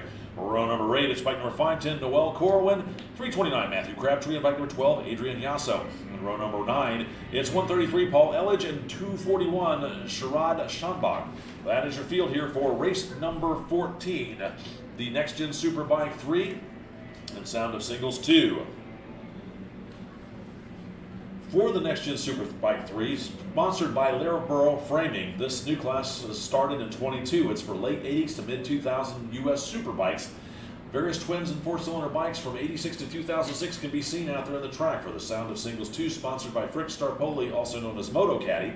This class for liquid cooled 4-stroke singles up to 450 cc's and air cooled 4 strokes up to 610 cc's.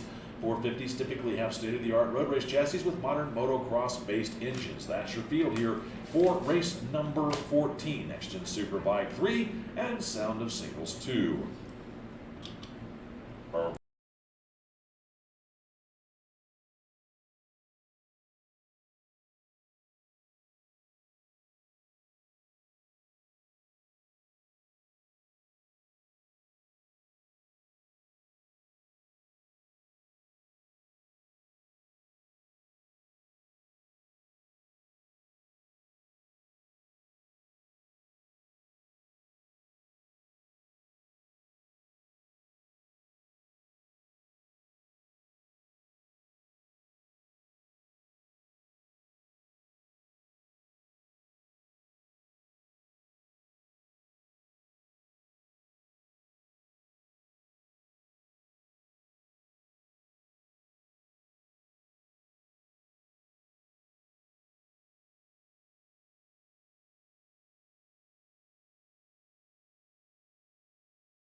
All right, so one of our racers has both hands up out there on the grid. I don't know if that is a I'm having problems or I'm A-okay gesture, but it looks like they're okay. They're not jumping off the track or anything, so.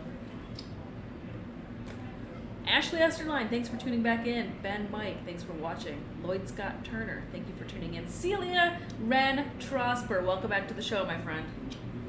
Green flag waves, and it looks like 57, or rather Christopher Akaiden right there on 784 gets the better of the jump on bike number 14, Brian Larabur, as they Next Gen Superbike 3 dive down in through turn number 1. Then it's going to be the Sound of Singles 2, living up to their name as Andrew Berkeley and Steve Alexander on their Super Motard bikes thunder down that front straightaway, living up to their name, the Sound of Singles. I love it. Meanwhile, it's a 3-rider breakaway down in through Charlotte's Web. Looks like Brian Larabur on bike number 14 is right in the middle. Can't quite tell who's out front. I believe it's 29J Scott Rothermel with Larabur right there behind him. Then 784 Christopher Akaiden gets his bike rolling, working their way up through turns 7, bound that back straightaway. Meanwhile, Alexander and Berkeley continue to push each other. They were side by side through the middle section of Charlotte's Web, now trying to work the draft pass on each other as here comes Ralph Starpoli on bike number 80L, make it a 3-way battle as they dive down in through turn number 8 over into turn number 9. We'll get the full running order here for you when they complete lap number 1 in just a moment. The very fast race leading pack is already on the back straight. Those guys are flying. Yep, they are absolutely flying. I'm going to give them 2 seconds, and then I'm going to go switch the camera over there and see if we can track them down before they hit front straight.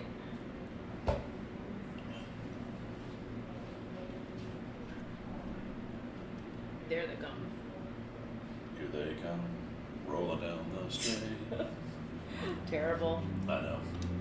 Race leaders across the start-finish line. It is 29J Scott Rothermel leading bike number 14 Brian Laraborough.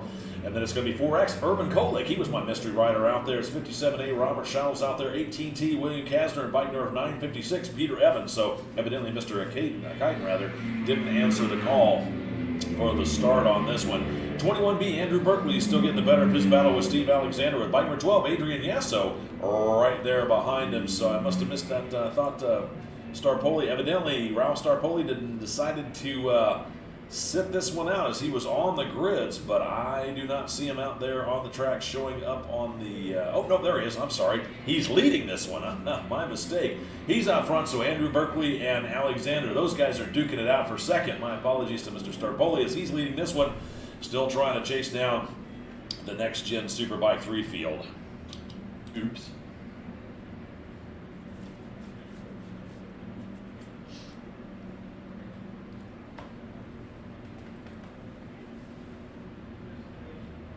Race leaders are popping back out on that back straight.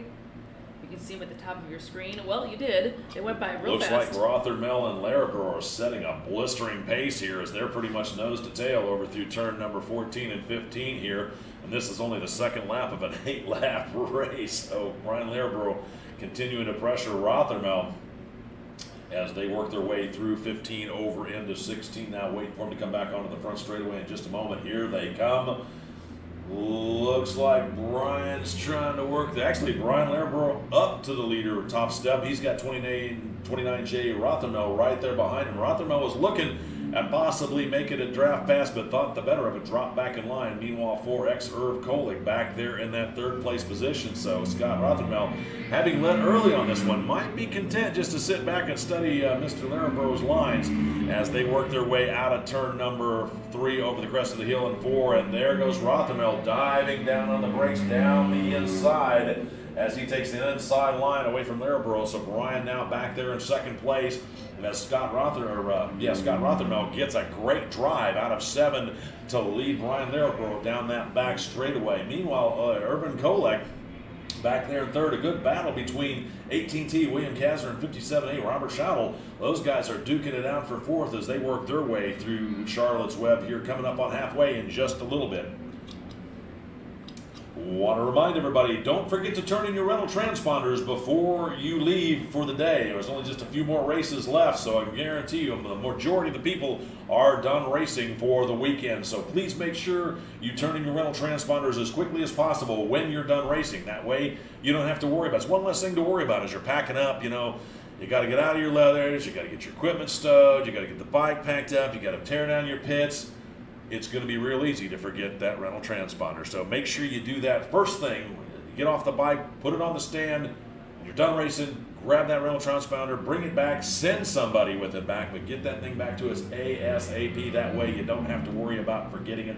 One less thing to worry about. Looks like Brian Laraborough on bike number 14 still out in front of 29J Scott Rothermel. Those guys have got a substantial lead over third place rider. It's going to be 4X Urban Kolick across the line himself as we should be hitting halfway next time by. Looks like bike number 80L, Ralph Starpoli, really working hard as he's up to fourth overall, leading for the Sound of Singles. Then bike number 21, Andrew Berkeley, still getting it better in his battle with Steve Alexander, as those two are once again nose to tail across the start-finish line.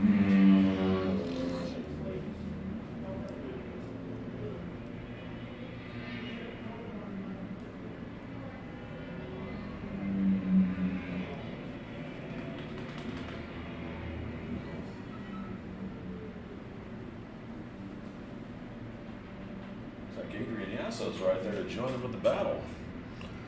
Looks like bike number 12, Adrian Yasso, right there on the tail sections of Berkeley and Alexander. So it's actually a three-way battle for that Sound of Singles 2 position out there. As bike number 14, Brian Laraborough, leading this one over and through the back section one more time. Should be seeing the green and white flags here next time by.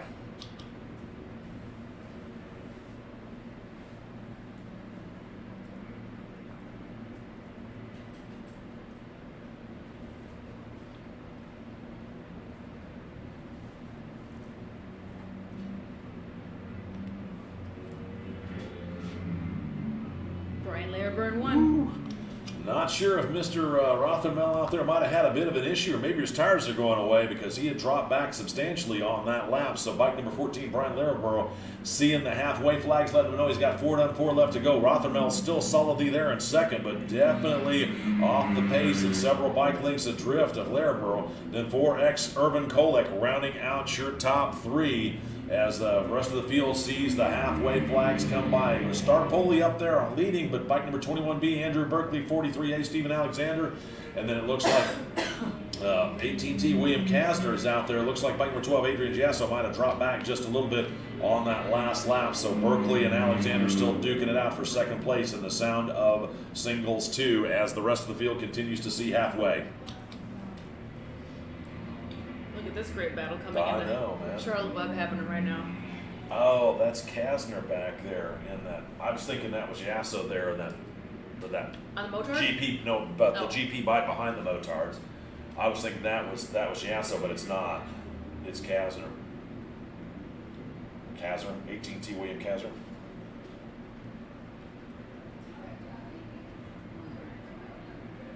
Race leader should be coming around the last couple of turns here shortly, so let's go ahead over there and keep an eye out for them.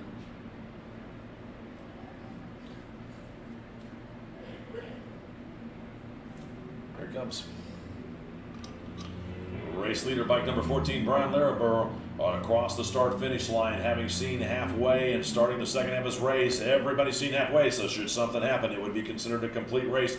As 29J, Scott Rothermel, still there solidly in second, but no longer challenging. Full front straightaway lead between him and his third place rider. It's going to be 4X Urban Kolek, but here comes Ralph Starpoli on his Sound of Singles to start harassing the next gen superbike field as Starpoli looking to move up to third place overall. Here's the battle for the Sound of Singles 2.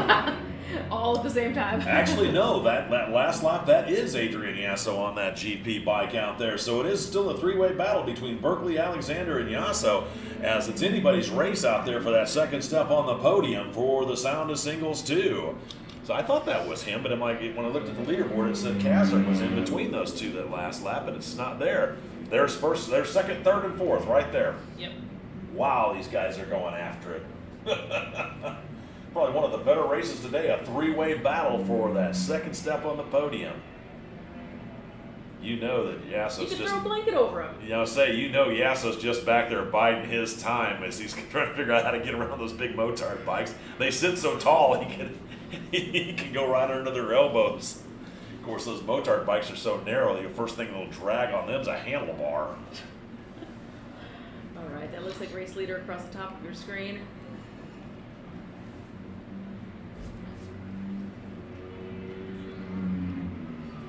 Bike number 14, Brian Laraborough, one more time across the start-finish line. White flag should be coming out next time by. He's got a full front straightaway lead over second place rider, bike number 29J, Scott Rothermel. Rothermel has an even bigger lead over the third place rider, bike number 4X, Urban Kolek, waiting for him. Actually, it's going to be bike number 80L, Ralph Starpoli, out of that final turn.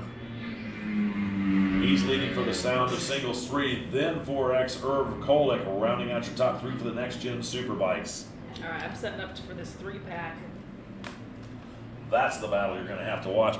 And looks like bike number 12, Adrian Yasso, makes his move. He's been watching Berkeley and Alexander hammer on each other for that second step of the podium. He's like, guys, you sit there and race each other cleanly. I'm going to go around both of you. So put Yasso up on the second step of the podium for Sound of Singles, leading Berkeley and Alexander to duke it out for that third place. We'll see if Yasso's going to be able to stretch out a lead on him as they come out of turn number 3 up over the crest of the hill in 4. And sure enough, Yasso turns up the horsepower. So Berkeley and Alexander back there duking it out for that third place as Ralph Starpoli still leading for the Sound of Singles 2. Meanwhile, 14, Brian Laraborough working his way on the back section, waiting for him to come around in just a moment. He'll take the white flag on this next lap by.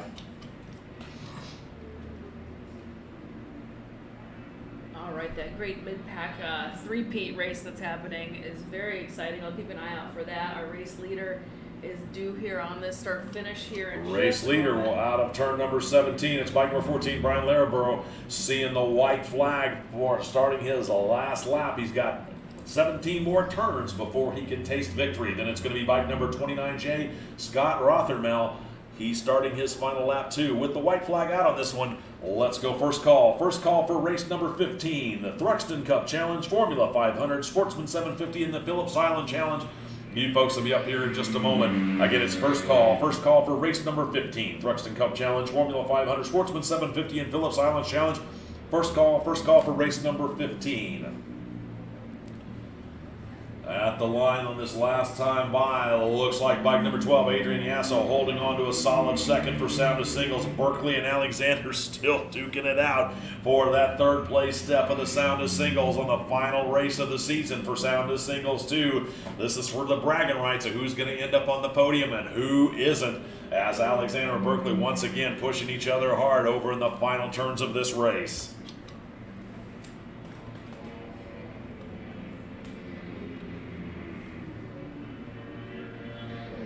I can't hardly tell who's who, if the white bike's Alexander or the blue bike's Alexander. Oh, they're starting to get spread out a little bit, though. Yeah, they'll close it back by up length. here. You wait and see. Just by length. Nothing crazy. Just by length.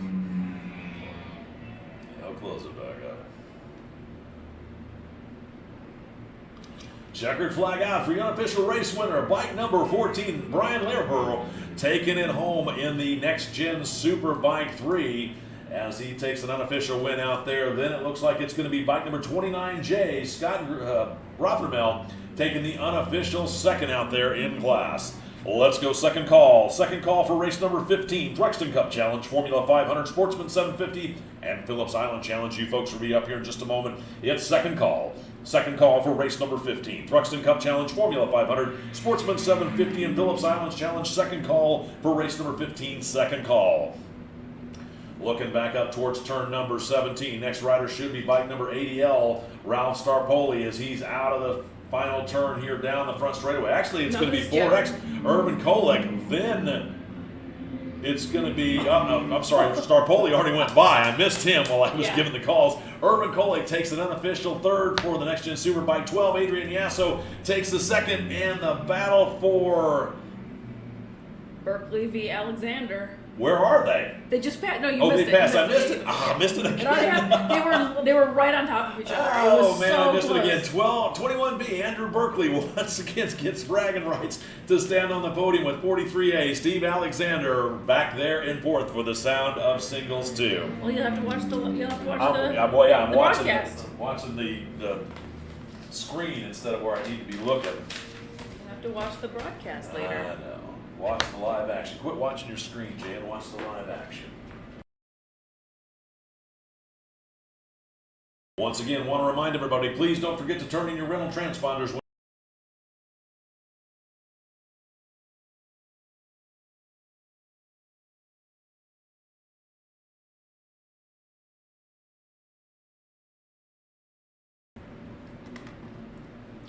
Alrighty. Well, very exciting race. No surprise. It's been 2 days of very exciting racing here with AHRMA. No doubt. Road racing and dirt racing, and I haven't even gone over there to check it out, but I've heard it's been amazing. I know I've spectated before over there at the motocross course, and it's either cross country or motocross. I don't know what they call it, but it's fantastic. I think technically it's cross country. Right. So there is a difference. I do know that. Yeah, no, I corrected myself. It's cross country here. Let's go get the graphics for our next race. Race 15.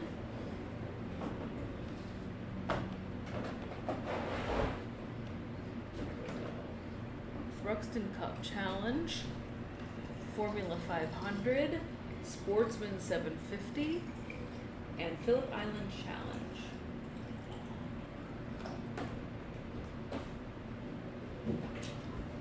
Copy. Attention on the paddock, let's go third and final call for race number 15. Thruxton Cup Challenge, Formula 500, Sportsman 750, and Phillips Island Challenge. Come on up, we'll send you out for your hot lap right now. Again, it is third and final call, race number 15. Thruxton Cup Challenge, Formula 500, Sportsman 750, and Phillips Island Challenge. Come on up, folks, we'll send you out for your hot lap right now. It's third call for race number 15, third call. All right, third's going out.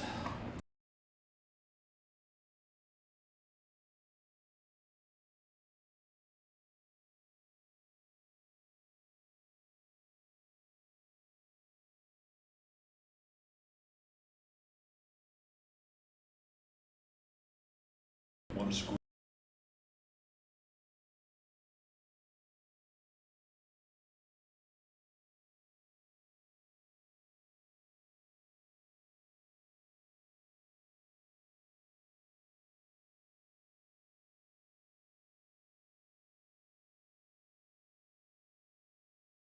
Yep.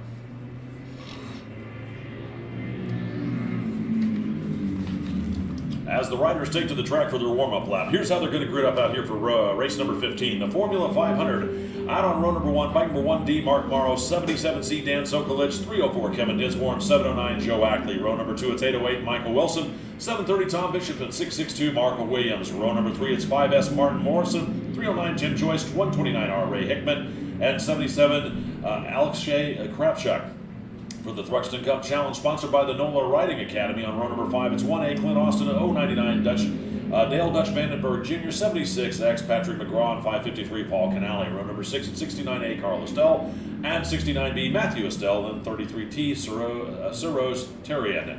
Row number 7, it's going to be 55C, Edward Blount, 593, Dustin Fortich, 126, Richard Lanigan, and 044, Jonathan Devine. Row number 8, it's going to be bike number 51, Nathan Guy, 81X, Wick Wilkerson, and bike number 851, Sean Guy. For the Director's Choice here in Barber, on row number 10, it's 456, Chloe Peterson, 823, Jessica Martin, and 311, Nicole Pariseau.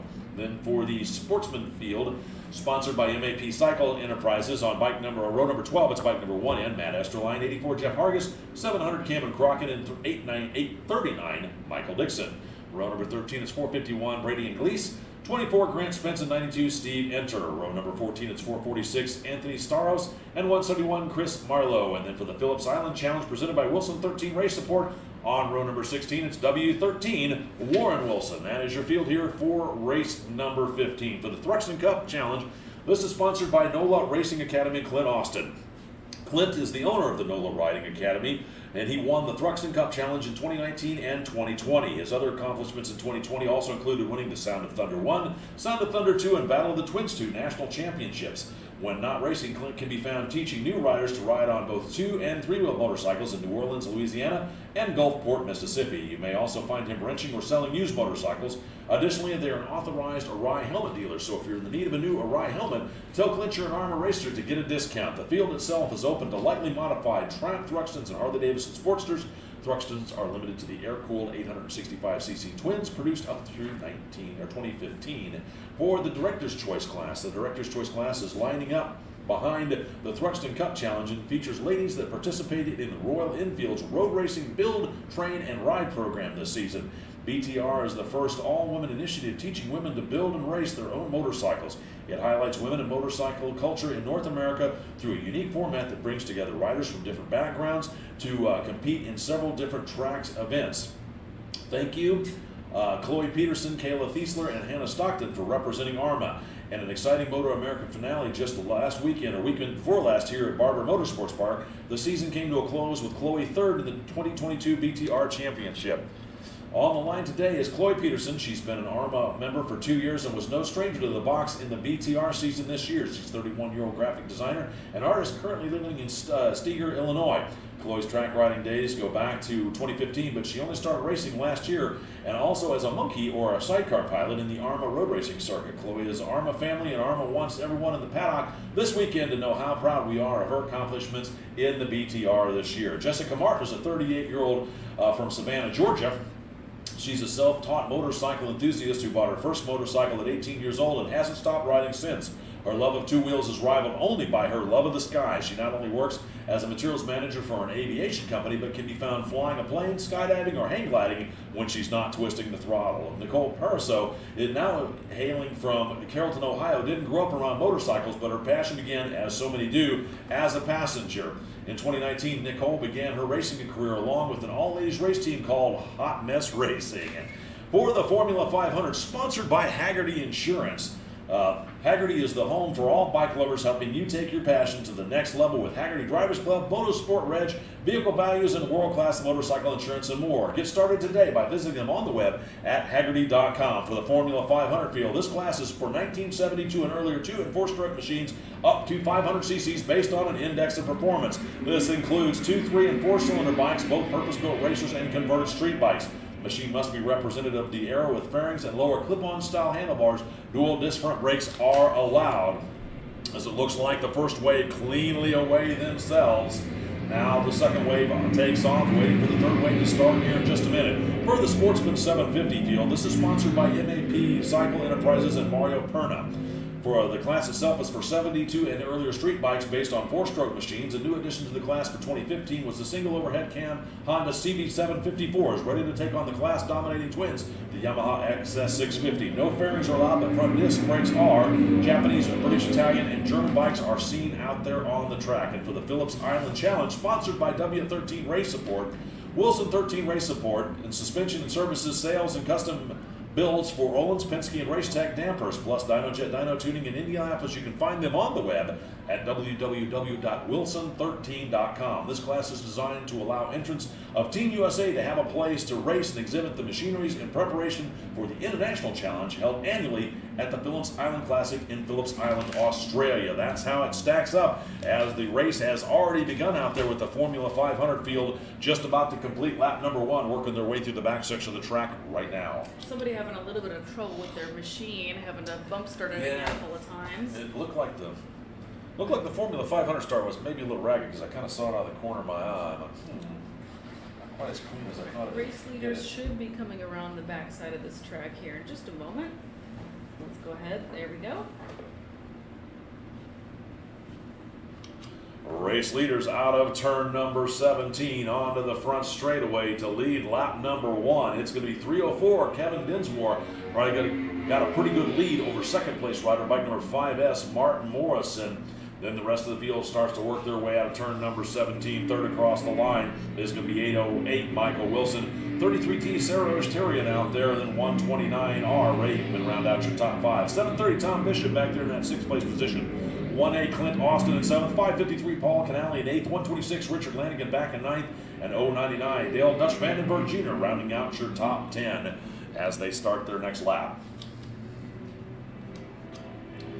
Just a gentle reminder out there, if you're not in this race and you're not in the next race, then congratulations, your racing weekend is over with. Please make sure you turn in your rental transponder as quickly as possible. Again, for those not in this race or next race, please make sure you turn in your rental transponder as quickly as possible. Thank you.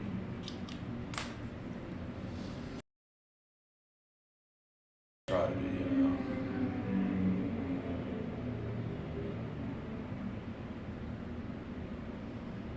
All right, race 15 well underway here. Let's go try to find our race leaders. I believe they're just now on that back straight. Should be at the top of your screen right now, very rapidly moving past.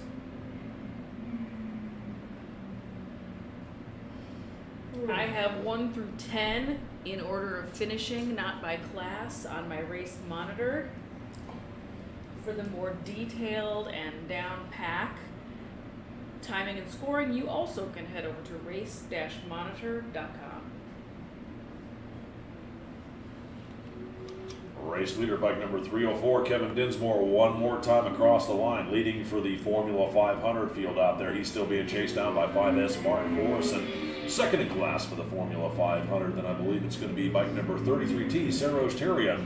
He's leading for the Thruxton Cup Challenge. Then it's going to be bike number 1A, Clint Austin, running second in the Thruxton Cup Challenge out there. Then it's going to be bike number 553, Paul Canale, third in the Thruxton Cup Challenge. 808, Michael Wilson is that the third place for the Formula 500, and he's got 126, Richard Lanigan right behind him. Lanigan's running 7th overall, 4th in the Thruxton Cup Challenge. And 129, Ray Hickman back there in 8th. He's running 4th for the Formula 500. Then 823, Jessica Martin. She's leading for the Director's Choice out there. And bike number 309, Tim Joyce right behind her, rounding out your top 10. He's running in the Formula 500 class himself. So it looks like Saroj Terrian back there on 33T working his way forward. He's got bike number 1A, Clint Austin, right there behind him. They're first and second for the Thruxton Cup Challenge, with bike number 553, Paul Canale, rounding out the top podium, or the podium for the Thruxton Cup Challenge.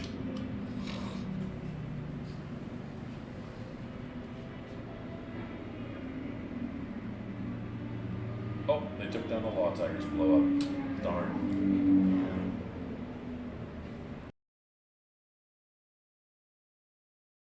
It's 4:30.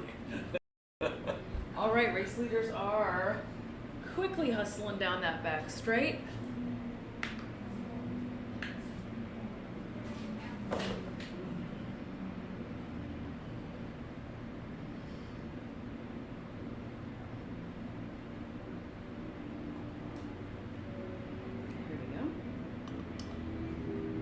Race leader 304, Kevin Dinsmore, one more time across the line. Then it's going to be bike number 5S, Mark Morrison. But here comes 33T, Sarah Tarian, leading for the Thruxton Cup Challenge. And he's got bike number 1A, Clint Austin, right behind them. So the Formula 500s are the first two bikes, and then Thruxton Cup Challenge bikes are actually the next three bikes. Rounding out the top five are Thruxton Cup Challenge bikes. Then you got to go all the way back to looks like 823 Jessica Martin working her way up the leaderboard. She's leading for the director's choice. And then bike number 456, Chloe Peterson leading her in second place back there for the director's choice. And then bike number 808, Michael Wilson, rounding out your top 10. He's holding on to third for the Formula 500 as halfway flags should be coming out next time by on the race leaders.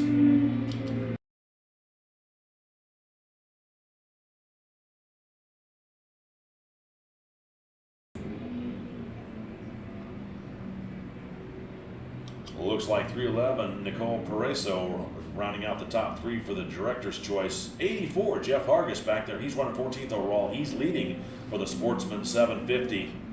451, Brady and Glaze running second for the Sportsman 750. And bike number 1 in, Matt Esterline rounds out your top three for them. And 839, Michael Dixon, he's back there at that 18th position. He's running fourth in class off the podium for the Sportsman 750 as race leader working his way on the back section of the track right now.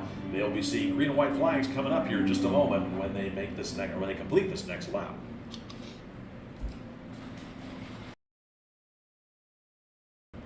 Happy to do so.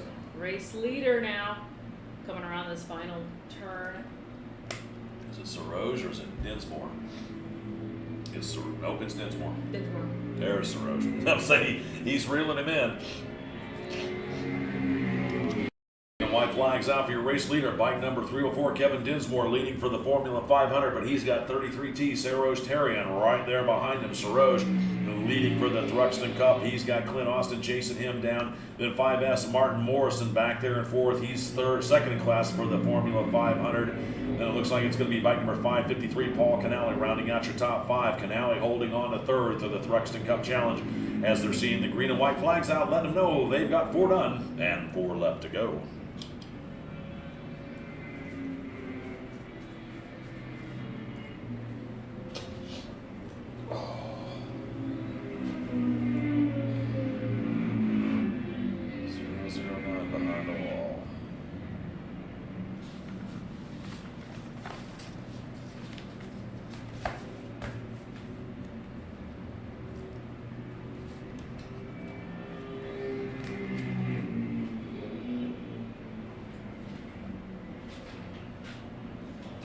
Behind the wall. I thought I heard 009 behind the wall.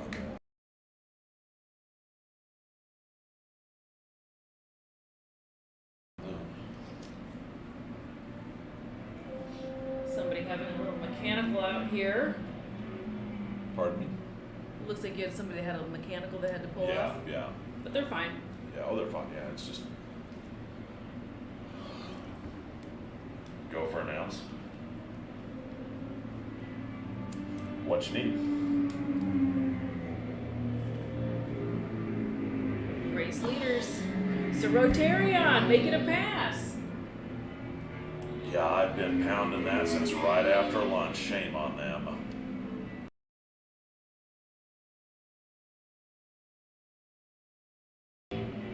Paul Canale just crossing start finish now. Copy that. I'll put that back out there to everybody. I've already told them don't try and hide the gas cans and the trash cans. They'll be found.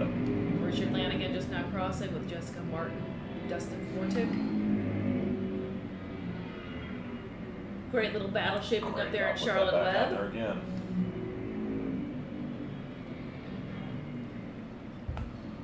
Looks like that last lap, bike number 33, T. Saros Terrian takes the overall lead on the Thruxton Cup Challenge, still leading. Then 304 Kevin Dinsmore in second. He's still leading for the Formula 500. 1A Clint Austin, second in class, third overall. 5S Martin Morrison, the fourth overall, second in class for the Formula 500. Then bike number 553, Paul Canale, rounds out your top five. He's holding on to that third place podium position for the Thruxton Cup Challenge. Once again, want to remind everybody, please make sure you take your old used race tires and your empty fuel cans with you. Got some reports that there are some unattended tires sitting around out there next to trash cans. Please don't leave those. If you know who left them, grab them and take them back to them, because the club is going to get charged a disposal fee for them. And of course, then raise the rates for everybody else. So please make sure you take your used race tires with you, take your empty fuel cans with you, and please dispose of them properly. And don't try and hide the fuel cans in the trash cans. That's an old trick that has been onto for many years, and they always get found. So please make sure you take your old fuel cans with you, take your used race tires with you, and don't forget to turn in your rental transponders before you leave. And if you see somebody leaving some tires, grab them and make them take them, guys. Come on, we got to pick up after each other out here and leave the track the best that we can, so we can keep coming back here again. Please make sure you take your used race tires and your empty fuel cans with you. Thank you. Race leaders now, both Thruxton Cup racers, 1 and 2.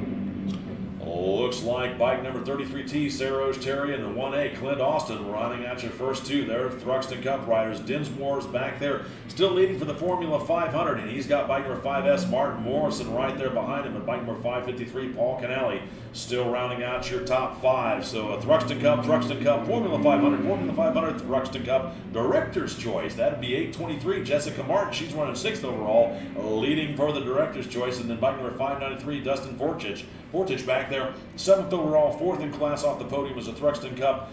Then bike number 126, Richard Lanigan, 8th, rounding out your top five for Thruxton Cup. Then 456, Lloyd Peterson, running 2nd in class for Director's Choice. Then 84, Jeff Hargis coming up to round out the top 10. He's leading for the Sportsman 750 field, as the white flag should be coming out next time by.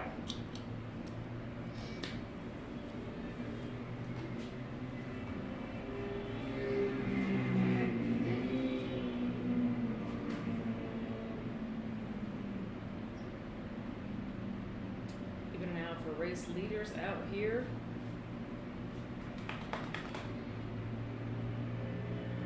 That's him. White flag out for your race leader, bike number 33T, Saros Terrian, as he starts his final lap. He's got bike number 1A, Clint Austin, and 304 Kevin Dinsmore behind him. Dinsmore leading for the 500 expert for the Formula 500. Let's go first call. First call for race number 16, Formula Thunder. You folks are up here in just a moment. It's first call. First call for race number 16, Formula Thunder. First call, race number 16, Formula Thunder. You folks will be up here in just a moment. First call for race number 16, Formula Thunder.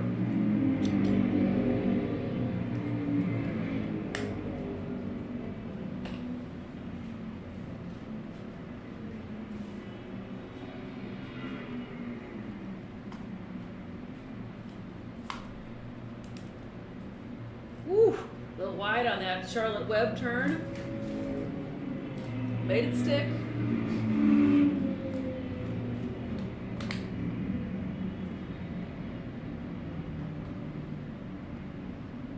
Look at this great pack coming through right now. Some great racing going on.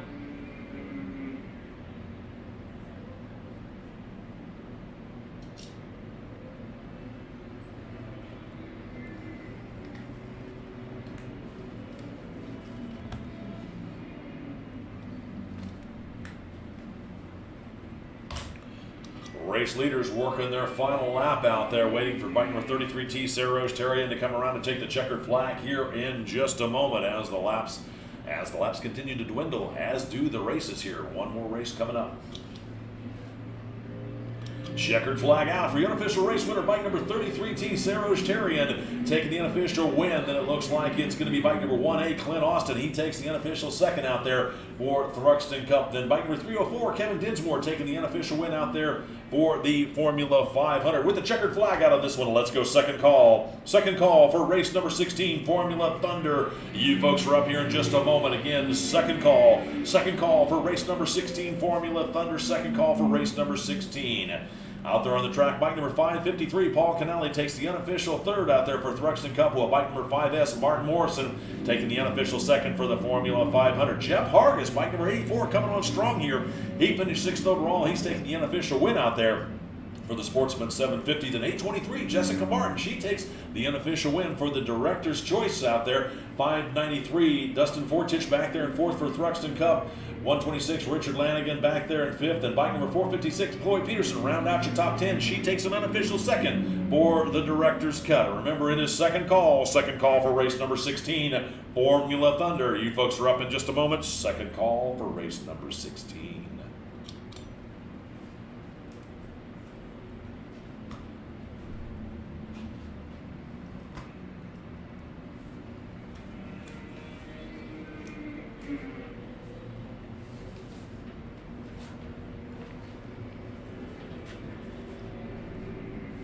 Well, Jay, our final race of our final. Not until we pit halfway. Oh. Well, I mean, it is what Call it it, is. It's call race it 16. superstitious, but it's our final race, and then something always happens. We end up with a damn Crimson Adventure. Darn Crimson Adventure, my apologies. Just call me superstitious if you want. Okay, I never say the L word. Race 16. There you go, race 16. Once we get halfway to the official, then we can use the L word. I don't know. I know. We're You so superstitious. call me goofy if you want, but I have seen too many times when people come in, it's the last race, and the next thing you know, you got a helicopter landing on the damn track in 45 minutes Okay, later. now you're the one who keeps going on about it, and you're the one who said it. I didn't say it. All right. Race 16 of the last race weekend of our 2022 Yes, road it racing is. season. Yes, it is. Those are all accurate words that are not going to terrify you. That's right. Attention out there in the paddock. Let's go third call. Third and final call for race number 16, Formula Thunder. If you folks want to bring them up now, we'll send you out for your hot lap. Again, it is third call, third and final call for race number 16, Formula Thunder. Bring them on up, folks. The track is now yours again. Third call, third and final call for race number 16. I mean, who knew you were such a scaredy cat? But, Oh, so I just want to take a second and thank everybody for tuning in. This is race 16 of a 16 race day. We'll just leave it at that. And our final race for the season, road race for 2022 for AHRMA. So thank you so much to each and every one of you for tuning in. Thanks to all of our awesome racers, right? Yep. None of this would be possible without them putting on this excellent show. A huge thank you also to all of the staff here at AHRMA. It takes a village to make this event, and every single one of these race weekends happen smoothly. There's countless numbers of people behind the scenes making this all happen. Thank you to every track that we go to every year, all of their corner workers, all of their safety crews, all of their race directors. So huge thanks to everybody for an awesome 2022 road racing season here with AHRMA. For now, you can join us and go racing for yourself. Make sure you head over to www.arma.org. Follow along on all of our socials and see what we get up to. Now, let's go trackside and go check out race number 16. Well, I was going to say, talk to Ted Van Lanningham in El Reno, Oklahoma. He'll tell you about the L word in race number 16. As the racers take to the track here for the race number 16 Formula Thunder, here's how they're going to grid up out there. Row number 1, 38A Arnold Hastings, 77L Patrick Lansu in row number 2, and 13X Steve Metz in row number 3, or rather position number 3, and 22R Jeff Grantham back there in that 4th place position on row number 1. Row number 2, it's 37X Stefano Mesa, 4L Drew Jancourt, and 15R JM Padron. For row number 3, it's 212 Israel Gillette, 370 Brett Folkerts, 562 Jay Walker, and 045 Curtis Adams. Row number 4,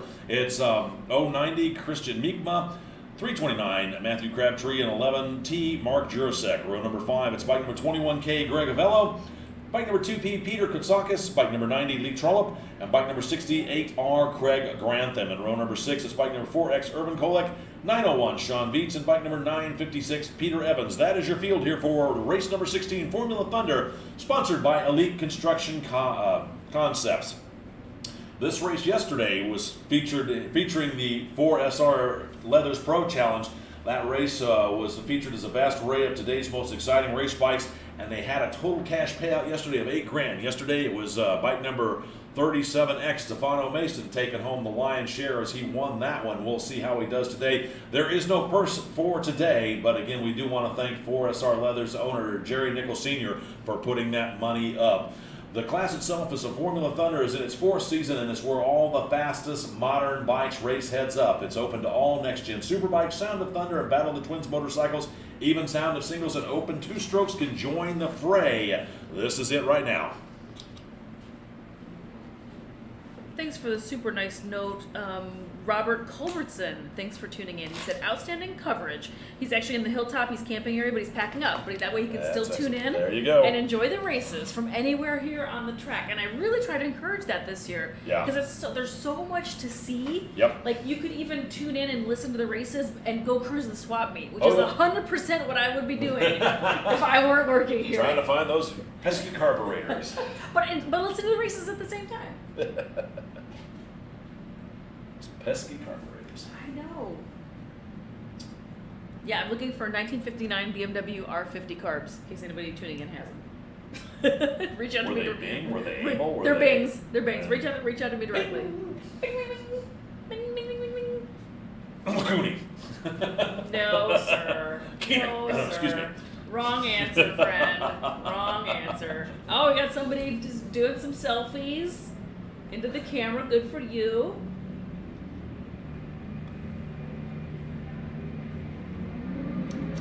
Flag waves, the 38A Arnold Hastings getting the jump on the field with Steven Metz and Jancourt right there, but it looks like Drew Jancourt dives in deep and thinks the better of it as Steve Metz out there on 13X runs around the outside.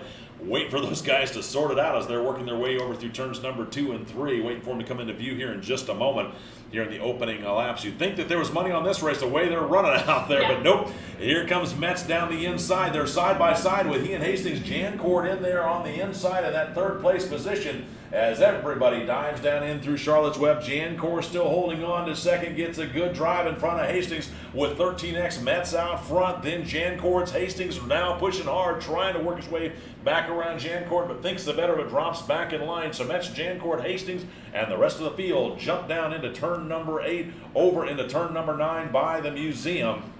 Looks like Metz gets a good drive out of 9. Back up that back straightaway over there in front of the fan zone. We still got a few people left over there hanging out on the hill watching the exciting race number 16 as Steve Metz on bike number 13X leads the field up. Then it's going to be 4L Drew Jancourt, and then the battle for 3rd between Hastings. I can't tell quite who that 4th place rider is. Waiting for him to come back around here in just a moment as the leaders disappear over through turns 14, 15, and 16 right now. Looks like Metz still leading Jancourt through 16 down that short chute over to 17 as they come onto the front straightaway, running right out to the edge of the track. I mean, right out there. It's 13X Steve Metz, 4L Drew Jancourt, 38 Arnold Hastings, and Brian Folkert on bike number 370. He's my mystery rider out there trying to duke it out with Hastings for that 3rd step of the podium. 212 is Rail Gillette back there, rounding out your top 5. 562 Jeremiah Walker in 6th. 329 Matthew Crabtree in 7th. 4X Urban Kolek back there in 8th. And I believe he might have been back-to-back on this one. And then bike number 956, Peter Evans, rounding out that 9th position as Metz leads the field down in through Charlotte's Web. He's got 4L Drew Jancourt right behind him. They've got a bit of a breakaway as 38 Arnold Hastings solidly there in that 3rd place position with 370 Brett Folkert dropping back just a little bit to round out that 4th. And bike number 212 is Rail Gillette in that 5th place position as the field once again over in the turn 8 and 9 area by the museum. Want to remind everybody, if you're not in this race, that means your race weekend's over. But please turn in your rental transponder. Again, when your race weekend is over, which is basically right now, if you're not on the track, your race weekend is over. Please bring your rental transponder back. Also, make sure you take your used race tires with you. Don't leave them here. And the same thing goes with your empty gas cans. Please make sure you take your used race tires and your empty trash cans with you before you leave for the weekend. Thank you.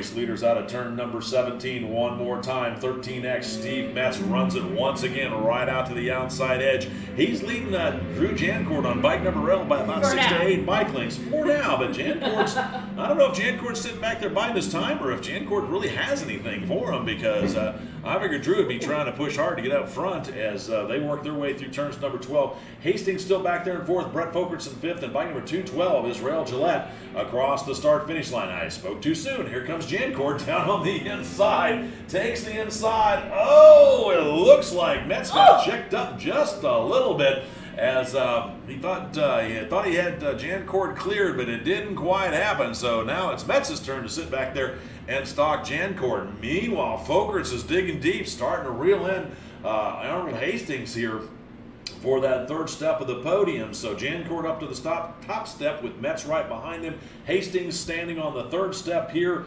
This is it, man. This is for all of the marbles. There is no race tomorrow. This is it for the 2022 season. Who's going to lead and win this next race? A great pass just happened on the back stretch. Who was it? Did you catch it? It looked like race leaders, so they're still dicing back there. Oh, looks like Metz and Jancourt still going after each other on that back stretch over there, waiting for him to come around one more time. Like I said, these guys are after it for the bragging rights of who wins the Formula Thunder race for 2022. As here comes your race leaders out of turn number 17, and it is Metz. Well, Jancourt left, but Metz swept around, and meanwhile, Jancourt once again dives in on the brakes. These guys are after each other here in the Formula Thunder race. They're going to have a bunch to talk about over the wintertime. Hastings still leading, but Foker's stalking him as Metz and Jancourt continue to trade positions, waiting for him to come up. They're still side by side out of turn number 3. Here's Metz. Oh, no! That was not good. As Jancourt, actually Metz endos the bike, and that takes out Jancourt. Wow, what a scary one that was. Oh, goodness. Told you. Oh, man. Told you. Alrighty, well, we're going to have to go check on these guys. That's the L word. And see.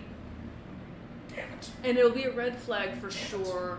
It was pretty dramatic.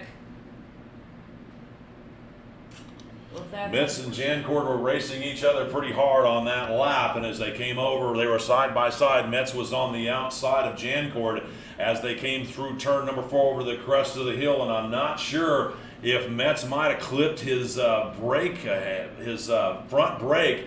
I know a lot of clubs make him you run a guard up there, but I'm not sure if Metz clipped his front brake lever on the back end of Jancourt, but Metz on the brakes ended up endoing the bike over on top of himself, and then as he slid in, he ended up cannoning into bike number 4L, Drew Jancourt, as both riders off over into turn number 5, over into Charlotte's Web, as we have had our Crimson Adventure here on this day. Holy crap.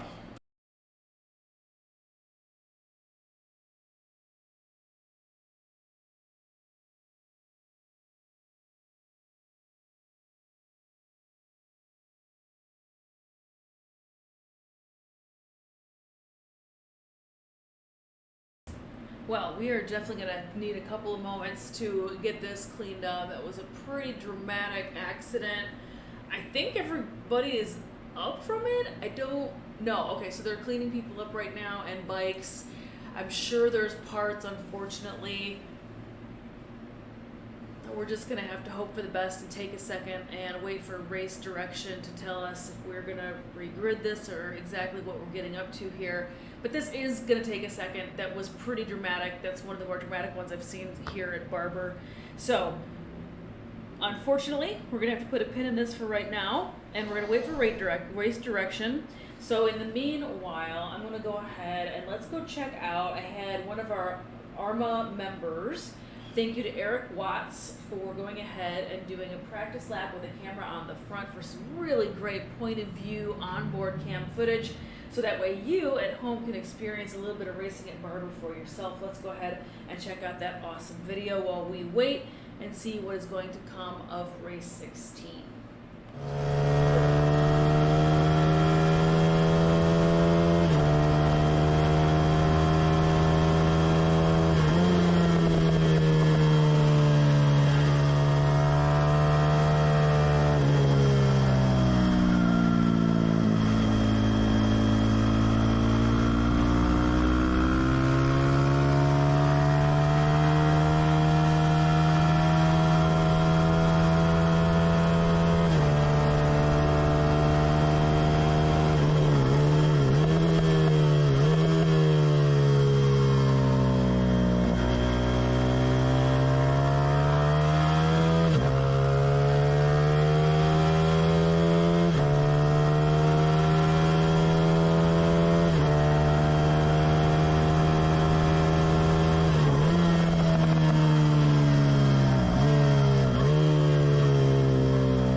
so we are still holding tight on race direction. They've got the bikes moved out of the way. I can see the truck moving the bikes out of here. We did have some medical attention that had to be dealt with down there. So I don't want to speak out of turn. I think I saw one racer get up, so we're hoping for the best for everybody. We are clearing this up very, very quickly. The rest of the race is in the paddock waiting to hear from direction. I think we're going to be bringing it back out here in just a moment. But I just figured while we have a second, I've been featuring road racing obviously all day here on the program, but we also do loads of awesome dirt racing. So those of you that are watching, Attention in the paddock. Attention in the paddock. We're going to give you guys first call. First call for the restart of race number 16, Formula Thunder. We'll bring you folks back out here in just a moment to finish up your race. It will be a 4-lap race left to go. Again, it's first call. First call for race number 16, Formula Thunder. First call for race number 16, Formula Thunder. A 4-lap race. You folks will be up here in just a moment. Get ready to bring them on back up. We're going to roll the calls. First call for race number 16, Formula Thunder. First call for race number 16. So we have a great dirt racing program here also, and it's cross country, it's motocross, it's flat track, it's hare scramble, it's trials. We do tons of great dirt racing. So I pulled together some of the flyers from this past season, so these races have already happened, but that way you can check them out and see just some of the awesome dirt racing that we participate in also. So feel free to check these out. For more information, our full schedule, you can always go check out AHRMA.org. But let's take a look at these flyers while we wait for race direction to get everybody back out to the grid and we get cracking on race 16 again.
number 1, 38, Arnold Hastings, 77, Patrick Lansu, and bike number 222R, Jeff Graham. Row number 2, it's 37X, Stefano Mesa, and bike number 15R, JM Padron. Row number 3, it's 212, Israel Gillette, 370, Brett Folkerts, 562, Jay Walker, and 045, Curtis Adams. Row number 4, it's 090, Christian Meekma, and 329, Matthew Crabtree, and bike number 11, T. Mark Jurasek. Row number 5, it's 221K, Greg Avello, 2P, Peter Katsakis, bike number 90, Lee Trollop, and bike number 68R, Craig Grantham. And then rounding out your field on row number 6, it's 4X, Irv Kolek, 901, Sean Beeson, 956, Peter Evans. That's your field here for race number 16, Formula Thunder, with 4 laps left in this one.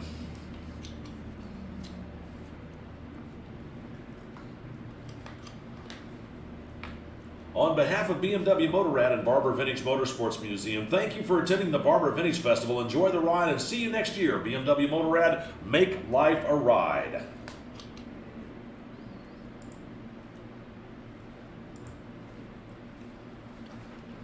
Stephen Pettinger tuning back in.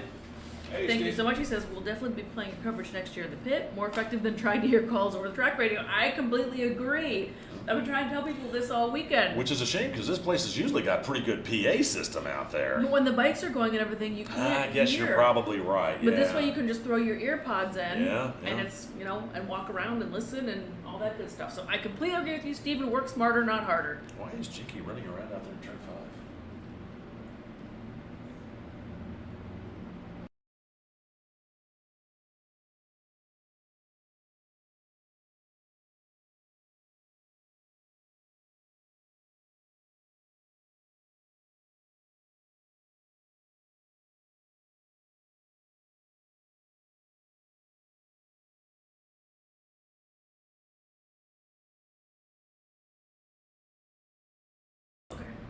Boy, will it.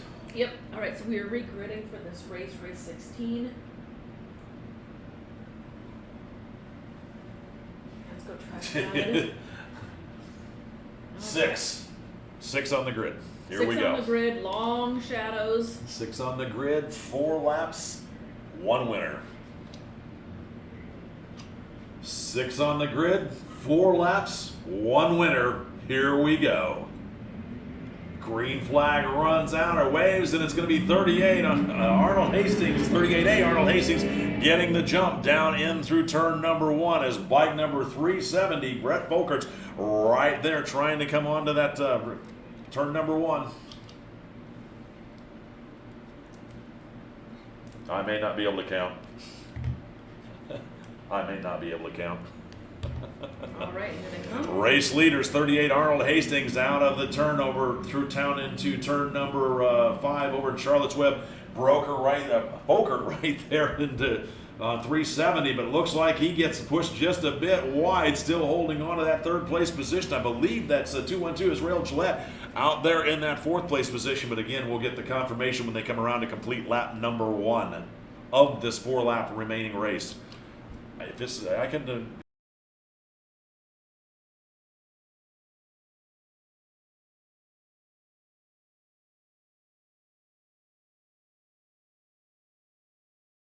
All right, that's fine. All right, let's go track down race leader right now on the backside of the track. 38A Arnold Hastings out there leading the field as he works his way through turns 12, 13 up over the hill towards 14 here. Again, 4 laps to get it done as he leads the field over through that back section, waiting for him to come around to get the full running order in just a moment.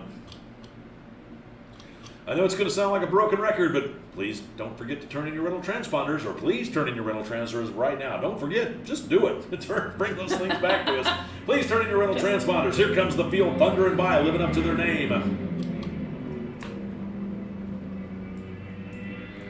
Out front, it is Arnold Hastings, 370 Brett Folkerts, 562 Jeremiah Walker. He was my mystery rider out there. And it is 212 Israel Gillette back there in 4th. And bike number 4X Kevin Irvin Kolek back there in 5th with bike number 956 Peter Evans in that 6th place position as Hastings starting to get a bit of a battle, a bit of a lead himself in Folkerts, and Jeremiah Walker was starting to shape up a battle for that 2nd step of the podium as Folkerts drives down deep into Charlotte's Web, but Walker gets a great drive out. 3 bike lengths separate them as they rocket down that back straightaway one more time as bike number 212 Israel Gillette back there solidly in 4th.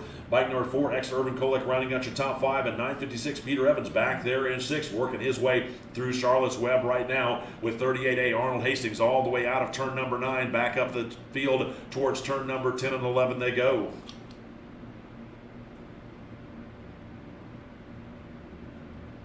Looks like Folkerts and Walker, though, starting to maybe reel in Hastings a little bit, making it a 3-way battle for the lead as Walker Folkert right on the tail section of Hastings, working their way over through turn number 4, and he's got Jeremiah Walker right there behind him. So again, a 3-way battle shaping up for the lead on this one as they're over through turns 14 and 15, waiting for him to come onto the front straightaway one more time. Out of turn 17, down the front straightaway, Arnold Hastings lets his bike stretch his legs while Walker takes a look down the inside on Brett Foker and makes the pass. So put Jeremiah Walker up onto the second step of the podium. Bike number 370, Brett Foker right there, back there in 3rd as they continue to chase 38A Arnold Hastings as they work through that long right-hand sweeping turn number 2. Now through 3 and up the hill they go as Folkerts gets back around Walker. So Foker still sets his sights on Hastings, and he's got 562 Jeremiah Walker right there behind him. Meanwhile, 212 Israel Gillette watches it all unfold in front of him as those trio pushing each other hard for who's going to stand on the top step of the podium as they dive down into turn number 8 one more time. White flag coming out this next time by on our race leaders as they work their way through the museum turn just a couple of more times.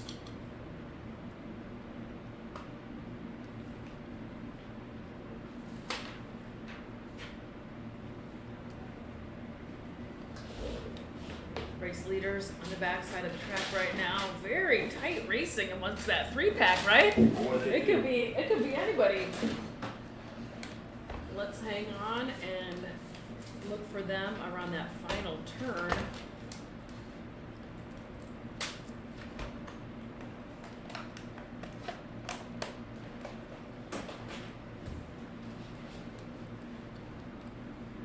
Race leaders out of turn number 17, white flag out, so whatever's going to happen, it's going to have to happen this lap as bike number 38A Arnold Hastings still leading Folkert and Walker as they dive down into turn one more time with 212 Israel Gillette solidly back there in 3rd, 4X Urban Kolek rounding out your top 5 as Hastings right there working his way in the lead. He's got Folkerts and Walker right there behind him as they coming up the hill through turn number 3 down into the braking zone one more time for Charlotte's Web. Folkert runs in way deep on the brakes, looking around the outside, can't quite make it. Looks like Walker thought about taking the inside and thought the better of it because Folkerts came back down and closed that up. So a trio diving down that back stretch. Meanwhile, Walker trying to work the draft on Folker while Hastings stretches the legs on that Ducati as they work their way through turn number 8 and over to turn number 9. Here are the final turns here in the final lap of the final race here of the 2022 Barber Vintage Fest.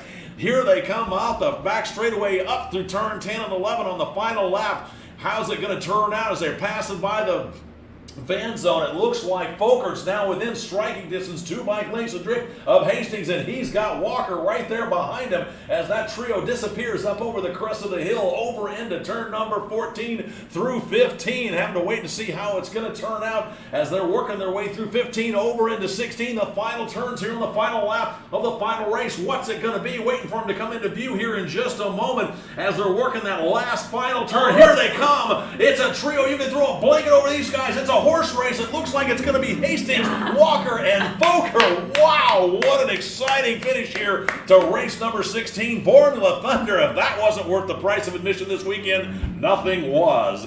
Looks like 212 Israel Gillette comes home there in 4th, 4X Urban Kolek in 5th, and bike number 956 Peter Evans round out the top 6. So 3A Arnold Hastings hold on by the skin of his teeth with 562. Jeremiah Walker pushing hard, coming home in 2nd by about a half a bike length adrift, and 2 bikes behind that is 370 Brett Folkerts. Wow, what an exciting conclusion to the racing this weekend. Once again, on behalf of BMW, Motorrad and Barber Vintage Motorsports Museum, thank you for attending the 17th Annual Barber Vintage Festival. Enjoy the ride and see you next year. BMW Motorrad, make life a ride. And for all of those that here are part of the AHRMA family and part of the racers, we thank everybody for coming out and racing with us, not only today and this weekend, but all this year for 2022. We also get a big thank you out to Bridgestone for their tire sponsorship, Haggerty Insurance, and UTR 811 Kansas. Again, we appreciate you guys' sponsorship. Looking forward to an exciting 2023 season. I'm sure the schedule's going to be coming out here for too long. Wherever you go, when you travel, whether you're headed home or someplace else, please be careful out there on the road. We want to make sure we see everybody next year. Again, turn in your rental transponders. The racing's done. Turn those things in. Please take your used race tires and your empty race fuel cans with you. And again, be safe on your travels. Have a great off season, and we look forward to seeing everybody again next year in 2023. Well, race fans, that concludes an awesome event here with AHRMA, American Historical Racing Motorcycle Association, here at the 2022 Barber Vintage Festival. From Jay McMackin and Jackie Van Ham, we're going to be signing off. Thanks again for tuning in, everybody. Make sure you take a moment, share this video with your friends that love following and watching vintage racing. We appreciate each and every one of you for clicking, liking, and sharing all these videos, whether it's on YouTube or Facebook. Thank you so much, everybody. For more information about our race program in 2023, head over to www.arma.org. I'll see you guys next time. Adios, my friends.